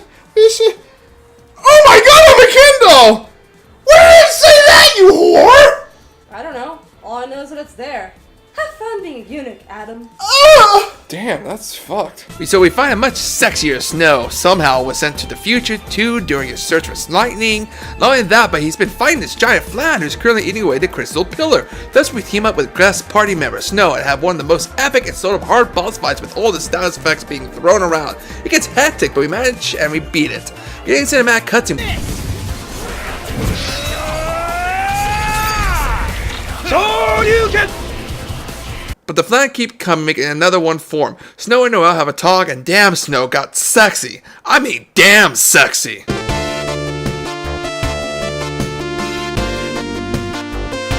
That's pretty gay, Sacreds. Oh, and you time traveling to get something from your past selves isn't? No, that's not gay, it's masturbation. Dude, the fact that you have to time travel to get any is tragic. But at least I'm getting some from myself. Right, Lightning? Touching ourselves is sin and makes me cry. But I'm doing me. Your worst sin of all. You will burn for it. Trust me. Alright. What is my life coming to? So with our guest party member, we follow this trail of killer tomatoes to see how all paradox is happening. We also gain the ability to throw Mog that allows us to collect hard to reach treasure. Get over there, you little bitch! And we find a time gate that, well, guess isn't meant for Snow, so he can't go, but that's okay. Guess he's gonna fight that monster again while we are gone. Oh yeah, it's been branded again. Wonder when that happened. Will we ever find out? Fuck it, right? We got more important things to worry about, like finding that right gate to go through. It's nice this game is more open, has plenty of exploration, including different time periods, but sometimes you have to find the right gate that allows the main story to continue. And the game expects you to go back to different time periods and find the other gates in those areas. So a lot of going back and forth, huh? Sometimes it's through time periods, but thank God for the internet. Cheaters never prosper, Sacreds. And I don't care, nope. So after I find the right gate, we travel to a time with no period. It looks like we met some hunters, and after doing several hunts to prove ourselves, we're allowed to use a weather machine that helps us find a dragon, like things sucking flan from this era, sending them to the giant one in the future. So of course we fight and struggle with it at first, but we manage to kill it barely. Fuck! You can always grind to get stronger. That's a funny thing. I thought maybe you should find something to grind on. Is that a sex joke? I don't know, they make douches for cobwebs? Keep laughing. Soon this paradox will be corrected, and I will have the last laugh. So we see the big flan as weakened and now have one last fight with it. And after the fight, Noel and Snow have a bit of a disagreement about why Snow went back to fight it. Yada yada, cutscene of Snow leaving. Snow? What's happening? Time is up. Wait, but we resolved the paradox. Maybe that's the reason. The timeline is correcting itself. Things that don't belong in this era are disappearing. So did he die? Did he go into the future? No one really knows, but he will be missed. And I mean damn missed. Dude, I can't handle you right now. Oh, and how do you plan to leave here, Adam? Simple. With this. How long have you had that? Oh, all the Adams have one. I mean, ever since the one of me shot that one of you. I mean, that's how all this paradox shit happened, right? Adam, if you had that this whole time, why didn't you use it sooner? Oh, and how about that showering gun of yours? That's simple. Ever since Saturn, I've been scared to use it. Oh, so you have a bit of a dysfunction. You know, like a wee little bit of a problem, What are you implying? Oh, Silence, cretin. This is how I will end this paradox. I will find the one Adam that shot me. You know, that's actually a good question. Did you use magic or portal gun, when you first got here? That's a one-time deal. I just happened to find a portal already open. She's a one-time deal. That's it!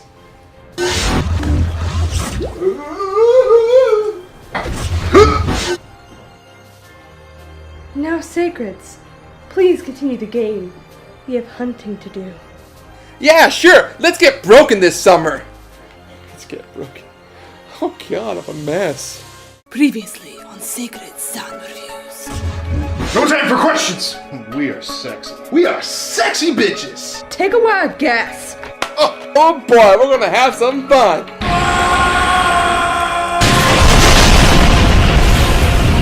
And that's why I don't like him. I like them young. Simple. With this. Now we return to the reviews. No, not this one.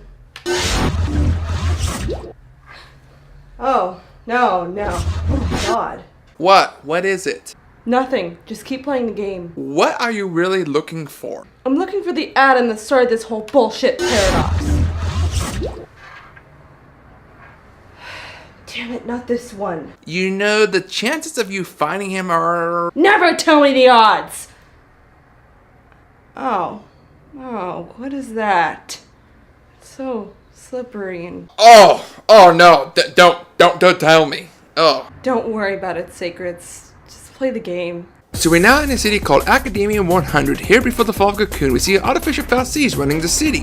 Everything looks nice and seems okay when suddenly the Fal'Cies scans Sarah, starts turning the people of the city to see who's out to attack us. This part isn't really much to talk about because you're mostly running through this maze-like city trying to reach the next cutscene. Not really given a good time to explore. Sure, the seeds are easy to kill, but there's just so many of them. It's like a constant fight every second. God damn.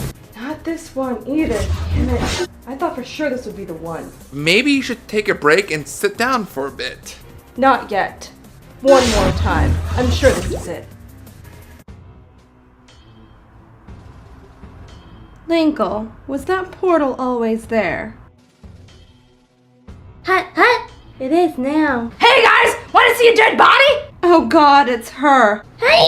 She's gonna destroy us all! Destroy us all! What the hell's going on? Hello, Avatar. Where's my invitation, blasphemer? Oh, hell no. You win this time, Avatar. What the hell happened there?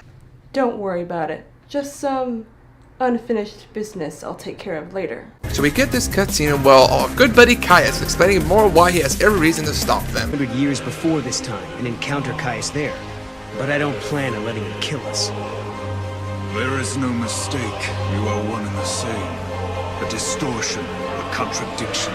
Caius, this is unlike you. If we were in your way, why not just stop us yourself? A fitting sacrifice was required for you to comprehend your transgressions. To that end, I enlisted some assistance. Of course, the heroes are confused more than ever and all thinks Caius did something 200 years ago to mess with the man-made Fal'Cie. So we then proceed further into the city, playing a game of tag with Caius when we come across a Yo this time and decide to save her from a really bad hentai. What is hentai? Oh, yeah, that's simple. I'll show you that. Yeah, check that out. Oh, is that me and my sister? Yeah. If it exists, there's porn of it. This won't stand. I just said if it exists, there's porn of it. I must smite these heathens. They are impure. I must teach them a lesson. I don't know how you plan to do that. It's impossible to even try. Oh, is there? Isn't that grave misuse of that thing? And are you trying to fix this paradox? I can do both. See? One person down, billions to go. What the hell? That one was female. Oh well. So even after we save her from getting well penetrated, it seems this monster from Resident Evil wants some of that serious ass and gets in on it, and we then have to face said tentacle monster. And I'll be honest here, I didn't realize you need to kill the tentacles on the sides to have it lower its shield. So yeah, my bad, stupid struggle. So it dies, but so does Yule, because she couldn't take its big, loaded head. What? Can we please have Adam back? He would have loved that joke. Only if it's the one. Oh, shame. So we get artifact from Muriel and head to a time gate, Augustus Tower 200 AF. And the first thing Sarah does is start looking at it. Don't you say it. What? I was just going to say that she was looking at the records in the computer and how she's trying to get further along the path trying to find Caius. Oh, okay then. Also porn! Son of a bitch! So we see Caius walking away, but we can't follow him. We also learned that Caius and Noelle were guardians of Yule at one point together. Mog tells us that the time stream is all fucked up like usual, and Sarah figures out that we need a time key to open the time gate, so we travel to a different world to try and find it. I also want to point out that my chocobo is badass. Look at this hardcore motherfucker just headbutting that monster. Chocobos are scary. Like your Earth's ostriches.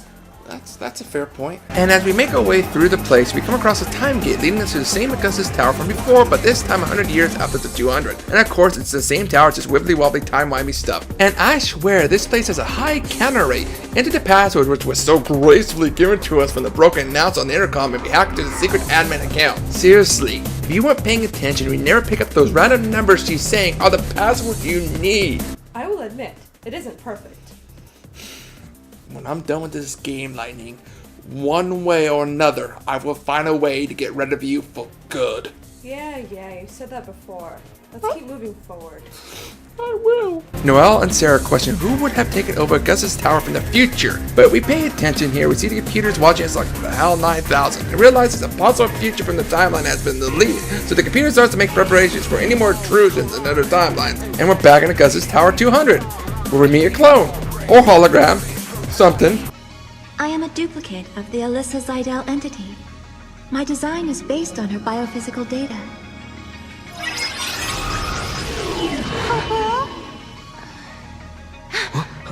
How'd she?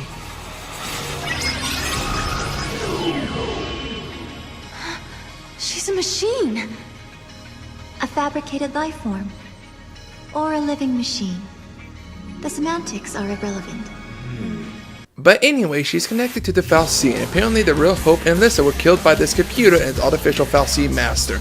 Oh joy! But we start making our way up the elevator and kill a lot more things, and we also learned that this AI has basically gone Skynet on us and is trying to kill us. What's with the future and there's always some AI that just hates humans? Well, you are a deplorable lot. Rude! As we continue, we meet Yule again. She explains how she's the last Sirius and how Caius is her guardian and how he's immortal. This is also that I can remember all of the prophecies that Sirius makes. Yule knows that history has already been majorly fucked with. Is totally on board with us trying to change the timeline.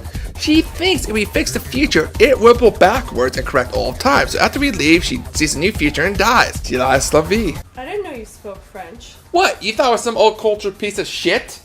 Well, yes. You whore. Whatever. So we make our way further up the tower and are greeted by a Proto-Fal'Cie. You know, the one thing that's been trying to kill us the whole time? Well, buckle up, kids, because this is going to be a bumpy ride. As we fight this Fal'Cie, it keeps creating a new one through another paradox because it sees that we defeated the old one. So it just sends a new one right after we kill the first one. What if you kill the original one before it creates another one? That won't work. It would see that we killed it and just make new ones of itself. What if you go back so far that you kill it before it even gets created? That way you never have to fight it in the first place and everything will be fine. Are you belittling me right now? But I mean, we kind of do that. Sarah has the idea to cry out to Hope and basically just have him never create the damn thing in the first place. But immediately after, Sarah gets magical eyes and sees Caius basically kicking the shit out of us in the future. But hey, good news! It's now 4XXAF. High five, Lightning! No! But we finally appear in the clean, safe city, and after looking around for a bit, Hope and Lissa show up to congratulate us and invite us back to the academy. Hope they threw a party for us. Sarah needs to get her drink on. How dare you? Ah, shove it. So we make our way there, and Hope explains how he saw Sarah yelling at him, so he stopped researching the Proto-Fal'Cie, and boom! Future safe. Hooray for me! And we get a side quest from Hope to find Gravitron cores, of fucking course. You heard about the time capsule we used? It's a device that slows down time only for its occupants. The effect is caused by the creation of a powerful gravitational field and, well, essentially we just slept as the outside world flashed forward into the future. This capsule of yours, it can't take you back, can it? Unfortunately not. And considering it broke down after a single use, I doubt it'll prove to be a popular method of time travel. Ah, so that's how they are here. Okay, that makes sense now. With to save time in this video, I went ahead and just collected them off screen. The Gravitron core. I would give a shit, but I just don't care right now. I can feel it in my groin. Soon I will find the atom that shot me. Ew, that's sick. I don't regret what I said. Now continue the game. So after turning in the Gravitron cores, Hope and Alyssa see us off, stating that the new cocoon that they are making will be finished in exactly 100 years, thanks to the Gravitron cores we gave them. Also, Noelle states we better be prepared because we may have to fight a tough fight ahead. Yes, our teeth and ambitions are bared. Be prepared. I feel like Disney's gonna sue somebody. Joke's on them. They have to catch me first.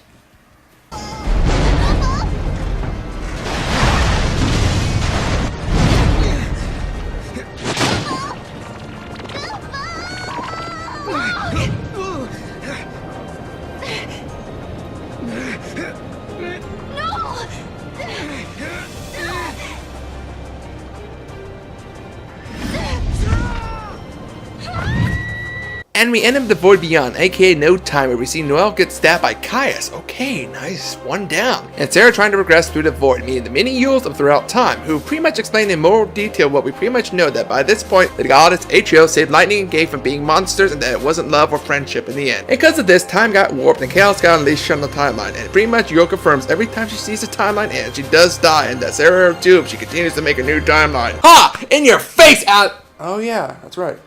He's gone. But soon the one true Adam will arrive, and I will extract my revenge. Can I at least tell him I told him so? I don't see why not. Alright, cool. Yule also states that the Void Beyond Time is like a gateway to your desires and dreams, but of course Caius wants none of that shit, and the fight happens, which is quite easy to win, cause like it got nerfed from it's one fight! And of course, Caius uses more of his time magic to fuck with Sarah, and well, Caius explains what he did to Noelle earlier when he stabbed him. What have you done to him? He is living in a time and place where he knows only joy. He acknowledged his defeat, and now he is at peace. So basically, Noelle, lost in the void of time, is now living an endless dream, aka like the Matrix. Caius also explains when Atrio saved Sarah and her friends from their fate in the first game, it caused a death sentence for every Yule he ever protected due to timeline changing. So he made a vow to end history and time itself once and for all, so more Yules can not suffer. Thus he would destroy Valhalla, a place without time or history, but where all of them go in the end. Wow, that was a lot to take in. I'm glad he went so far to explain it. What more do you have to say, Caius?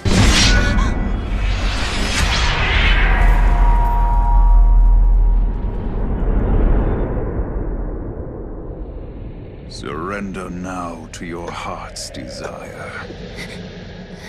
Well, that can't be good. Thus, Sarah enters a dream of her desire, which is being reunited with her friends and family. And of course, Lightning. And here we get a choice to stay or leave. And yes, when the game's ending is here, accepting your desire and being happy. The only time where choices like this really matter, besides the one about the Proto-Fal'Cie. Of course we turn it down. The whole dream gets a little drunk, it seems. But hey, I want the canon ending. None of this alternate ending shit. We didn't meet up with a nailed Fang who enter people's dreams from within the crystal. What the fuck?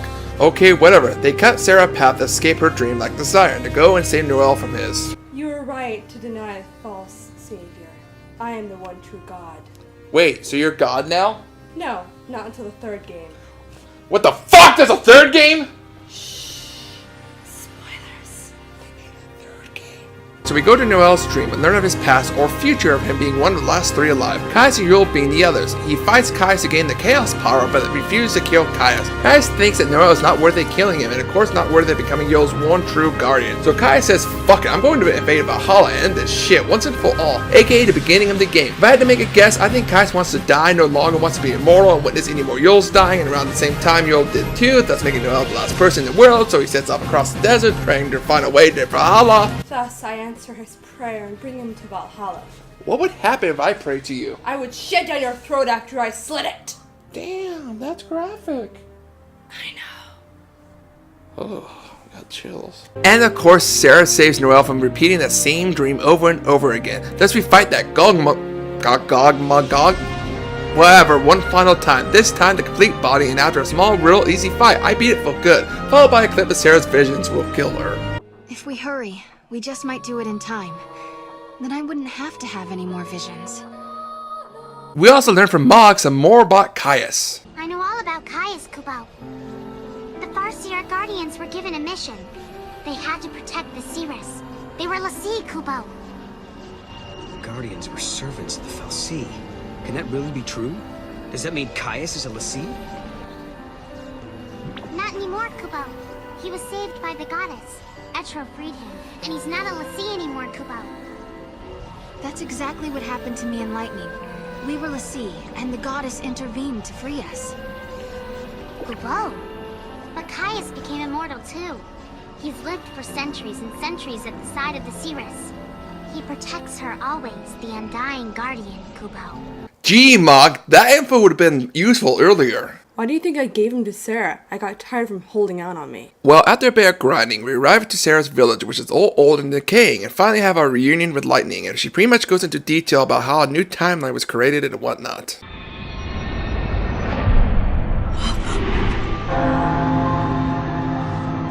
What is that? Watch out!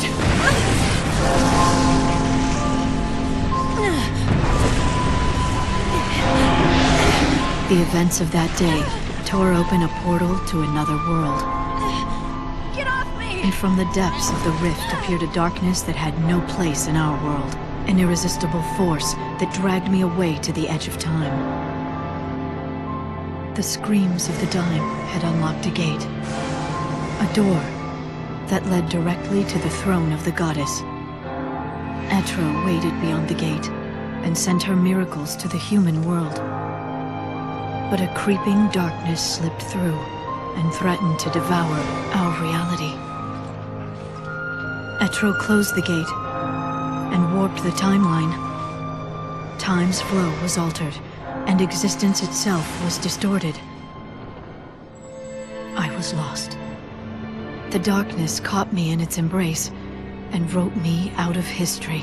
So pretty much there's no more goddess, and Lightning is protecting her throne from Caius. Well, Intro is still around, it's just that she's weakened and we don't know where she is. And basically if Valhalla falls, Chaos will roam freely and destroy everything. Pretty much Chaos is hell. It literally is hell will be unleashed upon the world. You are correct. Hell will be unleashed and the apocalypse will happen. And if Atreus completely disappears for good, there would be nothing to stop the chaos, and that's exactly what Caius wants. If a great many people die, the gates to heaven wouldn't be able to take that many souls in without chaos being unleashed, aka hell. So let's check our notes. If Atreus is killed, no one can keep chaos at bay. And if a lot of people die, like the fall of Cocoon, then the unseen realm, aka heaven, would have to open its gates wider, thus the chaos would flow out more, aka hell be unleashed. And finally, this is what Caius wants. His old time would end, history be destroyed. Fuck, I didn't think the plot for a Final Fantasy game would be so convoluted anymore than it already was, and confusing. But hell, I need to grind a bit, which I did, and prepare for the final battle, because we are almost there. Hurry, Sacreds. Soon my revenge will be complete. Quickly now, Sacreds. I feel real dirty right now. Don't worry, this will all be over shortly. I hope so. We finally travel to Academia 500 AF to meet Hope and Lissa for the new Cocoon to launch. See that roads are confused with chaos and ever-changing, thus the game's platforming begins, and I mean it. The whole game you have a jump button, but it's not really used to this point, and let me tell you, this whole part of the game would test your Mario skills. I'm not doing it again. Besides, I already know what a Mario is, thanks to the movie Mario Brothers. Oh my god, you watched that? Yes. I'm still trying to figure out what I'm going to do to you for it. Oh. That sucks. Oh, believe me, you'll be doing a lot more than just that when I finalize your punishment. Wow, really? Yep, I will enjoy it. Happy place. Happy place. So this whole lava hill is bullshit because you need precise timing on the jumping, not to mention these little gaps. God damn these gaps, I hate them. You think it's a full connected path, but guess what? Just a small gap between the long platforms and landing. I can't tell you how many of these I fell through. Let's just say this, I got ability that's optional that allows you to float a few seconds when you hold the jump button. It helps a bit, but not if you keep forgetting small gaps. Fuck, and if you fall, you go back to that last cactuar you touched. And yes, you have to do a lot of going back and forth, resetting the path to your liking. And you fuck up once, you have to reset it to the beginning and try it over unless you've made it to the next cactuar statue. Now there's a small boss fight, but who cares, right? More platforming in a goddamn RPG! What the fuck? Seriously, I was joking about the Mario skills earlier. My god! Yes. We're not doing that anymore. Let me just finish this damn game. Fine. So we finally arrive at the end of the level to witness Kai's Digivolve one last time, and thus a boss rush begins. I do mean boss rush. 5 fights to be exact without any save, so here we go. Oh, and Sasha's here too, guess he got frozen with his son as well. So we fight atop an airship again, the Bahamut form of Kai's. It's not really that hard, so it's beaten quite easily with Kai's becoming human again. You still don't know the truth, Sarah. You are the same as Yule. You can see the timeline. Even if you save your future, you will not survive to see it. I know the truth, Caius. I know that every time I change things, I lose a part of my life. But don't you see? I don't care. I'm here to protect the future. And I will! How very noble of you.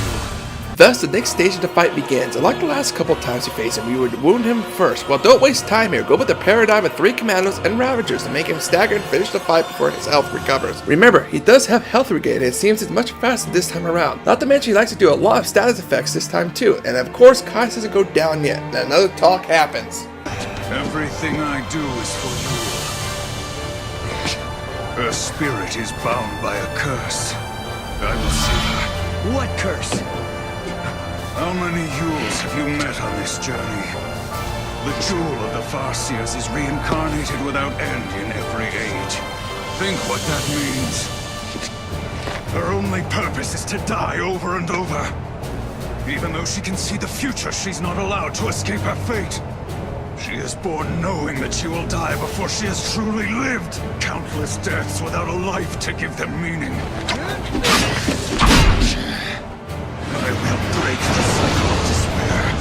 No matter how great the sacrifice, I shall destroy time and fate itself. Then your spirit shall be free! With us slashing him across the sky and a ripple in time happened, leading to Valhalla, Sarah and Noah jump through, leaving Hope and Sasha to make sure the new cocoon rises. Yes! Yes! Please never smile like that again. He's coming. He'll be here soon. I am moist with anticipation. Soon my revenge will be complete. Oh my god, I never want to hear you say moist again. Shut up. So he can arrive. Ew.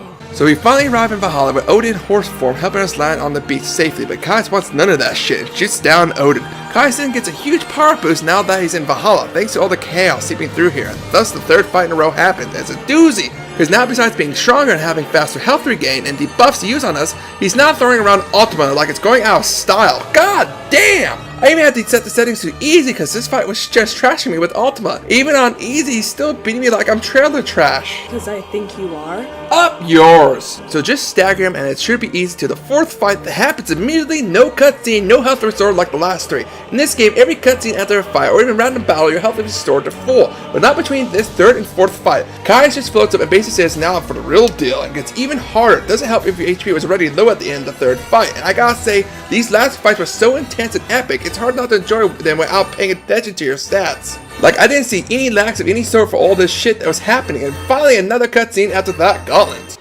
Think, Caius, think. Was it really a curse? Was it forced on her by Etro? Do you really think that Yule wanted to die and not come back? Of course not. Yule wanted to come back. Every time she died in your arms, she wanted to come back. She knew her next life would be short. She knew! Because she wanted to see you. Again and again without end. Enough, no more. Lies! Why won't you believe me?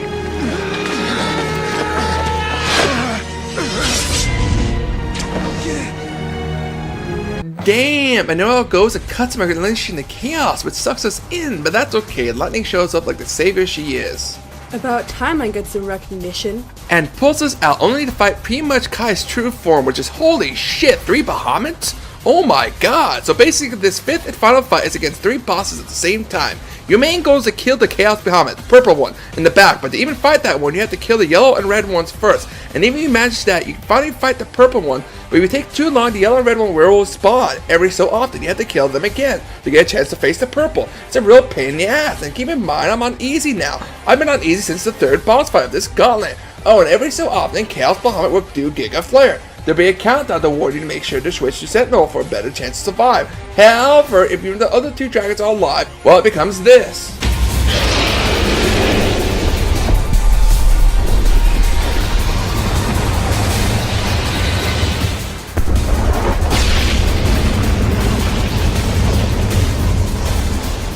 Damn, that hurt even for Sentinel class active. I can imagine if I didn't switch to that beforehand. But after about an hour of living and killing dragons over and over, we finally did the last hit to Chaos Bahamut. We returned to the beaches of Valhalla. And we returned to the beaches of Valhalla along with Kai's in human form, who's still a mortal dude but begs for death, which can only be done if he gets stabbed in the heart. He also goes on to say he killed lightning because time moves differently in Valhalla and did so before we arrived. Noelle refuses to kill him. Kai is like, "You will kill me, brah," and attacks Sarah. Noelle, defending Sarah, activates the game's last quick time. Don't you?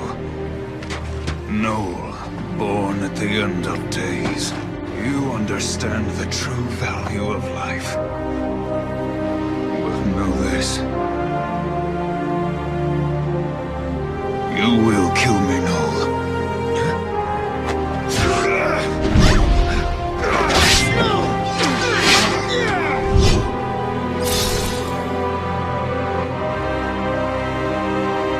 The moment I cease to exist, you shall be released from her fate.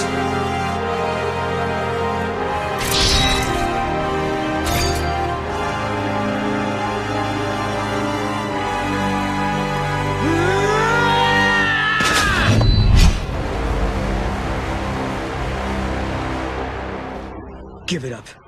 I won't do it. Impressive. No! He who can change time must choose between those who die and those who live. You must bear the burden. The eternal paradox.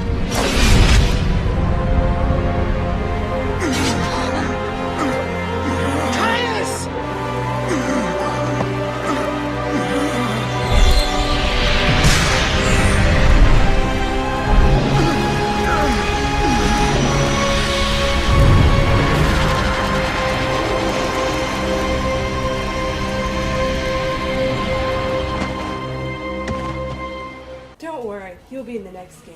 Why, Lightning? Why spoil such an epic ending? Oh, it's not over yet. So we ended the final paradox and everything seems okay. We returned back to Academia 500 AF to see that new cocoon rose and that soft safe swaying of Vanelle's crystal bodies. And the time gates vanished from history and everything seems okay, till the timelines merge into one, causing Sarah to see all of these new histories and whatnot being made, causing her to have an aneurysm, pretty much killing her on the spot. Holy shit, that's fucked. About time the harlot got what she had coming. Not even any sadness from you, not even a tear. I'm sad it didn't happen sooner. The goddess. She is gone, Kubo.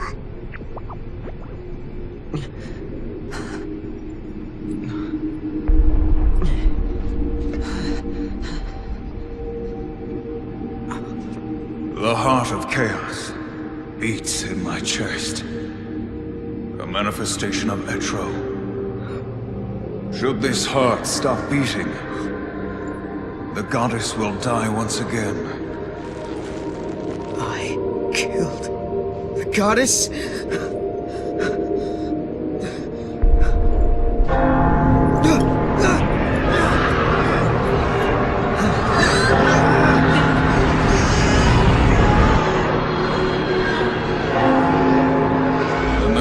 dies, the chaos of Valhalla is unleashed. The chaos has the power to warp the timeline and destroy the past.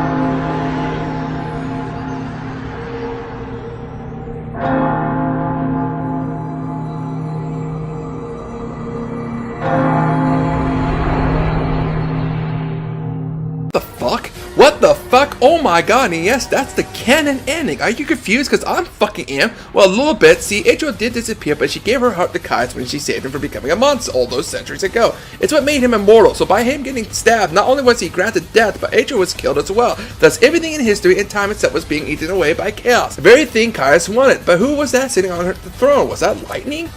Oh, fuck, it is lightning, isn't it? That's right, Sacreds. I became the new goddess. By sitting on that throne and crystallizing myself, I stopped the chaos midway through eating everything. Also, I'm a god now. But I thought Caius killed you. Oh, he did. Then how are you alive? It was 3 days later. What? DLC time! DLC? That's right, to get the full ending of the game, you have to pay for a DLC, which is Lightning's final battle against Caius, leading to her death before Noelle and Sarah arrive to fight Caius one last time. Basically, Lightning sees a glimpse of the future, which is the ending that Sarah died after the timelines merged, thus leading to Lightning getting killed before they arrive because she let her guard down. But more upon the line, she fell into darkness, sees some fucking scary shit with one last fight with Caius. Not much to really say, it's basically Lightning accepting her fate and duty to become the new goddess, and Sarah comes to visit her as a spirit, and Lightning assumes the throne as crystal stasis. Yeah. And that's it for 13-2. It had ups and downs, but I really enjoyed it compared to the last game. Most problems are fixed with either minor or big improvements. The story is confusing like most time travel ones are, but the game's characters make up for it. Like Caius, a great villain, not to mention the music. It was a huge step up from the last game. Well, you know, thanks Lightning for making me play that. It actually was pretty good. Wait, you listen here! Did you say you like it? Yeah. Oh. Thank you. No, never mind that. Damn, Adam should have been here. What was the point of it all if he didn't come? Lightning, did you ever consider that maybe you are the paradox? Watch your mouth, sinner, if you know what's good for you. Not this time, Lightning, because I think you're the paradox! Well, look who finally grew some balls. Think about it, Lightning. Ever since you showed up, this whole paradox started. That's a lie. The Adams showed up way before I did. How do you explain all of them? What about the portal gun? Honestly, Adam's always been able to do this type of thing, you know, show up, die, you know, all this type of stuff. And I wouldn't be surprised if he found the portal gun underneath the portal in my bed. This is so confusing. There's no way. Just like your second game, it's confusing as all hell. Maybe you really are the paradox, and you refuse to die and get lost forever in time. You are a liar!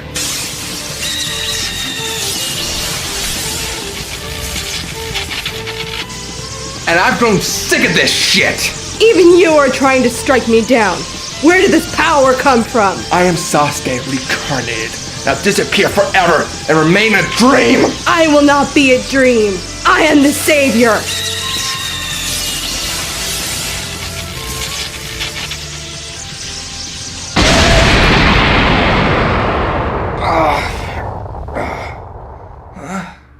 Honestly, I didn't think that story was that powerful.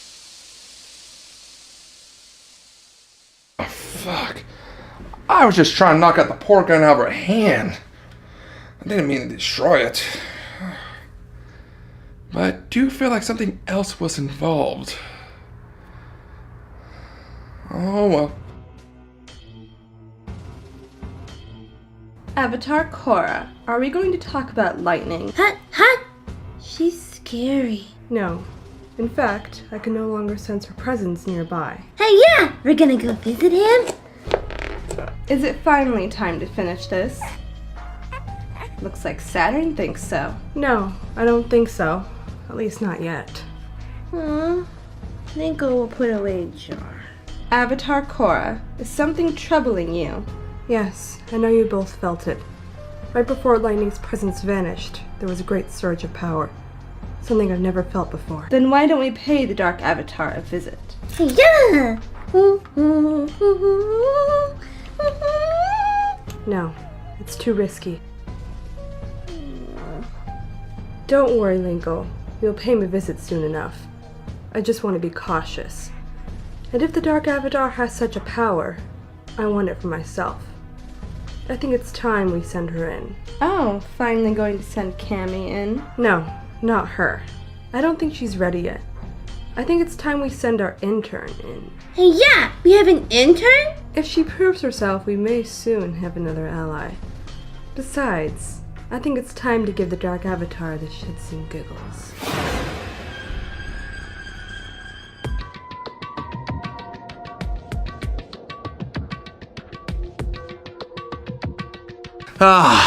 Lightning's finally gone. It's my favorite time of the year, Halloween, and absolutely nothing will go wrong. No dice. I'm never gonna get what I want, will I?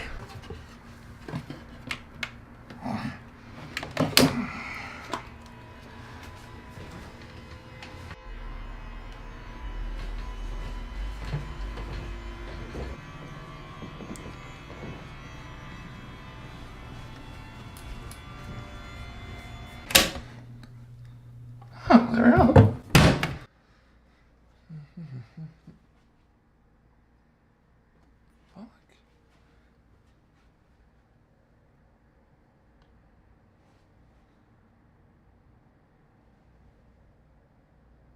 Hello? Found you! Okay. Dun dun dun! It's me, your friendly neighborhood serial killer. Hey, wait a second. I've always wanted to know, is it Jack, Jill, or Show? Genocider, Jill, Show. Doesn't really even matter. It's the murdiferous, wonderful fiend here to greet you with a smile. So where is it? Where? Where's what? Don't play dumb with me. I got a great sense of smell, and I can smell it on you. Yeah, I don't know what to say to that. There's something here dripping with master scent.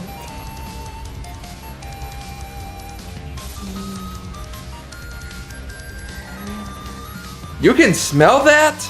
You got a death wish or something? Hiding master for me will cut your life expectancy. Is that what you're looking for? 10, 9, 8, Or are you looking for something else? 7, 6, 5, 4, 3. Hey, you're counting down faster.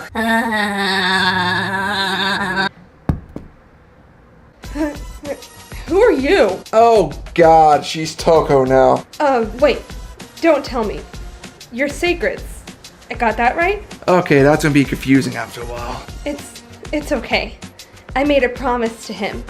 I made a promise to Master.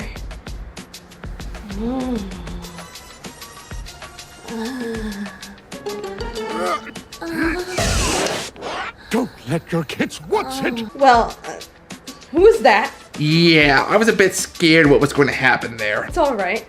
I can control her now. Make good use of her. Here. Play this track. Oh man, I gotta play this now? Look, you think I want to do this? And if I refuse? Then I'll bring her out and kill you. Oh, that's right. If you sneeze, you become her. Launch is not going to be happy about this. Danganronpa Another Episode, Altered Despair Girls, is an action-adventure video game developed by Spike Jonze for PlayStation Vita and later for the PlayStation 4 in 2017. The game is a spin-off of the Danganronpa series of visual novel games, set between the events of Danganronpa Trigger Happy Havoc and Danganronpa 2 Goodbye Despair. Unlike the visual novel gameplay of previous games, Altered Despair Girls is a third-person adventure game with horror elements. I should probably post a spoiler warning here first, because this does take place after the first game. At least you warned them. I hate spoilers. Dead, dead, dead, dead, alive, alive, alive, dead, alive, dead, alive, dead, alive. Oh, also, Junko, the one who died, well, that was her sister in disguise, and the real Junko was the mastermind behind the Hope Peak Academy incident. So we get this cutscene. Kamaru Nagi, the sister of Makoto, the protagonist of the first game. Apparently, for almost a year now since she was abducted, she has been kept in this apartment complex as a prisoner. And she has huge boobs. Yes, she does have huge boobs. My life doesn't extend beyond these walls. But it's not like I'm a shut-in or anything. I am actually imprisoned inside this room. I'm surprised she's not bawling. She's really good at that. Well, she gets close to it because one day she hears knocking on the door and tries to get help when suddenly, oh my god, it's a Rubberine! I mean, Monokuma breaks down the door and barges in, yeah. And seems to get a reading on that booty of hers. It's over 9,000! And first off, I gotta say, besides the anime cutscenes, I really do like the art style of this game. Some things are sprites like the first and whatnot, but the game models are nice looking, so we finally get control and have to make our way out of this building, all the while being chased by Pedo Bear. When we run into Future Foundation and... Oh, Master Byakuya. I can smell him through the TV. Doesn't even say a single thing and just shoots that Monokuma. That is so wrong. So, like Toko said, he shoots the Monokuma with the megaphone to, let him explain. It's a hacking gun developed by Future Foundation. It shoots program codes with electromagnetic waves. I find it funny how he had two of them and gives one to Kamaru while all the other Future Foundation members get killed by the Monokumas because they don't have any hacking guns. I guess fuck them, right? Oh, Master. My loins grow ever so warmer. Huh. What? You think some hag was not at all attractive? No, I didn't say that at all. I'll have you know the bond that Master and I share is unbreakable. Nothing can stand in our way. Oh. So Kamaru runs away. Kamaru? You coward? How dare you leave Master alone? So Kamaru makes it to the streets, and while it's a bloody massacre, I still love the idea the blood is like purple-pink color, makes it unique. Kamaru runs into a restaurant where apparently no one can hear the massacre from outside. I love this shot of the hostess get ready to make a call to the cops before getting killed by Monokuma. Hello? Police? Some suspicious girl is... I find that funny every time. Oh, no. What's wrong, Toko? There's blood! Toko? You okay? Back there? Ta-da! It's me, your friendly neighborhood serial killer. Oh, not you again. My loins are on fire. I sense Master was nearby. He was, we just left him. How dare you leave my master behind? And he's love to keep on living. It's not like I had a choice, the game made me do it. Well, hurry up. I need some pretty boys to slice up. Well, all we have is some Monokumas right now. May not be my master, but I will settle with them. Slice and dice. So we finally get to test our hacking gun, which uses truth bullets and has quite a few different options. We can mess around here and test the various functions. Chomp, chomp, chomp, chomp. Do you really need to be doing that? I'm a murderous fiend that craves attention. This is the first time I've played this game, so I'd rather play with Master. Hard. Wow, really? So the gameplay isn't bad, it's sort of like Resident Evil 4 when it comes to aiming and attacking. There's also skills to increase health and other attributes, and gun components that increase the stats of each of the truth bullets, so very customizable. We didn't get a nice cutscene introducing our villains, the heroes of hope. Wait, is that right? This town, this dirty, lame, worthless, pathetic, good-for-nothing town that's nothing more than a penal colony for filthy criminals. It is on this site that we've decided to build a paradise of children, for children, by children. Oh fuck, that's fucked up. We're finding demented kids. Oh shit. Those brats need a spanking. Spank them, spank them, spank them. Huh. Welcome back, Toko. I'm guessing you don't remember anything that just happened. I already told you I don't remember anything she did. We don't share memories. Right. So one thing to make note of, you'll see that the random bodies who don't play a part in the game story are red and blue silhouettes. This was probably done because the game was originally made for the Vita. So to save memory, I'm guessing they did this. Maybe they were lazy and didn't want to port it to PS4 better. Mean, my god. So we finally find that the Future Foundation have a helicopter for us and tell us we are in Toa City that wasn't hit that bad from the tragedy or incident. And Future Foundation is trying to fix the world and end the remnants of despair. You're like one of those review people who write an article and ruin the books or movies for everyone else. Yeah, that sounds about right. You're horrible! You monster! So we hear some creepy kids singing. We see that the kids who support the paradise wearing Monokuma heads are leading the Monokumas. Kamaru hops in the helicopter and tries to escape, but not realizing Monokuma has taken control of the helicopter.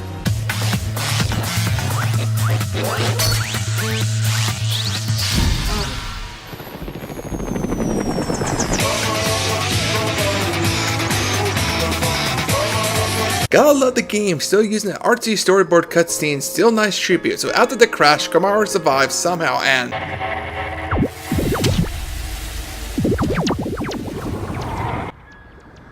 I don't like where this is going. Komaru, you dirty girl. This is so dirty. So Komaru wakes up a few days later and is greeted by a servant. Ooh, another cute boy. He basically begs the villains to be their servant if they let him live. He also examines our hacking gun and modifies it so now we only have one break truth bullet and no longer infinite ammo as well. That asshole! I hate him already. But at least he was nice enough to give us the move bullet so we could hack some doors and shit. Let me guess, you come across those brats. You said it. The Warriors of Hope. We basically find out each one is a level ultimate, like the PE, homeroom, social studies, art, and drama. The Warriors of Hope basically hunt down demons which are adults. In fact, they make a game out of it and put a bracelet on Komaru that will blow up if she removes it. That's really fucked up. I thought I was sadistic. These brats do this for fun.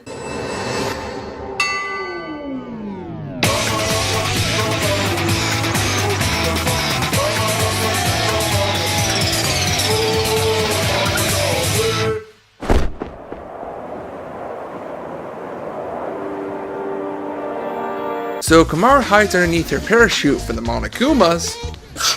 Ta-da! Don't get blood on my glasses now. I'm Cinderella at the slaughtered flower garden. Right, so Jack arrives. Careful there, big boy. I may slip, snip, snip, snip. And Komaru pretty much learns that Toko has two personalities. The other me being the ugly one. Aren't you both ugly? Hey, I'm not ugly. I'm just way below average. We learned that Toko can become Jack by using a stun gun on herself, and she's the melee fighter. Blah, blah, blah, blah. Yeah. Isn't it just beautiful? My art is so amazing. Is that Spirit Bomb made of scissors? Oh my god, I think you even say the line.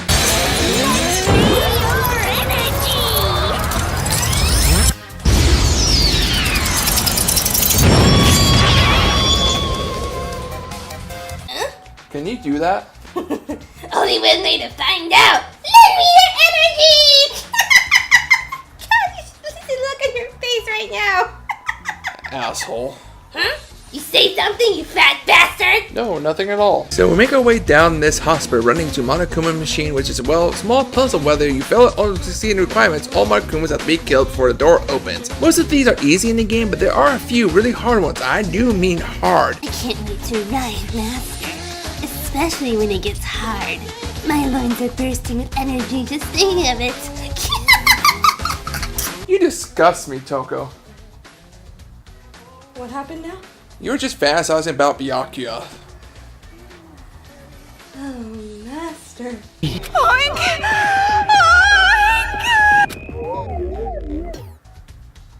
What's with that face? It's like you're looking at a pig. Did I look that weird? No, you didn't look gross at all. I didn't ask for it to look gross. I asked for it to look weird. Sorry? Even Fairy Bimbo and Planet Baby are members. Well, I'm still an intern. Wow! Moving on. Wait, did you just say fair? Never mind. Just carry on. Okay. So as we explore Tor City, we acquire some skill books. Like I said earlier, prove our stats and abilities. We also come across various notes and books that expand the story for our characters, which is completely optional. Figures you would pass up reading and skip the development of the main characters. Look, if I wanted to play Resident Evil and do that, I would, but at least these notes and files usually had clues or numbers that would give secrets of Cressa's story. Here it is skippable, so we come across a new Monokuma, a bomber one, go through a hotel, finally arrive at the bridge that Toko mentioned that would take us out of Tor City, when we encounter another boy with a bracelet, just like the one Komaru is wearing. I hate boys like that. You can just come walking up on a girl and start hitting it off. The boy's name is Yuta Asahina. Is he related to Aoi Asahina? Jeez, her knockers are huge. What the heck? Did you convince them to double up on milk production? Oh gee, Jin's waifu's back. What did you call me? Nothing at all, just repressed feelings. With those eyes, you kind of look like a pretty boy. Pretty boy in need of a good snip. So Toko obviously recognizes his last name, but doesn't mention anything, and we're off across the bridge, or we would have if half of it wasn't destroyed, and these little brats who were in the Monokuma helmets were blowing the remaining bridge we were on. Kaboom! Explosions, more explosions! Explosions everywhere! You're horrible. So after getting off the bridge, Yuta volunteers swimming across, though he's mostly a runner like his sister who's a swimmer. Okay, verified, that's his sister. And boy, is he a pretty one. No knockers, but I'm sure he's packing something else. So another sprite cutscene of him swimming across the ocean when his bracelet beeps when he gets too far away and... Boom! Explosions, more explosions! Explosions everywhere! You're horrible! So after a cry, Toko talks Kamaru to look for the subway that might still lead out. Also, I forgot to mention to conserve brake ammo. Try aiming at any Monokuma's glowing red eye. This is, in most cases, a guaranteed death in one shot. I know it's a bit hard at first because you think shooting in the head should matter, but it doesn't. Go for the red eye. Oh, you can always use moi, and I will snip them all to pieces! Fall, fall, fall! We also come across a store run by one of the kids wearing a helmet in this town. Guess they want to make the Demon Hunter game more interesting and sell upgrades for Kamaru and Jack. I'll take this and this and... Ooh, I've always wanted one of those! You're wasting all my money! Get that back! I will cut you. And it'll be so easy to indulge myself in it. We encounter another Monokuma, a Siren one this time, basically who alert all at once an area of your presence. No biggie, and we finally recover another Truth Bullet, which is the dad's one that allows us to force the Siren Mono to alert the others. We come to him allowing you to use traps like this card to kill them all in one shot. Who gave you a license? Vroom, vroom. So we see that the subway is closed and need a key. Well, this asshole Monokuma kid steals it and makes a run back to the hospital from earlier. And after encountering another new horrible looking Monokuma, good god, that's horrible. It seems someone else has the passion to cut things. That brings a tear to my eye. We also gain the Detect Truth Bullet and are able to solve this puzzle, get the key, and discover hidden items and stickers. Finally, after traversing the town once more, we make it back to the subway in the arena where all the Monokuma kids watch us and ultimate little PE challenges us to a fight. But not before he showcases us a huge pile of dead adults he's been hunting. Also, he says we are stupid little girls with no wieners. Wieners. Little brat. If I had one of those, how would I enjoy a master's embrace? I think it was meant as a joke. Blah, blah, blah. Shut up. You have a wiener. You deal with it. And some weird PTSD shit happens. I mean Vietnam shit. What basically caused him to be the way he is. I won't be afraid. I'm not scared at all! I don't have to be scared of the dark and the pain and the alcohol smell. Not anymore! Not anymore. Not anymore. No matter how much you beat me, I won't be afraid anymore. You hear me? And I thought I had problems. This brat is a whole new level of screwed up. Right, so we fight a giant robot he controls, which is not too hard, just aim for its weak point on its chest a few times instead, followed by a sprite cutscene of explosions! And Monokuma kids dogpile the loser and almost like to eat him. That's demented. If that's what happens, we finally make it out of the arena and Toko has another fantasy of her master getting tortured.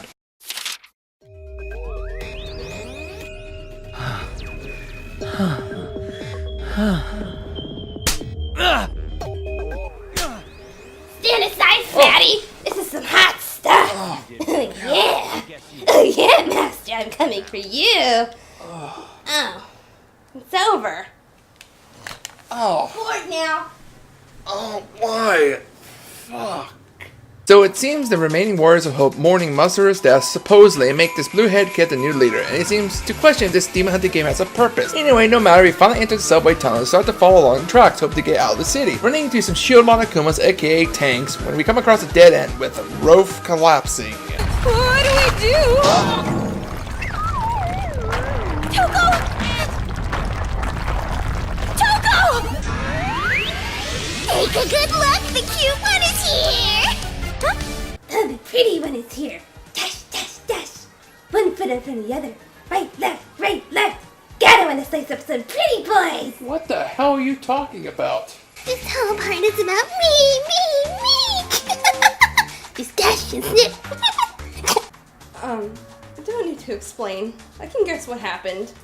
Good, because I don't want to talk about it. So some Monokuma kids come up and hold a TV to allow the Ultimate Art Kid to chat with us for a bit. Mostly just saying, hey girls, I'm the next boss, let's get to know each other better. Also, he likes to make puppets out of adult bodies? I hate gross little boys like him. Nasty little boy. I agree. So as we continue not able to take the subway, we go to an underground shopping center because of course it's too dangerous to go back to the surface we just came down.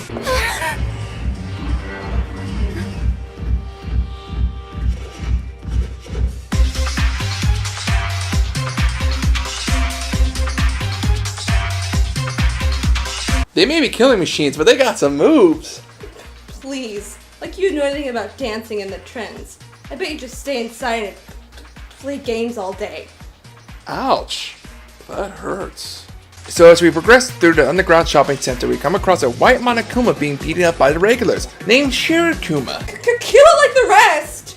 Why, Toko? This one doesn't seem so bad. In fact, they help us get through the sewers to find a hidden base with the remaining adults planning resistance. What are you waiting for?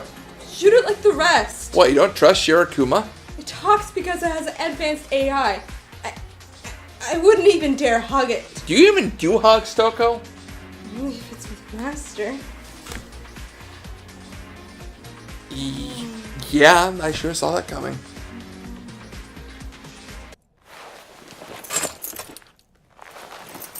Name's Haiji Toa. I'm the leader of the resistance here. What a surprise. He's pretty handsome.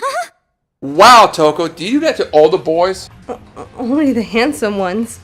And you're not so bad yourself. You got some pretty eyes. Awkward and slightly aroused. I'm getting a little hot from all this excitement. Oh. Anyway, so Haji is a member of the Toa family and obviously related to the founders of this city. He has a wristband too, well, has a problem with Future Foundation and won't work with them or will make a move against the Monokumas because he's a pussy. Regardless, we stay the night and Shirakuma tells us to head to Toa Tower, top floor, will allow us to use a wireless device without being jammed to contact Future Foundation. So do you like clean girls or dirty girls? I think that's not very important right now. So what is important to you? You do know I'm married, right? What? Why didn't you say anything sooner? Just let me go on like that? I wasn't trying to let you go on anything. I was just trying to play this. No! I won't accept it! Jack's back, bitches! So where's the girl? Ha ha ha! If I can't have you, I won't share you either. I don't know anymore. Then you are open? Ha ha ha! I don't know what to say to you. Don't talk, just pinch me, slap me, make me feel alive! Come here, pig! Oink, oink, oink! No!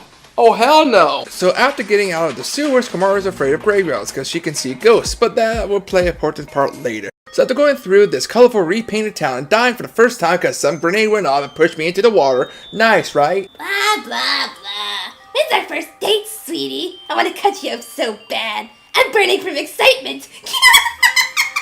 What? What did I do to deserve this? We end up at the entrance to the Toa Tower and have to fight hordes of Monokuma, and the best way to do this is just unleash Genocide Jack. How was that, lover boy? I've seen better? You know exactly what to say to piss me off, you pretty bastard. We finally start to climb Toa Tower, meet a ball Monokuma that can be used as a weapon / meat shield with a knockback bullet. We come across this guy who also wearing a bracelet and kinda learned that he was a prisoner too in that same apartment complex as Komaru. With his help we hold off more enemies while he hacks the elevator. I got some way below average things you can hold. Why? Seriously? It'll be alright, just a little bit more. Let's keep it up and... Well, that happened. Blood, blood, blood. That's exactly what I want a honeymoon to be like. Really? Sick! We see a picture and of course he's related to one of the kids who died in the last game, yet he didn't know they died. Tragic. We then face off against this gross kid and using the knockback bullet, we can use its own bombs to stun the robot so we can destroy it. Thus a cutscene happens of his loss.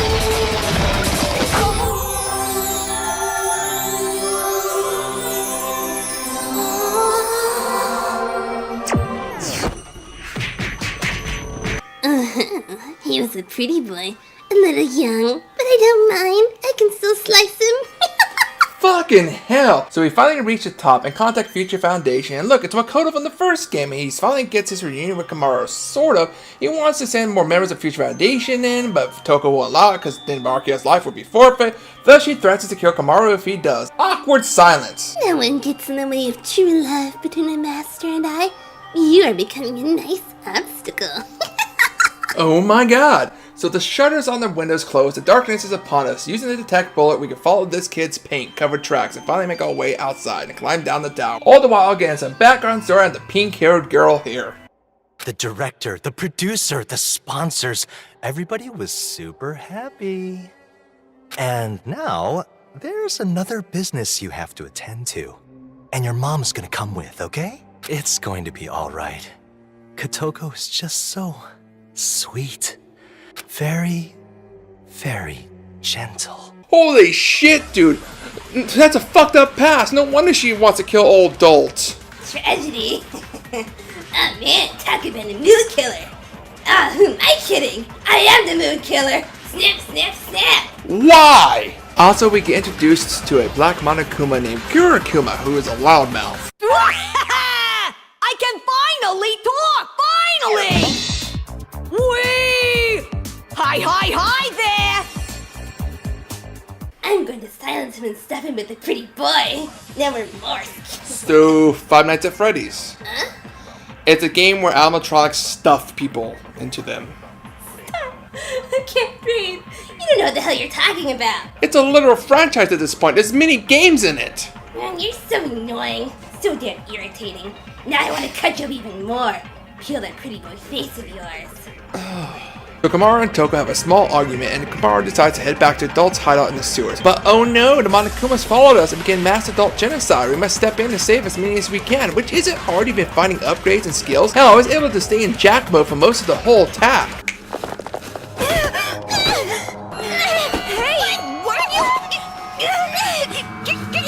Lock him up. Please, let go of me!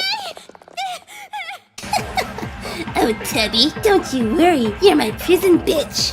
Thanks, I think. So Kamaru's just chilling in prison with her weapon still, when suddenly Pinky Hair breaks down the door and says some really weird shit like saying Kamaru is adorbs, like bad touch adorbs, and while she gets captured, of course, it's shortly after Toko sneezes due to dust everywhere in the cell, becoming Jack once more, cutting her door into pieces, mind you, before learning that Kamaru was taken and goes on a hunt to find her.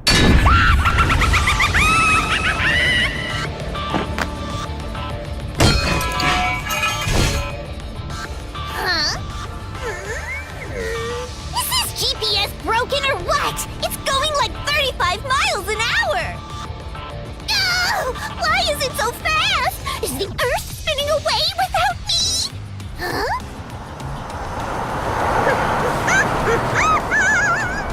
Bingo!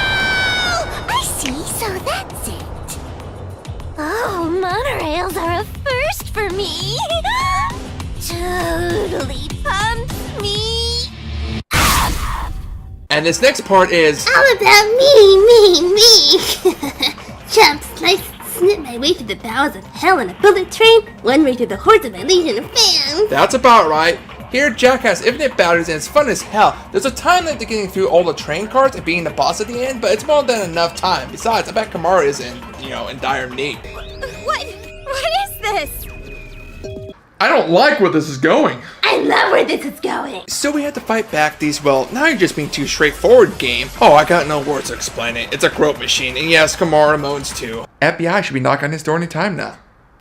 Oh, put that lewd body of yours to work, and you'll never go hungry. FBI, open up!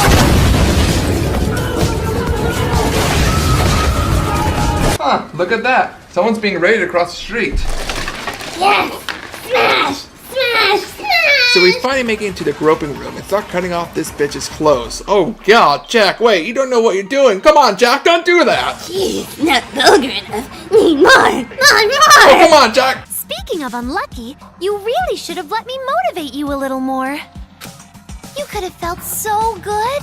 Your mind would have been blown. You'd become so twisted.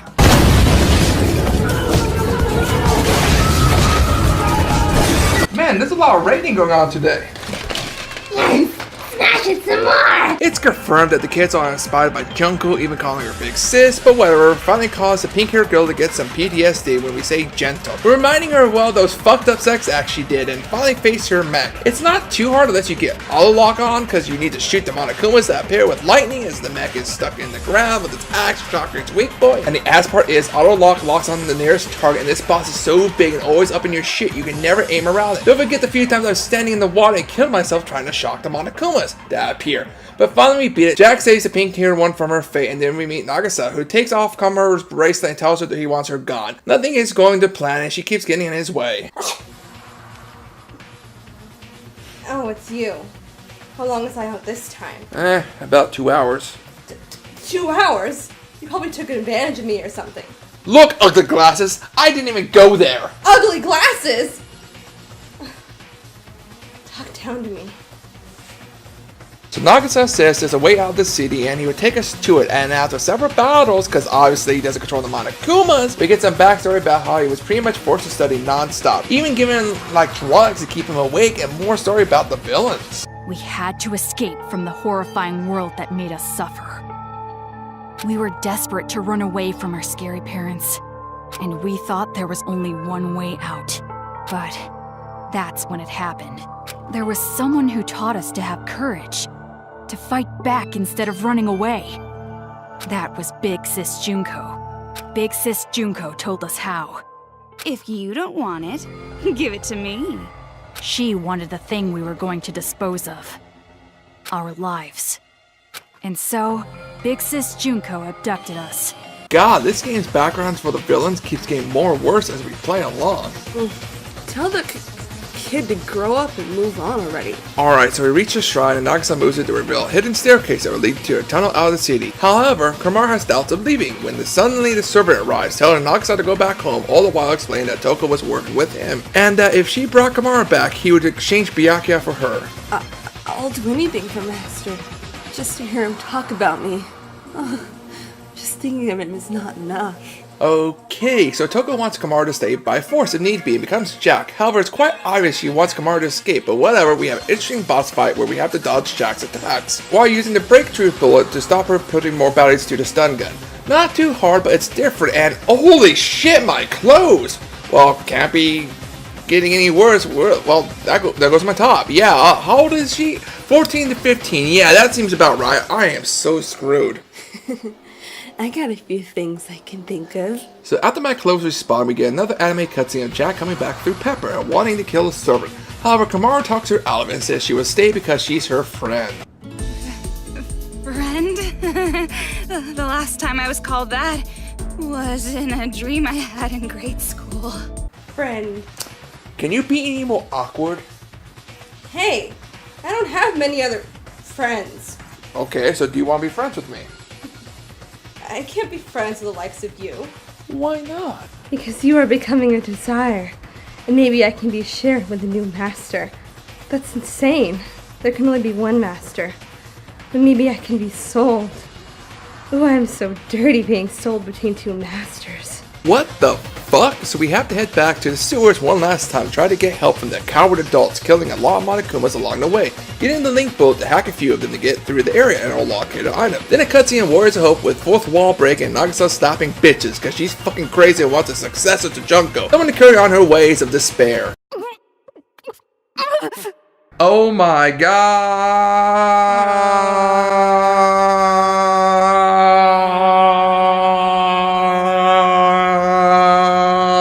We find the adult's hideout is under siege once more and save them from genocide once again, and apparently there's a hole in the wall that Monokuma's coming through, so Shirokuma says to kill her to cause her to explode, thus sealing the wall. Komaru, now's your chance. Shoot me. Kill it like the rest! And Kamaru is sad, yet I had no hesitation pulling the trigger. Kamaru has a small speech encouraging the adults to make stand, thus Hachi has us ride his bike to a secluded field and take a secret elevator to a machine factory or a secret weapon that may help them in. And this part just seems to really drag out. You have to go down several floors of this factory avoiding these lasers which will trigger the alarm, summoning a siren Monokuma that you have to kill to turn off the alarm. Seems easy, right? But there were so many times I was hiding behind a corner or wall that the laser would glitch through or something cause the alarm to go off. Oh yeah, this is a factory that Monokumas are being built at, and guess who owns the factory? Well, the Toa family, and of course, aka Haji. It's so wrong. He tries to pass them off as if they were made to be made robots.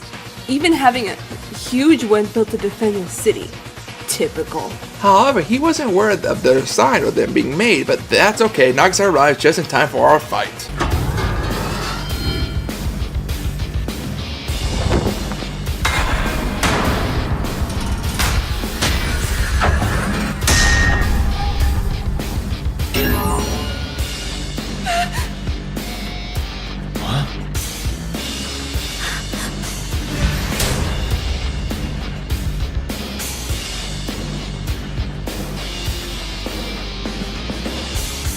This fight is really easy, just dodge its attacks or take them head on, all the while shooting its eye, and soon we're dying. Oh my god, that kid went up in a huge explosion. Damn, what a way to go, and Monica being crazy as ever talks about new successor to Junko, followed by the big Monokuma mech that can only be piloted by Haji kicking ass.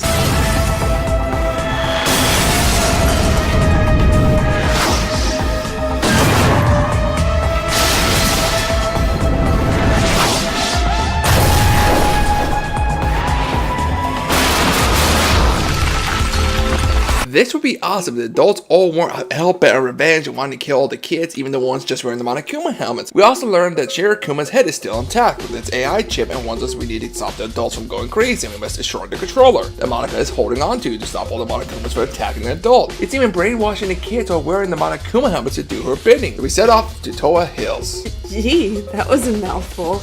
The girl can only dream of having so much at once.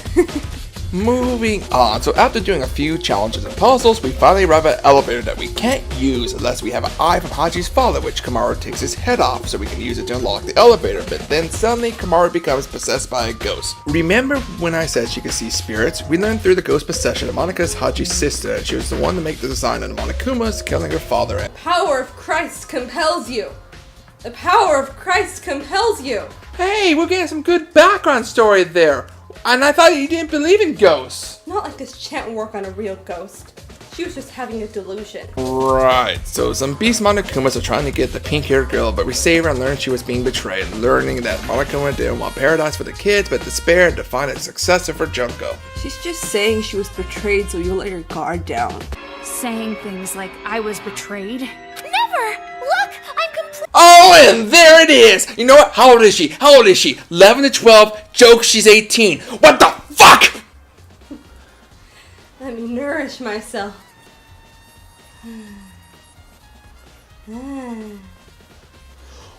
What the fuck is wrong with you? Your anger is what keeps me alive. Oh my... So after we blow up a Monokuma revealing a hidden wall, we come across a ladder leading to a creepy room with pictures of Junko everywhere like a stalker status. And if it's not obvious, this has to be Monika's room. But wait, she's in a wheelchair. Well, soon after a huge battle with the last horde of Monokumas in the game, we get on the airship leading to the throne room. We're Kurikuma and we have to find out which door Monica is sleeping behind. Wrong one is a big explosion, game over. Well, going by logic, we go with the ladder.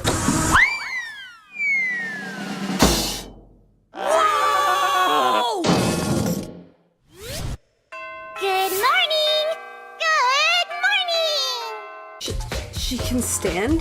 How? Well, simply put, she was never paralyzed. In fact, let her explain. But why pretend that you're disabled? Because pitiful children are the most powerful, don't you think? Dude, that's way beyond fuck. Fuck this girl. So it seems she planned Kamaru being a savior and becoming strong, because she is the sister of Makoto, the ultimate hope, and essential for their success. She has a remote and basically controlling the Monokumas and confirming the kids with the Monokuma heads are being brainwashed. Hell yeah! Leave it to me, Monica!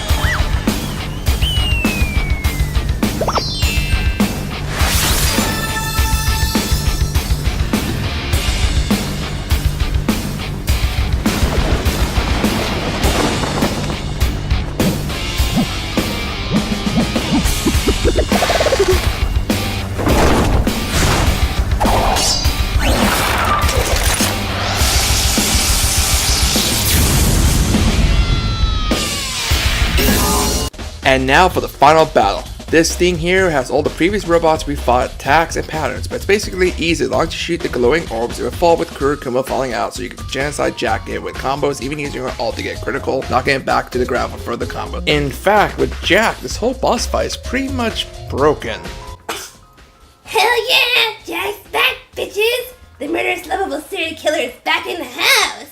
Welcome back, Jack. How you doing? Shut your mouth and finish this fight. Come on, let go! So the robot explodes. Explosions!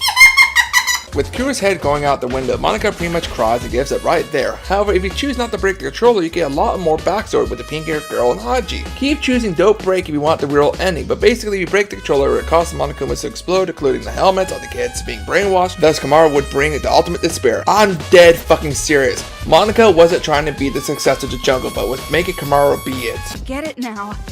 What? You're trying to start a war between Toa City and Future Foundation. What?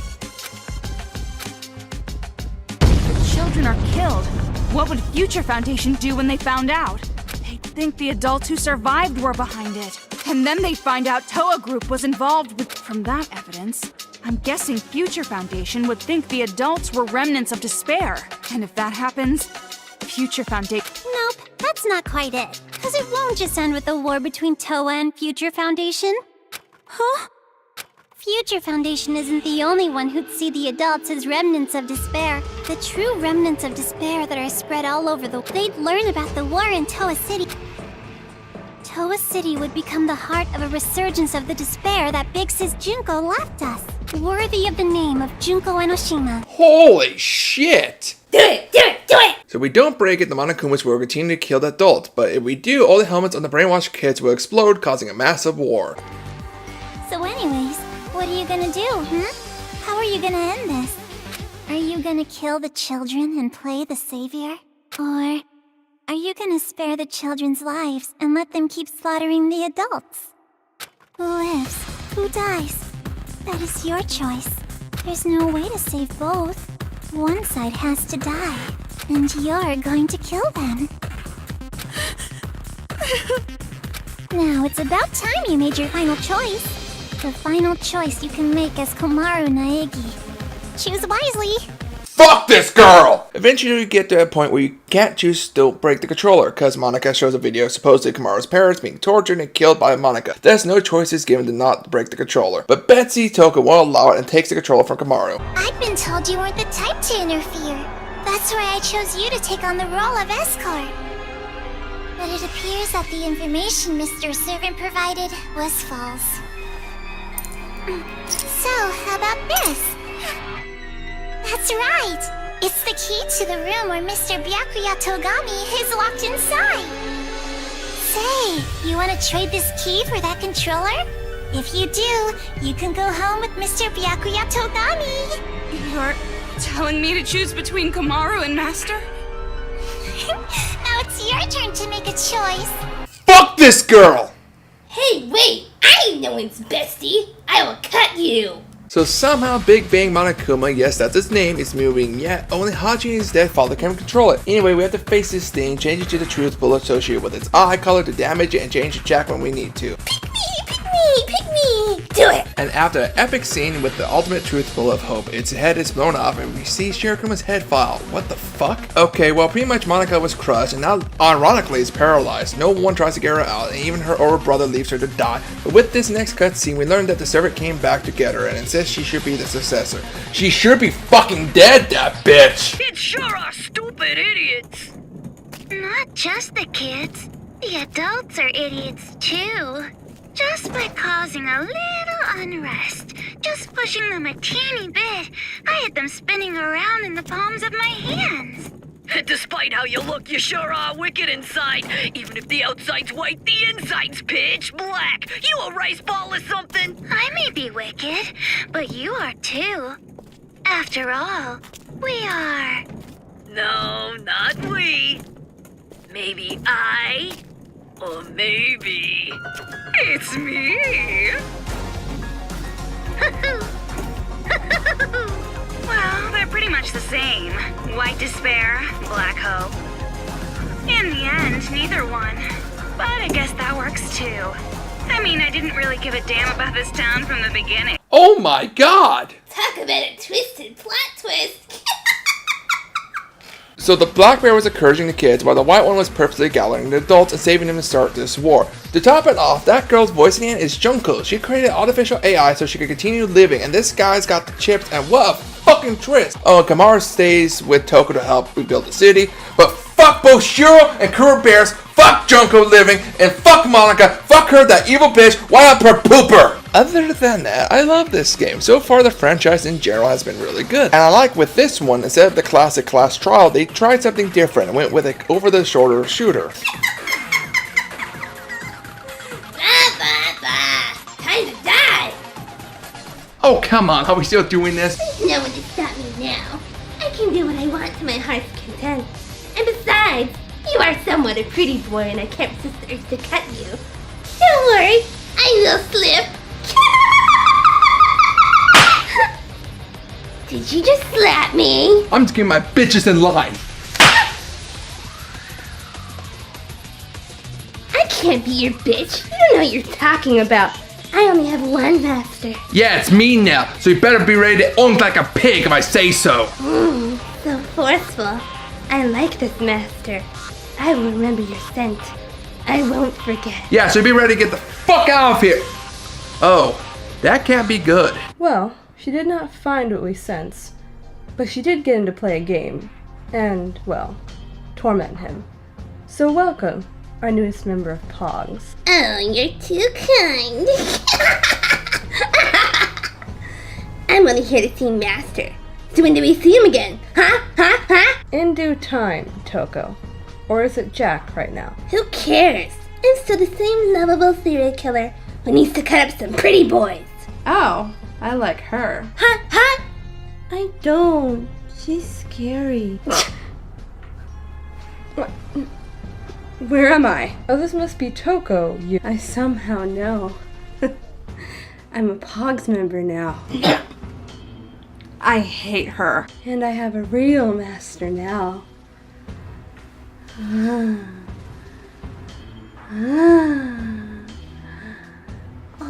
Hey, yeah!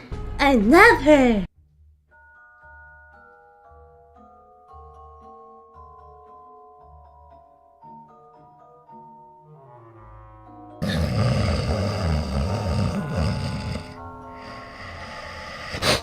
It's Christmas!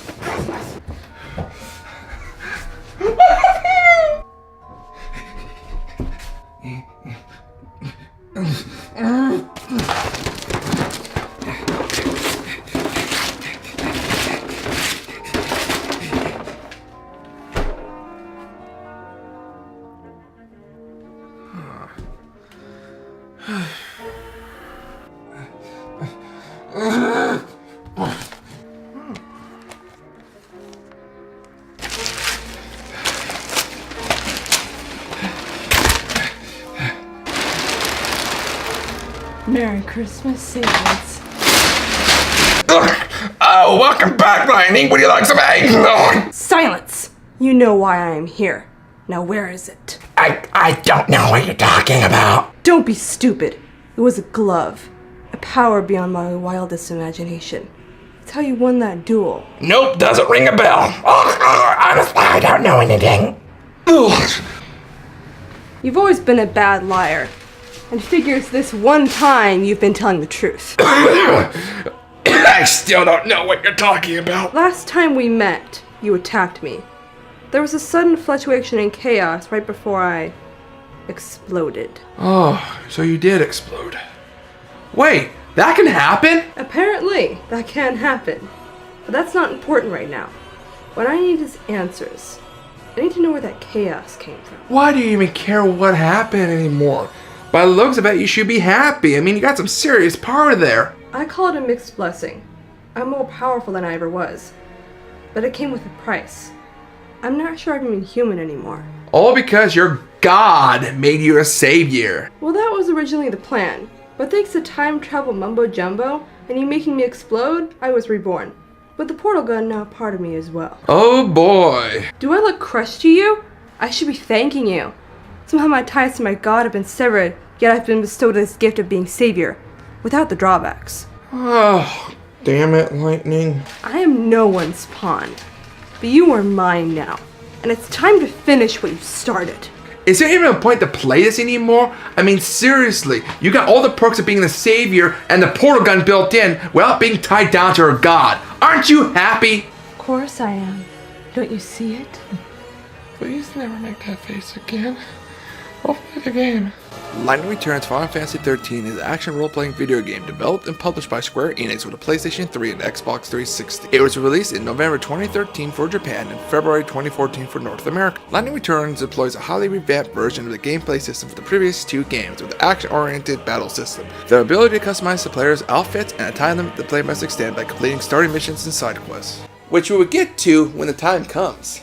That's right, Sacreds. There's no time like the present. You know, Lightning, I was just thinking about that. Can we just sit back, relax, drink some eggnog, and enjoy the holiday? Well, this holiday is all about me. Wait, what? What country are you from? What? What ain't no country I ever heard of? Do they speak English and what?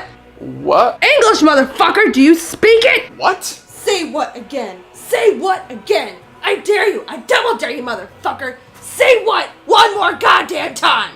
Did we just do a Pulp Fiction? Just play the damn game, ass bite. Ass butt?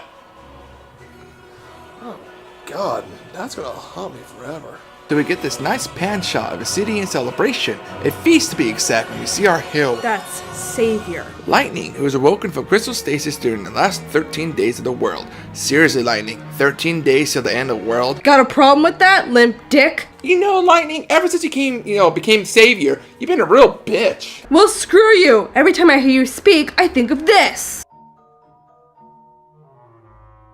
Man, Lightning, you're so manly and great. I'm just so weak and pathetic. Oh yeah? Well, I bet I could headbutt the ceiling. Not, huh? Oh yeah, that's what it's like to be a man. That's a man right there. Oh my god, you're so manly and I will never know because I'm a bitch. Aww. Aww. Aww. Wait, you think you're a man? You're more concerned about that than asking about my view of today so far?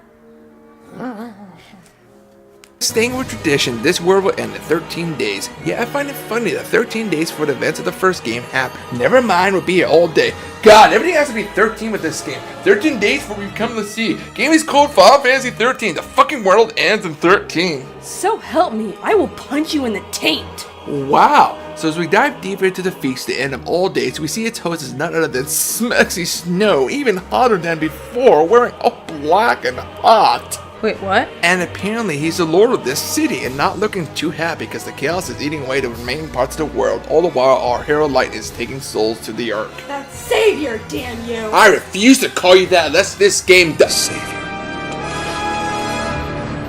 God damn it, Lightning. That's Savior to you! And I don't care! So yeah, the game doesn't hide it. She's called the Savior right in the first 5 minutes. Whatever, this bitch gets pulled into the chaos and Lightning goes to work facing them and showing off her pole dancing skills. Take a wild guess. You want to save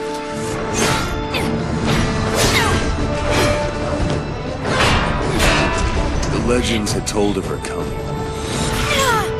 Banisher of darkness, bringer of light, redeemer of souls. She'd come at the end of days to guide our souls to salvation. So Snow and her have a quick fight, with Snow losing obviously and not wanting Soul to be saved, and a very awkward standoff between the two. Like seriously, imagine this scene with breathing hard and with the right music. You bastard! He belongs with Sarah. For now, but soon he will be mine.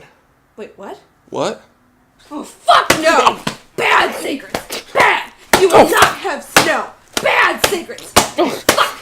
Now if it was Caius! Oh, if you say so. Oh! Bad secrets! So the fight is interrupted by Lumina, who looks a lot like Sarah but seems to control the chaos. She also broke Lightning's sword in half, which remains like this for most of the game. Snow storms off, and finally take control of Lightning and learn a new combat. The game uses elements from the active time battle-based paradigm system from the first and second 13 games. It bears some similarities to the dress bear system featured in Final Fantasy X-2. Lightning has access to several customizable outfits with different power sets. Each garb has its own separate ATB gauge, and actions for them are mapped onto the controller's face buttons. Wait, there was another game that changed garbs before? Mine wasn't original? It's hard to say this, but, the first was Final Fantasy X-2. Oh my god. I've been living a lie! Fuck this world! Wait. I got something that'll make you feel better. Go on. So you can customize each garb with different weapons and shield and abilities. Lightning can take a max of 3 to each battle. Each garb's ATB will fill slowly, but if it's not active in battle, it will fill faster. So if one garb is getting low, just switch to another in battle. Not only that, but you can block manly as well, which will slowly drain your ATB. But if you block at the right time, at the right moment, you cannot take damage at all and even stagger the enemy. Speaking of stagger, I don't like it in this game. In the last two, it was a stagger meter that slowly filled. Yes, it can be a pain, but in this game, it's like a heartbeat wavelength behind the enemy's health bar that when it gets red flashing, you're close to staggering. Well, excuse me, princess. Did you just call me a princess? I have a nice princess garb with your name on it.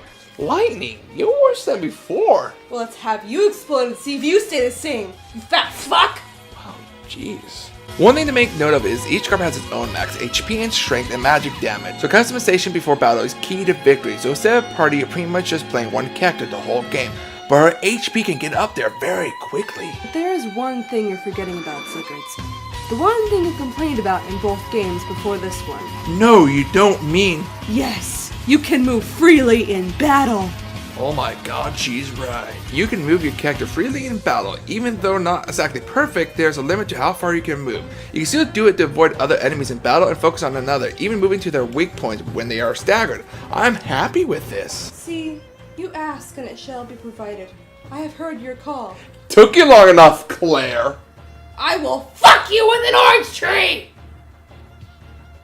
Anyway, so after a few battles which you may have guessed, you don't gain any experience, but just skill. Actually, I noticed you're playing on easy, you piss poor human. Well, because I'm trying to get through this game. Hey, I beat the first two on normal, and it's not like it really matters anyway. I could change my difficulty on the new game plus. You're dead to me. May I have mercy on your soul? Please no, but yeah, you don't get any experience. But Sacreds, how do you increase your stats then? Well, I'll get to that later. I don't care. Funny, I never cared for you either. So something else to make note is you're only allowed to carry a certain amount of items as well. This can be increased throughout the story, but it is another element in the gameplay, making sure you have the right items micromanaged for the right occasion. But with that said, we finally continue our quests. Finally. Oh, one more thing. We have stamina meter too. Basically, we can sprint, but if it's empty, we can't attack enemies for a bonus in battle, like 10% health less, etc. And trust me, you're going to be sprinting a lot in this game, so as we continue to chase snow through these halls, we run into Luna again, who's just kind of enjoying herself in the chaos, and then explodes a monster into existence. See? I told you exploding is a thing! Here we learn about the overclock ability, where you can use one EP point to cause time to come to a halt except lightning herself. Using this on staggered enemies allow for you to get more hits in before the stagger ends, and obviously you can refill the EP meter of fighting monsters, and trust me, you'll want to keep this EP meter high, which I will go into later. Later. Nothing ever comes now, does it? Did you ever get those cobwebs out? Oh!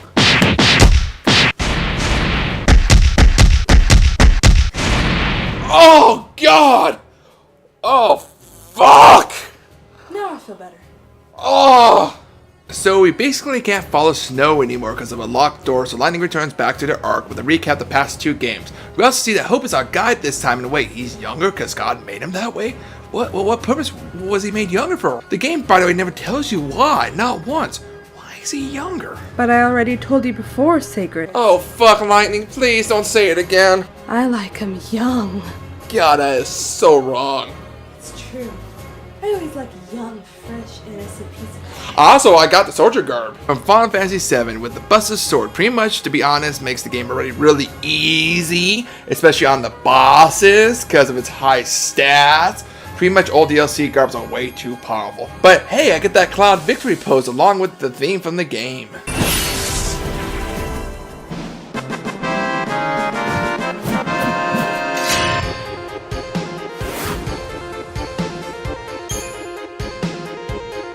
Hell yeah, that's so freaking cool. Anyway, Hope and Lightning discuss how like emotions or something like that is gone and empty, and that Lightning agreed to be a savior for the god Bologna, whatever, if he brings Sarah back from Lightning. We also learned that the world of Final Fantasy XIII is basically 4 continents left due to all the chaos eating away the earth, and that it's Lightning's job to collect as many souls from the new world that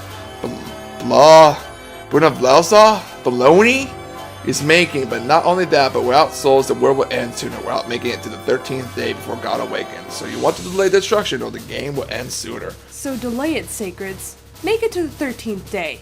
Collect that Uradia. Feed it to the tree Yggdrasil. You know, your time counting down right now sort of reminds me of Majora's Mask. And your point is? It was a very successful game from Nintendo. Oh yeah, Nintendo. That's it! I knew it! You knew what Nintendo was this whole time! Of course. I had a traumatic experience with Nintendo and repressed it. Erased it like when I was a child. And I had an uncle that worked at Nintendo. He was a nice guy. Seemed like a nice guy. He got me games, would take me to Chuck E. Cheese, and then one day he took me to his car. And he said, "Lightning, let's play the no clothes game.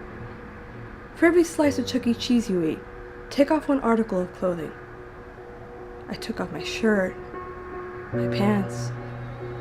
He said more. More. And then he took me in the back seat. And he pulled out his Magnum dong. And he said,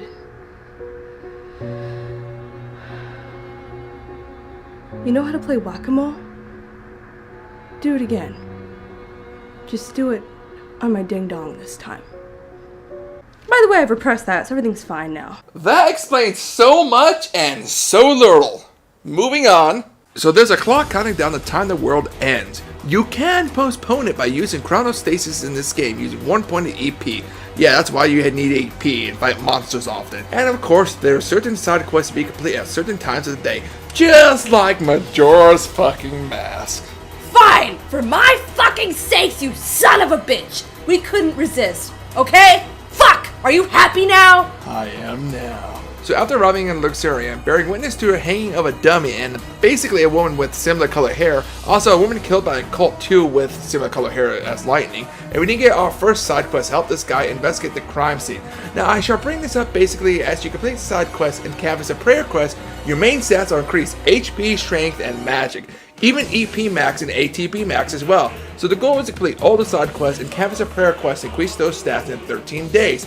I don't mind this, I sort of like this. Really? Yeah, it gives me a reason to do it and learn more about the story and explore the maps in this game because the maps are huge in this one. Not to mention this game out of the 3 is the most to being non-linear. You can basically do anything you want, but I would say it's a bit horrifying to see you collect the soul of someone after completing the quest. Also, I should point out the fact since the Chaos was released in the second game, no one has aged. That's right, kids stay young forever just like adults never age. Now you can still get sick and be killed, but you never age. So centuries have passed since the second game and all the people have lived forever unless they die by ways I mentioned. Hell, no kids can be made either. It's like everyone has become sterile. How about those main quests? Oh yeah, I guess it's time to talk about those. That's right, you non-believer. So there are 5 main quests in the game. By completing these 5 main quests, you increase the maximum days to 13 to get the ending of the game. And it's not like they are hard to complete. In fact, you could do any of them in any order you want, which I did some out of order, but I would do this with you in the order that the quests are labeled in the game. So my stats will jump around accordingly. Also, one thing to note, as more days pass, some of the bosses at the end of the main quest grow stronger. So be prepared. So now for the main show.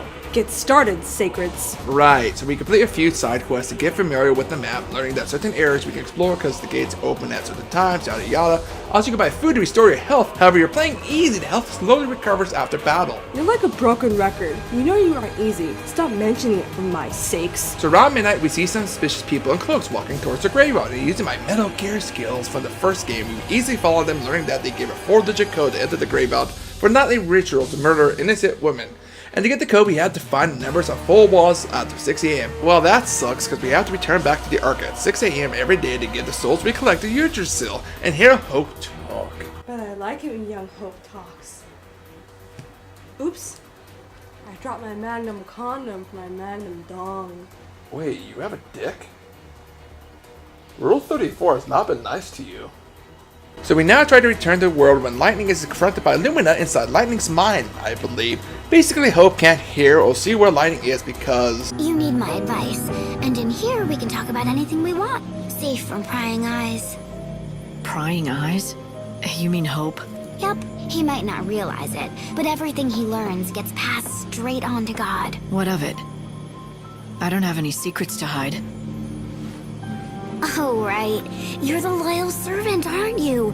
You wouldn't dream of betraying him. And don't worry, okay? Even if I know otherwise, well, my lips are sealed. I have no reason to betray him. Right. That's very convincing. Keep those feelings hidden and play the loyal little servant. You want to be as cold as the steel in your sword. You do that, and then no one can guess what's inside. It's true, God can't see into human hearts. So yeah, you got a little bit of secrets you're keeping from Hope there, yeah. Everybody has a secret. I know you have several. Nuh-uh. Sometimes, when it's late at night, you dress up like Donna Summers. Put on the skirt and the 4-inch heels. Last chance, romance for love. See? Everyone's got their secrets. Even you. But how did you know? I see everything. And I know you jerk off more than anyone in the whole world. Everybody knows that. So what else? When you're jerking, you're thinking of men most of the time. Wow! So after finally arriving back down to Earth, we start gathering the 4-digit code we need to access the graveyard at night. Even being stalked by the Shadow Hunter, which if it's obvious is fucking Noel from the last game. When we complete a few side quests, meet Chocobolina, give us more side quests to increase our max stats, when we finally got the last number running into Lumina, showing us an oracle drive that's being worshipped by the cult, showing a future where Lightning is killed by Noel. The Scarlet Lumina needs to stop fucking with me. Look, Lightning, it's obvious there is a lack of communication because Noel finally confronts you.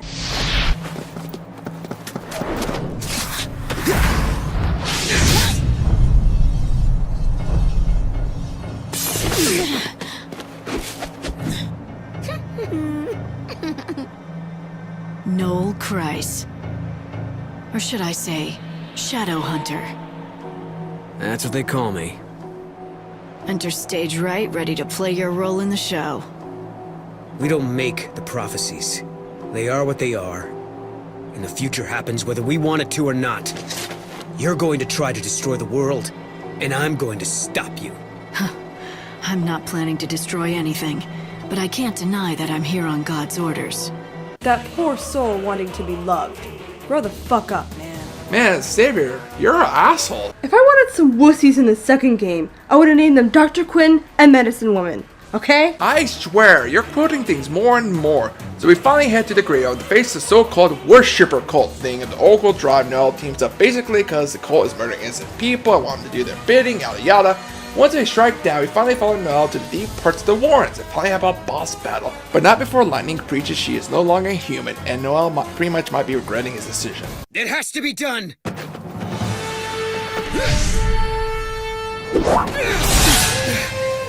That all you've got?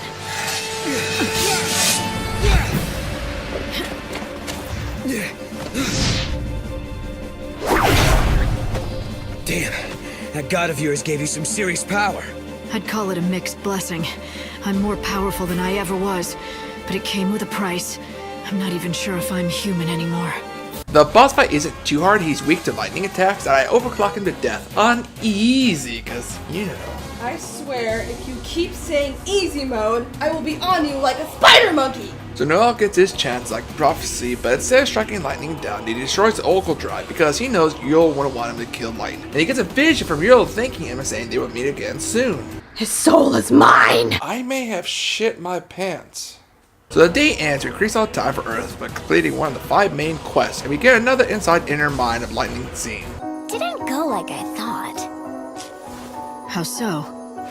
Okay, pop quiz. You get a special treat if you can tell me who showed Noel the Oracle Drive recording. I'm guessing you? Boy, I really underestimated the Shadow Hunter. I never expected he'd sabotage the prophecy himself. After you went to all that trouble to set it up, my heart bleeds for you. Hey, don't get me wrong. I didn't want it to go down any more than you. I'm happy it didn't. The world in that prophecy wasn't real. It was just a pretty fake. Jeez, what a fucking cunt! Cunt. I like that word.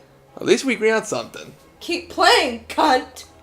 So we now are in Yasuna and we get a glimpse at Snow's brand. It's fully grown, and apparently he's been fighting the transformation to a sea monster for several centuries. In fact, it turns out Snow is the last of the sea. You know, a human brand by a foul sea, which was a god. There is only one god, but now I no longer answer to him either.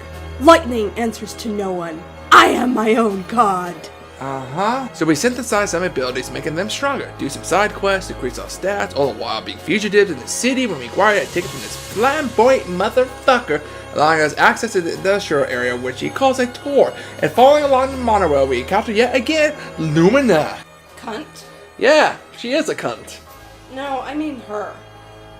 What's she still doing here? Savior Lady Silly. Tao live here with Master. You enslaving her? No, it's not that. She just refuses to leave. Oops, Tao bad. I mean, Daddy. It just called you Daddy. Don't remind me. I would take her soul.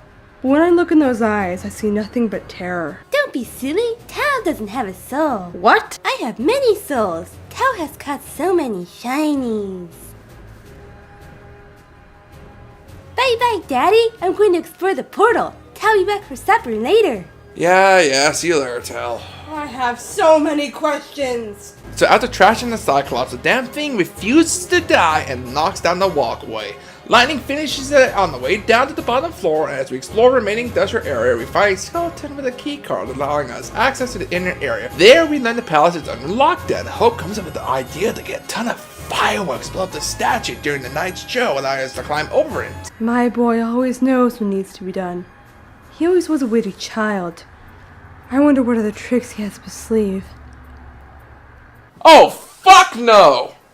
So after speaking to the director, we do a few side quests collecting the extra fireworks we need. But that's not all. We have to enter the arena and our dress, and we have to take center stage for this event. It's not too exciting, very easy arena fights for the dress. But hey, we earned that cat class, right? Yeah! Meow, meow, choco chow.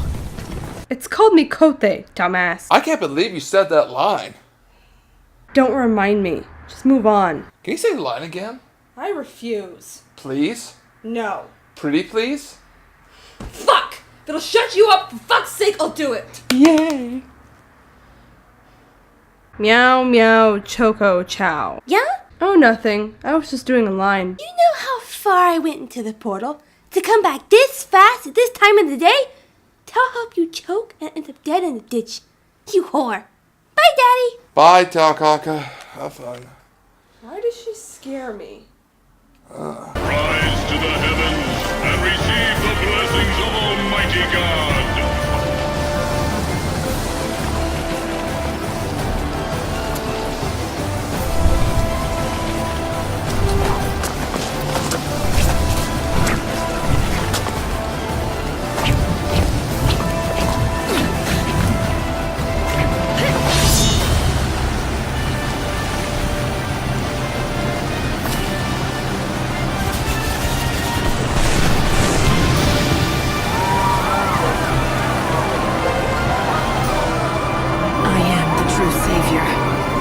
I was made to serve God. But if that God lies to me,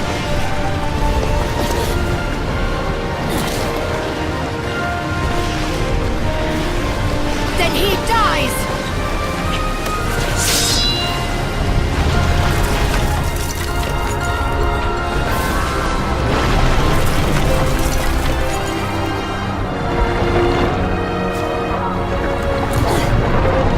What a show, am I right? So we make our way back to the locked door from the beginning of the game, and with the key card required not too long ago, open the door, get Sarah's pendant, melt the ice, and finally confront Snow, that sexy, handsome, smexy man who has lived centuries. Oh god, that black suit looks good on him. I think I'm gonna throw up. So it seems our smexy Snow has a secret and wants to show us. Well, I'm sure it's not that bad. Oh my god, look at that chaos! So it seems he's been keeping the chaos at bay with his Lassie powers, but after this last one, well... How can there be this much chaos? It's pretty hard to swallow, huh? Worst thing is, it just keeps on growing. It's all I can do to keep it contained so it doesn't spread. When I destroy this last infusion, that'll be the end of me. I'll be out of power. It's XIII time. But I'm the patron. It's part of the job. Keeping everyone safe. Kept it at bay all this time. You'll protect him, won't you? There's no need for me. Snow! Stay back! Let me do this! I'm tired of being useless. For 500 years, I watched the world fall into chaos. I watched it die. I couldn't stop it! Don't you get that? Give me this last thing! Let me get it right just this once! Damn it, you're not trying to do the right thing. You're running away. You're looking for a way out, a death that's no different than suicide. How can you face Sarah after that? Say what you want, Lightning. Nothing is gonna change the fact that I swore to make Sarah happy, and instead I couldn't even keep her from dying. I know I'll never see her again. Snow, stop this. This is what I deserve! I know it, and you know it! So come on! Do your worst! Jesus, fuck!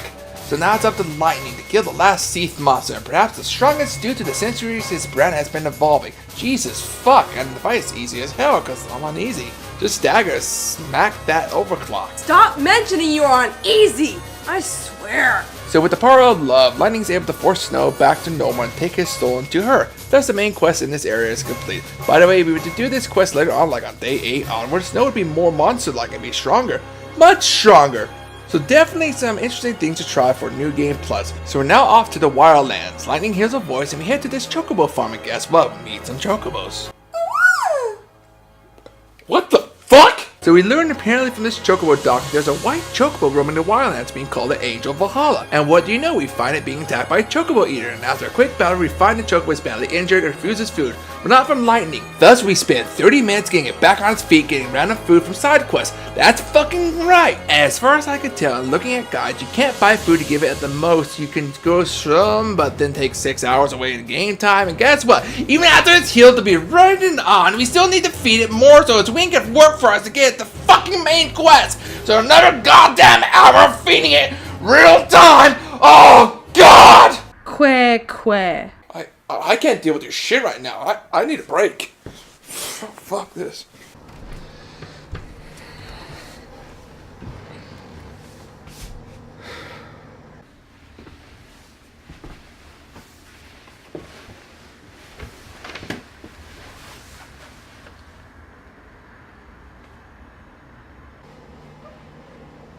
You don't have to do this.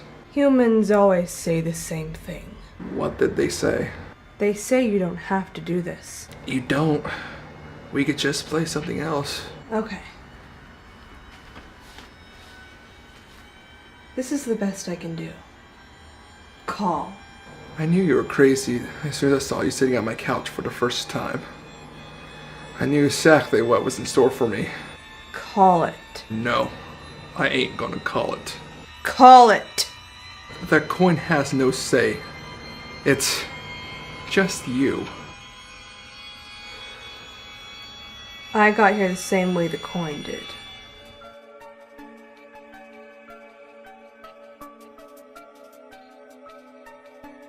I'll tell you what. I'll give you one freebie. A sample. Just to get you in the spirit of the game. Alright, I want you to destroy yourself. Blow your brains out. Right now. Very well.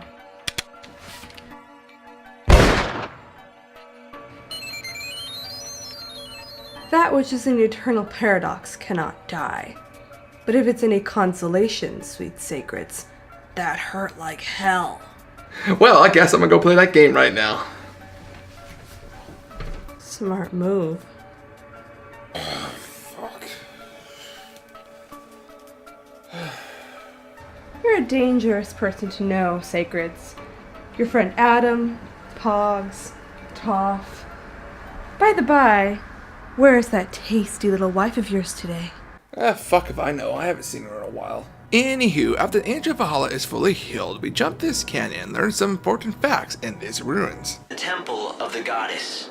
It was not originally a part of this world, but was left here when Valhalla fell. Legends tell us that the Great Chaos sleeps within this temple's walls. It would most likely refer to the power that has destroyed this world. So apparently the temple, since Lightning has left the throne, has become a haven for chaos, maybe even the source. So we enter and run into who else but Lumina, taunting us like usual when... We seek only oblivion.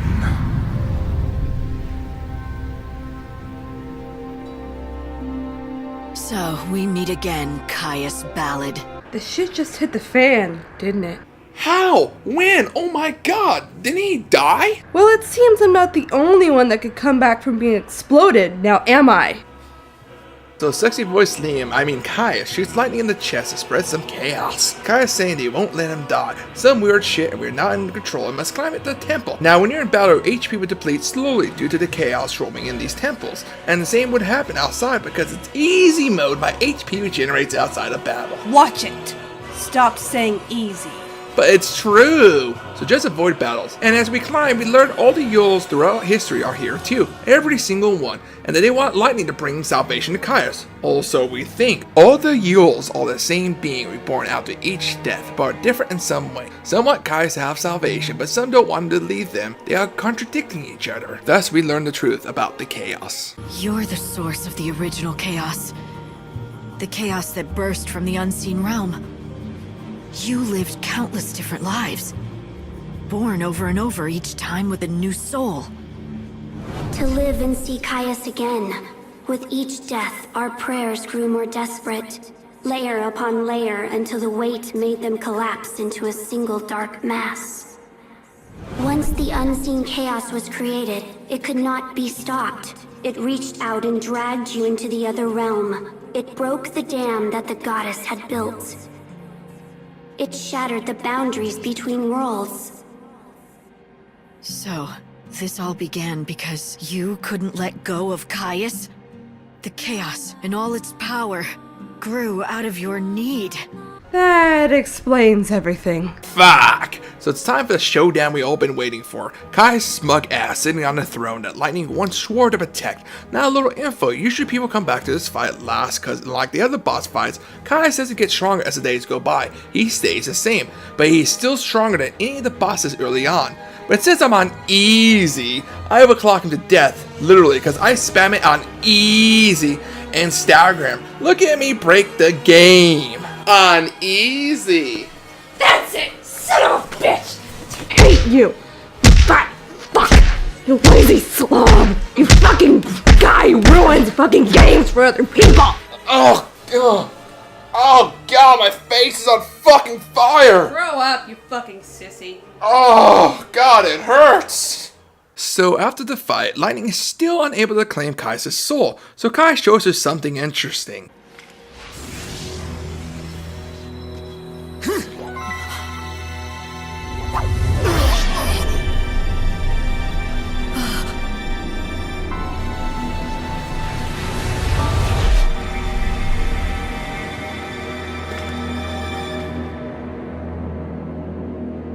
Even if one Yule desires my salvation, another demands my rebirth. Oh, that's fucked. He brings the end of the world and he himself can never die. His sexy voice must seduce females for all eternity. Leave now! So as we exit the temple, we learn that the Angel of Valhalla, the white chocobo, is in fact Odin taking up the skies. You know, Lightning's Ilion. We also receive a new weapon. Oh my fucking god, is that Caius' sword? Holy shit, look at those stats. I am so happy we got the drop. Oh yeah. And what's wrong with my sword? You will not take this one from me. Fuck off. Fine, wow. Calm down. I think my face is reason enough for me to be pissed off. You're right. I'm sorry. I should have kicked it instead.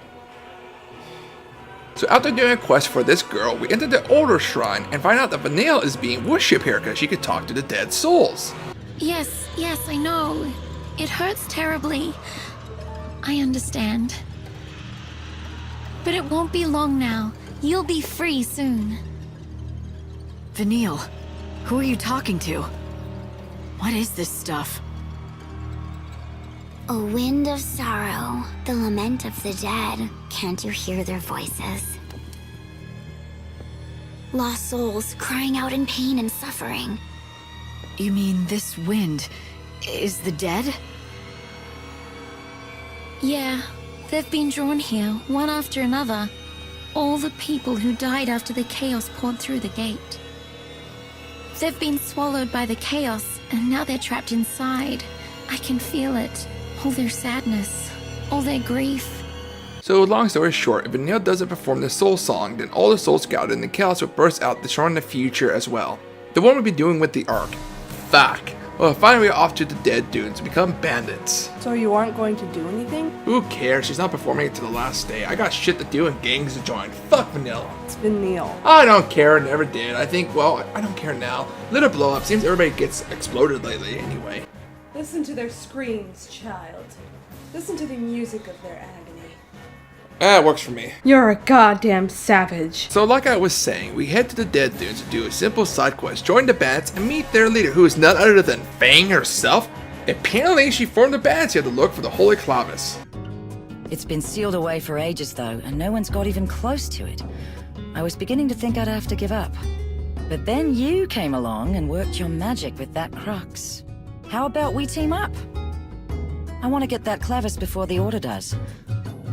Help out a friend, Lightning? How could I refuse an old friend? It'll be like old times, right? Oh, I'll be your wingman any day, Fang. Excuse me? Nothing. Don't worry about it.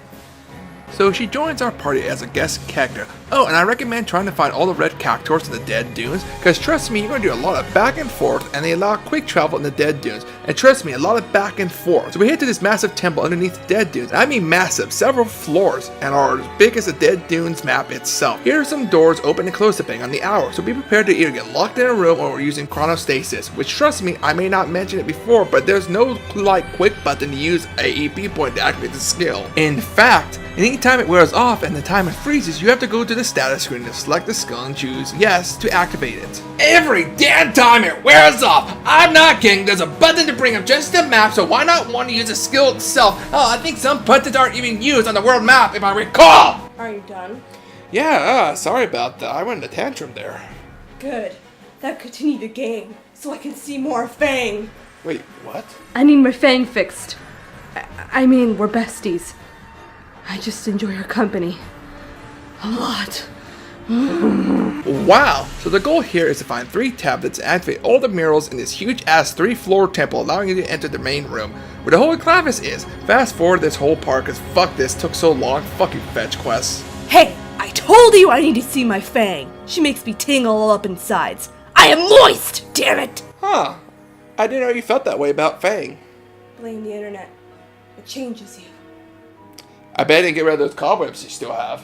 Kill your dick! What? You're gonna kill my dick? What does that even mean? I'll kill your dick! Speaking of dick-killing parties, Fang tries to destroy the Holy Clavis. You bastards want to take it from me? No! That's hot! What the my couch? Yeah, so the Order arrived and forced us to fight this thing while they take the Holy Clavis. Can you please stop up on my couch? We defeat it and get one last chat with Fang. What's the deal with the Clavis? What does it really do? Doesn't it ease the dead's suffering? Oh, it eases it all right. See, they get Vanille to summon the souls from out of the chaos with the Clavis, then destroy them. No more soul, no more suffering. They're just gonna destroy them all? Does Vanille understand what she's doing? She knows it, just like she knows it'll kill her. And she just goes on saying she's gotta do it. She says it's the only way to stop the cries she hears, the only way to save them. And you didn't want to let her die like that. So you tried to get the Clavis yourself. Yeah, that was the plan. And Lumina appears to inform us she's the one to tip the Order about the Holy Clavis location. Oh, and Lightning says she can't save Vanille's soul unless she wants it. Thus she leaves it to Fang to try to talk sense to Vanille the final day. Fang then departs. I hate to see her leave, but I love to watch her do it. You have issues. I'm working through them. Even though you lived countless lives, time traveled, and, exploded. Silence! I won't be judged by a low-life human such as yourself. Now move forward. So we finally head back to the Wildlands, the far north of it, to find Saj. Oh my god, he's sadder than usual. Understatement. Harsh. Because his son has been in a coma for centuries. Oh damn, Saj has a coffer of souls that if he gains enough fragments, he may awaken Dodge. What a stupid name. We know this already. Well, you can kiss my ass! Oh, my wounds. I feel better. So another fetch quest. I'm going to fast forward this, collecting all 5 fragments, including one from Moggs after Lightning has a field day throwing them. I have a really strong arm, and I love throwing those things. Get over here, you little bastards! Damn, dude, you got some really pent up frustration. Gee, I wonder why. Fang isn't here! So we bring back all the fragments. Saj is happy, I think, but still can't get Dodge to awaken. Lumina says it's because he's scared of Saj's face, so like any grown man, he tries to be happy and... Pilots, are you ready? This space race is gonna decide who's the fastest air jockey in all the posts. And blast Blast off! Whoa, Chocobo and Airship are neck and neck. Who's gonna crack first? Zoom! I'm Saz Catroy bringing you the race to the century, together with Supersonic Dodge. Hey, Dodge, you awake? Come on, Supersonic. You're gonna miss the race.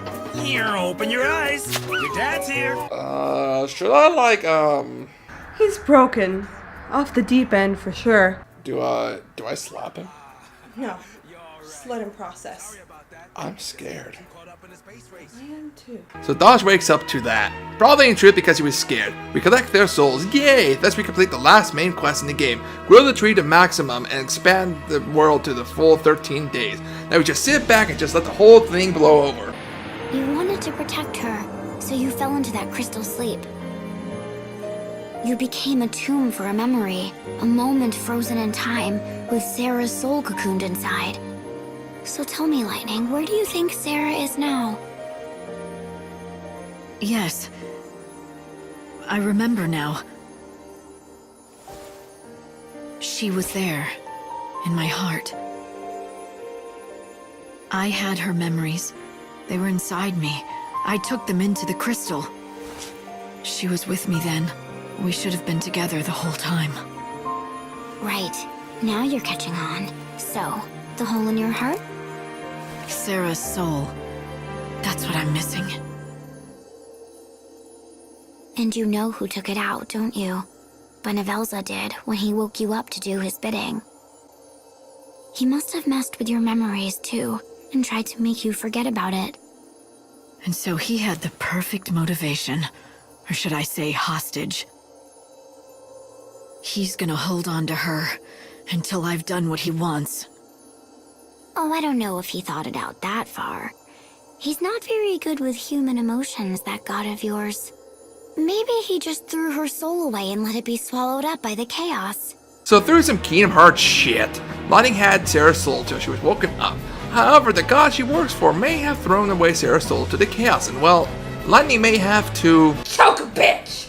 Wow, you just went and said it. No one fucks with me! You should know that by now, Sacreds. Can I poop now? No. Oh. We also learned that Hope we've been working with may not be the real Hope. Like, no shit, he may be the god below and no. It's Benevelza. Right. In disguise, and a few days before the last day, Sid from the first game appears.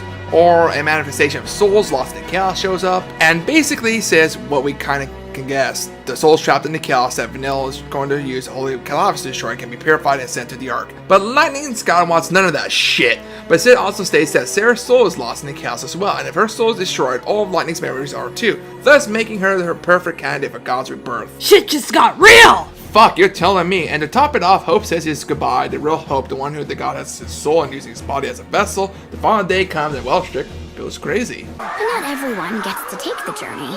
According to the Order, salvation is a privilege reserved for a select few. The people who died in the past are going to be erased forever, like they never existed. The trouble is, though, the souls of the dead are bound to the memories of the living. Because we remember them, they can survive in the chaos. We're custodians, and our job is to keep the flame of memory burning. That's why the souls don't just melt into the chaos, because they're still remembered by us. They have an identity that keeps them alive. But if we forget them, they're gone forever with no hope of coming back. And it works the other way, too. If the soul of a dead person is destroyed, then our memories of that person disappear, too. Gone from our minds like they never were. Imagine forgetting everyone who once lived. It's more final than any mass murder. But that's exactly what the Order is going to do with the Soul Song. Vanille has the power to summon all the souls to her. When she does, the Order will use the clavis to destroy them. When it preaches purification, that's what the Order really means. And is it just me or does running to this temple remind me of Castlevania?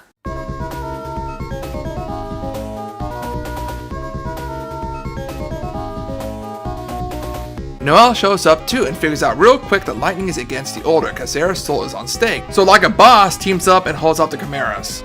Yes, Sacreds. Push forward. Soon it will be done. By the way, you feeling good? Yeah, why? Oh, no reason. No reason at all. You want a drink? Maybe a bite to eat? No, I'm good. Okay, just making sure. Continue. Okay, right. That was weird. So we run into... Bang! Oh, yes. Right there. Right there. Oh, yes. That's my couch. Oh, God. It's stained. We team up one more time and enter the sanctum to stop Vanilla, fight a few baddies, and Fang is able to talk Vanilla into purifying the sword, when none other than Big Smexy Daddy Snow arrives. Destroy it!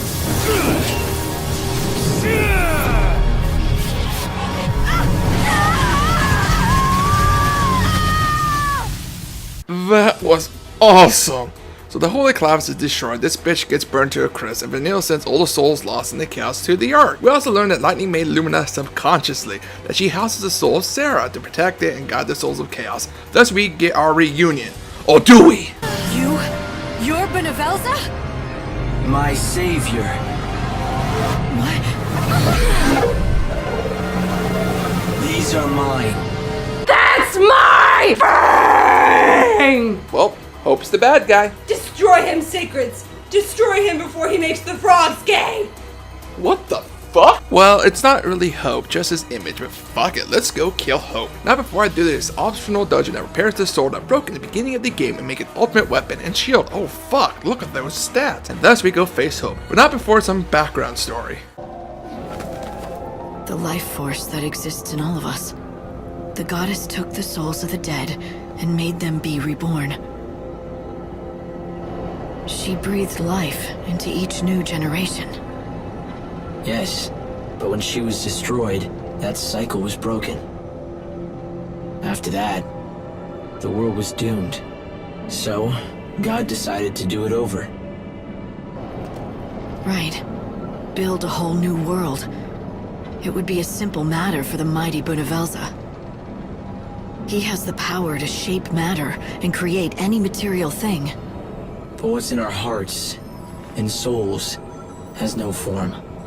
Great though his powers are, he cannot create souls, nor can he mold them. And so it set out tasks for Lightning, and if she could complete them, he would know she would be fit to replace the lost goddess in this new world. I tell you, we're gonna get people awake to you, bastards. We're coming for you. We're coming straight for you, and you know it. That's why you're so scared. That's why you're moving so fast now. You just better keep doing that dance. You better keep feeling that flame of rebellion start to lap up and lick up right at there. Oh yeah? No, what the fuck? So as we continue forward with this nice scenery, we finally get to see God himself, treating Hope like a puppet, not understanding souls. I do not know. Your souls are invisible to me. I wasn't sure. Not until now. I thought that if you really were trying to save humanity, maybe I should help you, instead of fighting you. But I'm sure now! You think you can slay God? The goddess of death can. Oh, fuck. That's right, Sacreds. I'm no longer a savior. I'm the goddess of death. Shit, I ain't in the pickle now. So God has 4 forms. The first he deals out Doom. In fact, I believe it's the only time Doom is used in this game. So okay, in general, this whole final boss is pretty hard, even on easy. My patience wears thin. Well, it's true. Perhaps I should have prepared more, but I'm pushing past these phases as best as I can. It's epic as hell, too. Maybe even more than the last game with the 30 Bahamut's. However, here's the problem. When you get to the last form, in order to do damage, you have to stagger. So they brought this shit back from the first game. Fuck! But it's even harder because it's not a meter, but the stupid sound wave. And he's trashing me. Fuck! Even with overclock, I barely getting the meter up. But I managed to do so and finally finish this fight with God climaxing at the same time. That's the former savior. Now the goddess of death pegs God. Wow, that's an image I knew I wanted to imagine. God getting pegged. And he begins to have feelings of sorrow and pain and anger. But God is a dick, wants to take me to the unseen realm, like I planned all along. Lightning then, like Gandalf did in Lord of the Rings, plunges down the unseen realm, fighting to the bitter end to free Hope's soul and thrusts my magnum dong into his thick, throbbing head. Ew. Accepts her fate. However, she doesn't want to be alone, and her friends and family pour her out. But God is a dick and still refuses to die, and a space battle happens. This is so fucking epic and awesome. Top it off, Lightning gathers all the souls she saved along with the power of her friends to strike God down once and for all. The future is burning blue! This sword line burns with an awesome power! Its burning blade tells me to defeat you!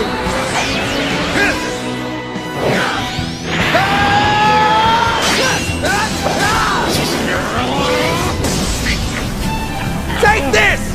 My love, my hope, and all of my sorrow! Spirit Sword!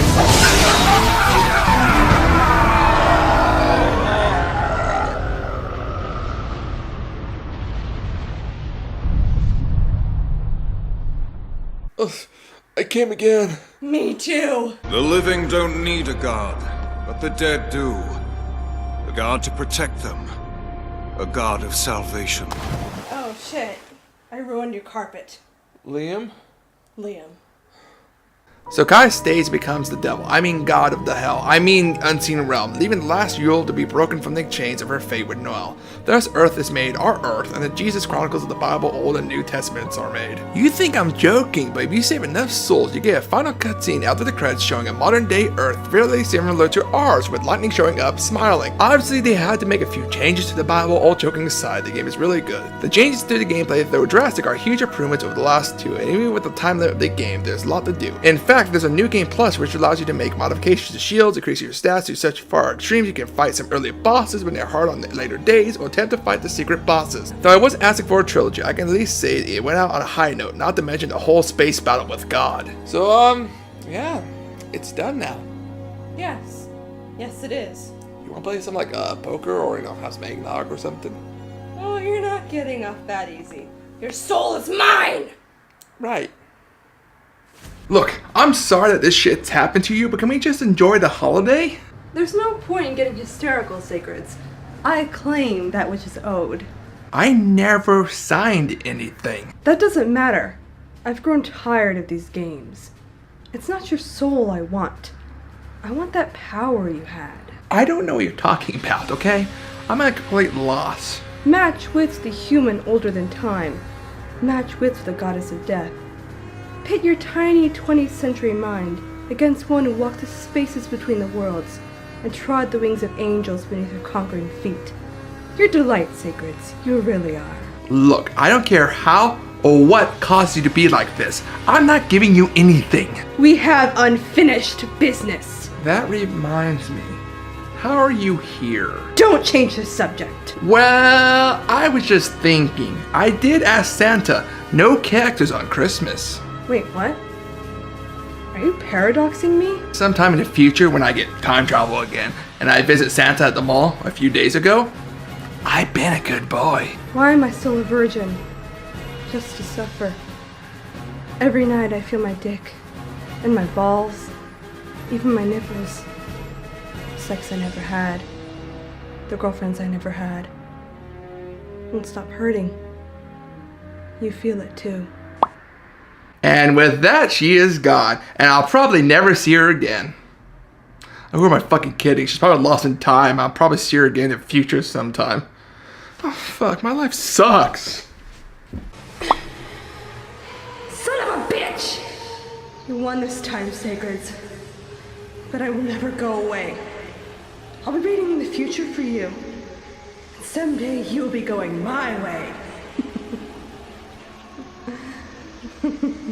But two can play the Paradox game. Or visit at your place just before Christmas to leave a gift. Merry Christmas, you filthy animal. Oh, and a Happy New Year.